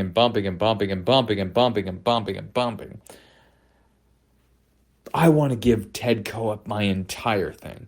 I want to give him my entire, I do want to watch Weekend at Bernie's through the eyes of Andrew, and I want to give it that, even though I've memorized it. I'm giving so much. I'm sorry, I haven't read my 7 messages, because I'm kind of pissed. Not at you. I'm kind of pissed at my former self for not liking Breathless and thinking it was going to be an easier watch than it has been. And that's a my problem. It's not a your problem. But now it's a my problem because it's affecting my cousin. No, oh wow. Okay, that was interesting. It's not a my cousin Vinny thing, but it's kind of there. Weekend at Bernie's and My Cousin Vinny they are cousins. They are cousins of the same type of film, the same type of genre, the same type of love of that period. Those movies I grew up on, they are the same. One is a little bit darker visually, and the other one is at the shoreline and is nothing but fucking beautiful sunsets. I want to live in the world on the rooftops in New York of Weekend at Bernie's. And when I go on vacation, I want to be there with Bernie Lomax as he is dead. And I want to just sit there going, hi, ladies. Oh, my God. Hi, my name is Tony. Hi, Tony. I'm horny. Oh, yeah. Hi. Well, just tell Bernie that I borrowed his boat to go skiing. I mean, forget about it. To me, in the echelon of comfort films, these 3 movies are not going to make any sense whatsoever when put next to each other. There is The Shining, there is My Cousin Vinny, Oh, can I say this? Can I do it? Can I say it? Can I say it? Can I put this on record? I'm gonna say it. I'm gonna do it. I'm gonna top them all. Oh, I'm gonna do it. I'm gonna do it. I'm gonna be brave. I'm gonna be brave. Atop them all. Oh man, this is gonna be so difficult for me to do. This is my therapy session right now. Hold on. My name is Greg Parker. My name is Robert Paulson. My name is Greg Parker. And my cousin Vinny is below Weekend at Bernie's. My name is Greg Parker, and when it comes to comfort films, deep breath, deep breath, deep breath, take it in, take it in, take it in. And when it comes to comfort films, okay,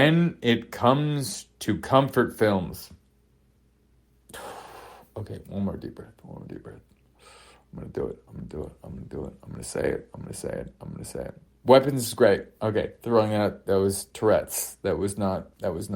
I think Weapons is great. I think it was the greatest film that I've seen in theaters in potentially up to 5 years. The last 30 seconds threw me off, but the lawnmower is great up till then. Anyway, Kubrick, I'm sorry. You would agree with me. You would agree with me. Stanley Kubrick, go fuck yourself. Okay. I'm working it out. I'm saying it. I have a lot to say. Will not say this in the podcast. Weekend at Bernie's is a better comfort film than The Shining. Okay, that's easy to say. I can say that. Weekend at Bernie's, I may have watched more times than The Shining. Very difficult to say. Don't know if it's true. I'll never know. No one will ever know. I don't know who's in there. That's another one. Is Weekend at Bernie's a better film than The Shining? Oh, here we go. There comes the debate. What does better mean? I know you're going to go, no, it's not. It's not there. How many people are showing up to a Comic-Con type event these days and getting up in group events to do Shining versus how many people are showing up to a Comic-Con event doing group events to Weekend at Bernie's? Both came out in the 80s. I'm asking this question. I'm not giving answers. I think individuals go out there and they go, I need to go find these places. I need to identify with The Shining. But group people, group events, go out there and they find each other. Weirdos find each other and they go out there and they're weird and they go with Bernie and they're out there. Okay, these are things that could potentially be talked about. And you know what? Fuck you, Goddard. Fuck you for taking this is my Weekend at Bernie's, and fuck you, Goddard. All right, sorry, I'm being too much. This is too much. I really thought I was going to love Goddard the way that I love Masculine Feminine. Loved it. I don't want to ruin. I don't want to go back and watch his films and have them be ruined. I think Contempt was one of the greatest films of the last century. What I'm saying is I can't give Godard my full attention if I haven't expressed my love for Weekend at Bernie's. I know that's so weird. I'm sorry, I know that's so weird. You know how, I'm going to bring it in. You know how much I've cared for Weekend at Bernie's. I care for Weekend at Bernie's more than I care for The Fugitive. So when I try to even pretend that I'm going to watch some Godard thing and I go, I get it, it's the whole film aspect of life and this and that, there's a monkey on my back. The monkey on my back is finally we're going to talk about Weekend at Bernie's. And if I can't give all my devotion to that, because I know you're saying, I watched it, I loved it, it's funny. I want to watch it through alternate Andrew Eyes, and I want to potentially be the one who brings something extra to it, which there's nothing extra to bring to it. It's not. It's surface level perfection, and that's what I'm going to say about it. But I would love to have the viewing where I can actually view that to ensure that, versus going, okay, jump cut, black and white, guy steals money out of purse, this, that, I get it. Yes, we can just suck his dick off and go, great, you did wonderful, great. I want to Ted Kopeck it. I want to fucking go all in on Uno, feeling deny. Oh yeah. Hiya, Richard, hot enough for you? Yeah. Does this look like 10 or does this look like 10:30? Good morning, Richard. You're a half hour late. Half hour? I'm usually 45 minutes late. I'm early today. I want to have my viewing. Nurse Ratched, I want my cigarettes. And I don't want it to be distracted by anything else. That's what I want. And I love you. And I want to make a podcast. I want to make the greatest Weekend at Bernie's podcast of all time. And how dare you even consider watching Weekend at Bernie's 2 without me. I know you didn't without me, and you're holding yourself off. But anyway, you know what? For this week, if we have to skip a week, I'm going to say 2 words. And it's going to be fuckadard. And I'll say it, and I will be the one who makes us not doing anything. Or we're going to, at the end of this episode, we're going to record an episode that's 5 minutes long. We just do a rant on Godard, and we go, hey, Andrew's going on vacation, so you can all fuck yourself, but we're posting this on XYZ date, and we'll post something else later, and they can go fuck themselves. Because I cannot give myself fully to Godard until I get my Weekend at Bernie's out. I gave myself fully to The Fugitive. I think it was great. I cannot live in good conscience knowing I gave myself fully to The Fugitive and did not give myself fully to Weekend at Bernie's. I honestly, I'm not being a dick. I honestly, Weekend at Bernie's has affected my life in ways that Kubrick even hasn't. And I need to talk about that. I need to talk about how great it is. And Godard's fucking me up. I'm sorry. Doing to it once is fucking me up. I'm just being honest with you, and I love you as a friend. I'm just saying it's fucking me up.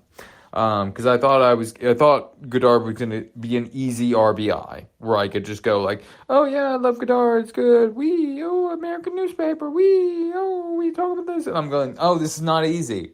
This is gonna be a longer conversation because I think Godard is gonna be a longer conversation as into why am I not responding to this now versus the way that I did in the past, and I think that can be. That could be an 8-hour episode. We don't do those anymore. So it's going to be a 2-hour episode. And I can't do 2-hour episode back to back when I talk about Weekend at Bernie's. Because Weekend at Bernie's to me is already an 8-hour episode. And it's going to be hard to keep that to 2, which I will. And I will do that. But if I do it back to back, I need tomorrow to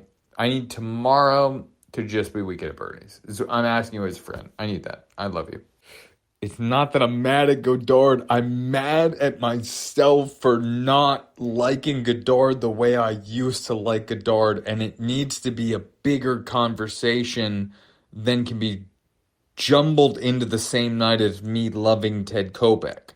Like that's the problem. I'm realizing how much I might have grown since the last time visiting Godard. And I'm having a intellectual crisis, and I'm going, I can't do Greg falling away from Godard in the same way of going, in the same night I'll just talk about, finally I'm able to talk about Weekend at Bernie's, and that's my intellectual crisis. I need them to be separated, and that's what I'm asking you as a friend. I can't do those two things in the same night, and I can't do them in the way where I can give myself to both of them. I could fake it. And I could just go, I'm getting paid $1 million. I'll do it. Sure, fine. But I will not give myself to it. I want to give Ted Kopeck what he deserves. And I want to give Weekend at Bernie's what it deserves. And I also want to give Godard what he deserves. And he does deserve a slapping. He deserves a little smack. I want to smack him right in the face. But he deserves a bunch of praise too. And I want to praise him, and then I want to, lift him up underneath the thing. I want to say, okay. And then I want to smack him, and then he falls to his knees, and then I want to raise him back up, and then smack him again. But I can't do that in the same night that I do Weekend at Bernie's. Okay, yes. I want Weekend at Bernie's to have its own night. I'm answering you as dead fast as I can. I can't give you full Greg talking about Weekend at Bernie's if I'm thinking in my brain, I need to do part 1 tonight is Weekend at Bernie's. Part 2 is going to be, you have a fucking, in your brain, now we need to talk about Breathless. And if you talk about Breathless, it's not just talking about Breathless, it's talking about Jean-Luc Godard. And now I have to talk about what is Greg's 42-year-old brain doing with Jean-Luc Godard, and why is he not as effective as he used to be? I want to disassociate all that bullshit. I want to talk about Ted Koep. I want to talk about the guy who fucking, is the director of First Blood. I want to talk about Weekend at Bernie's. I want to make, how much I like Weekend at Bernie's. I don't want to talk about, hey, Friday night, you could talk about Weekend at Bernie's between 7:30 and 9:40. I want to talk about Weekend at Bernie's. I already know I got 2 hours. We're narrowing it down. Don't make me think I've got 2 hours about this and then I've got to pack something else on top of it. I would rather skip a week. Let them eat cake. Fuck them. Don't put us in a bottle. Let us create magic. We're going to talk about this and they can wait. And I know it's really hard to not put something out on a Sunday. So if you and I decide after that, we're going to make a 4-minute episode talking about farts. We can do that. But I can't. Let me just have my, because if Godard was easy, I'd be like, yeah, we'll do back to back. Godard is not going to be easy.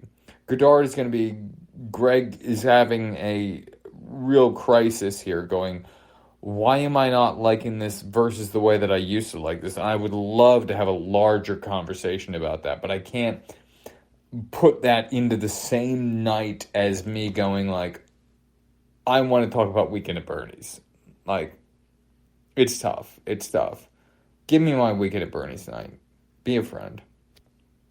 I know you will be.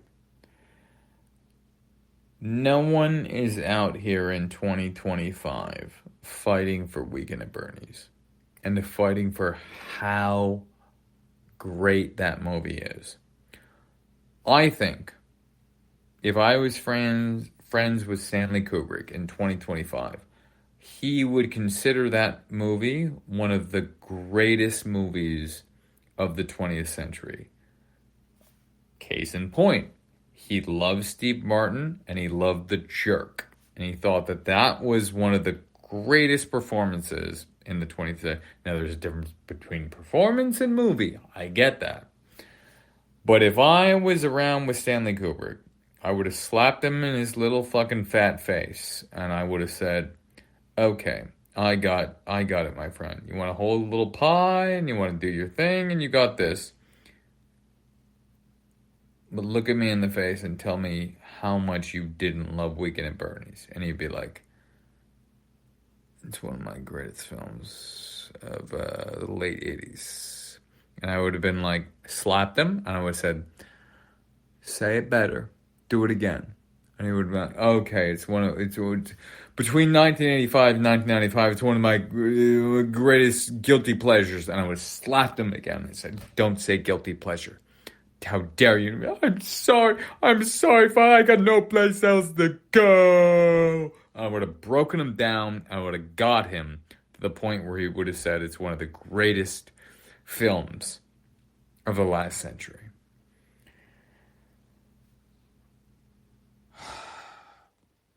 That's all I have to say.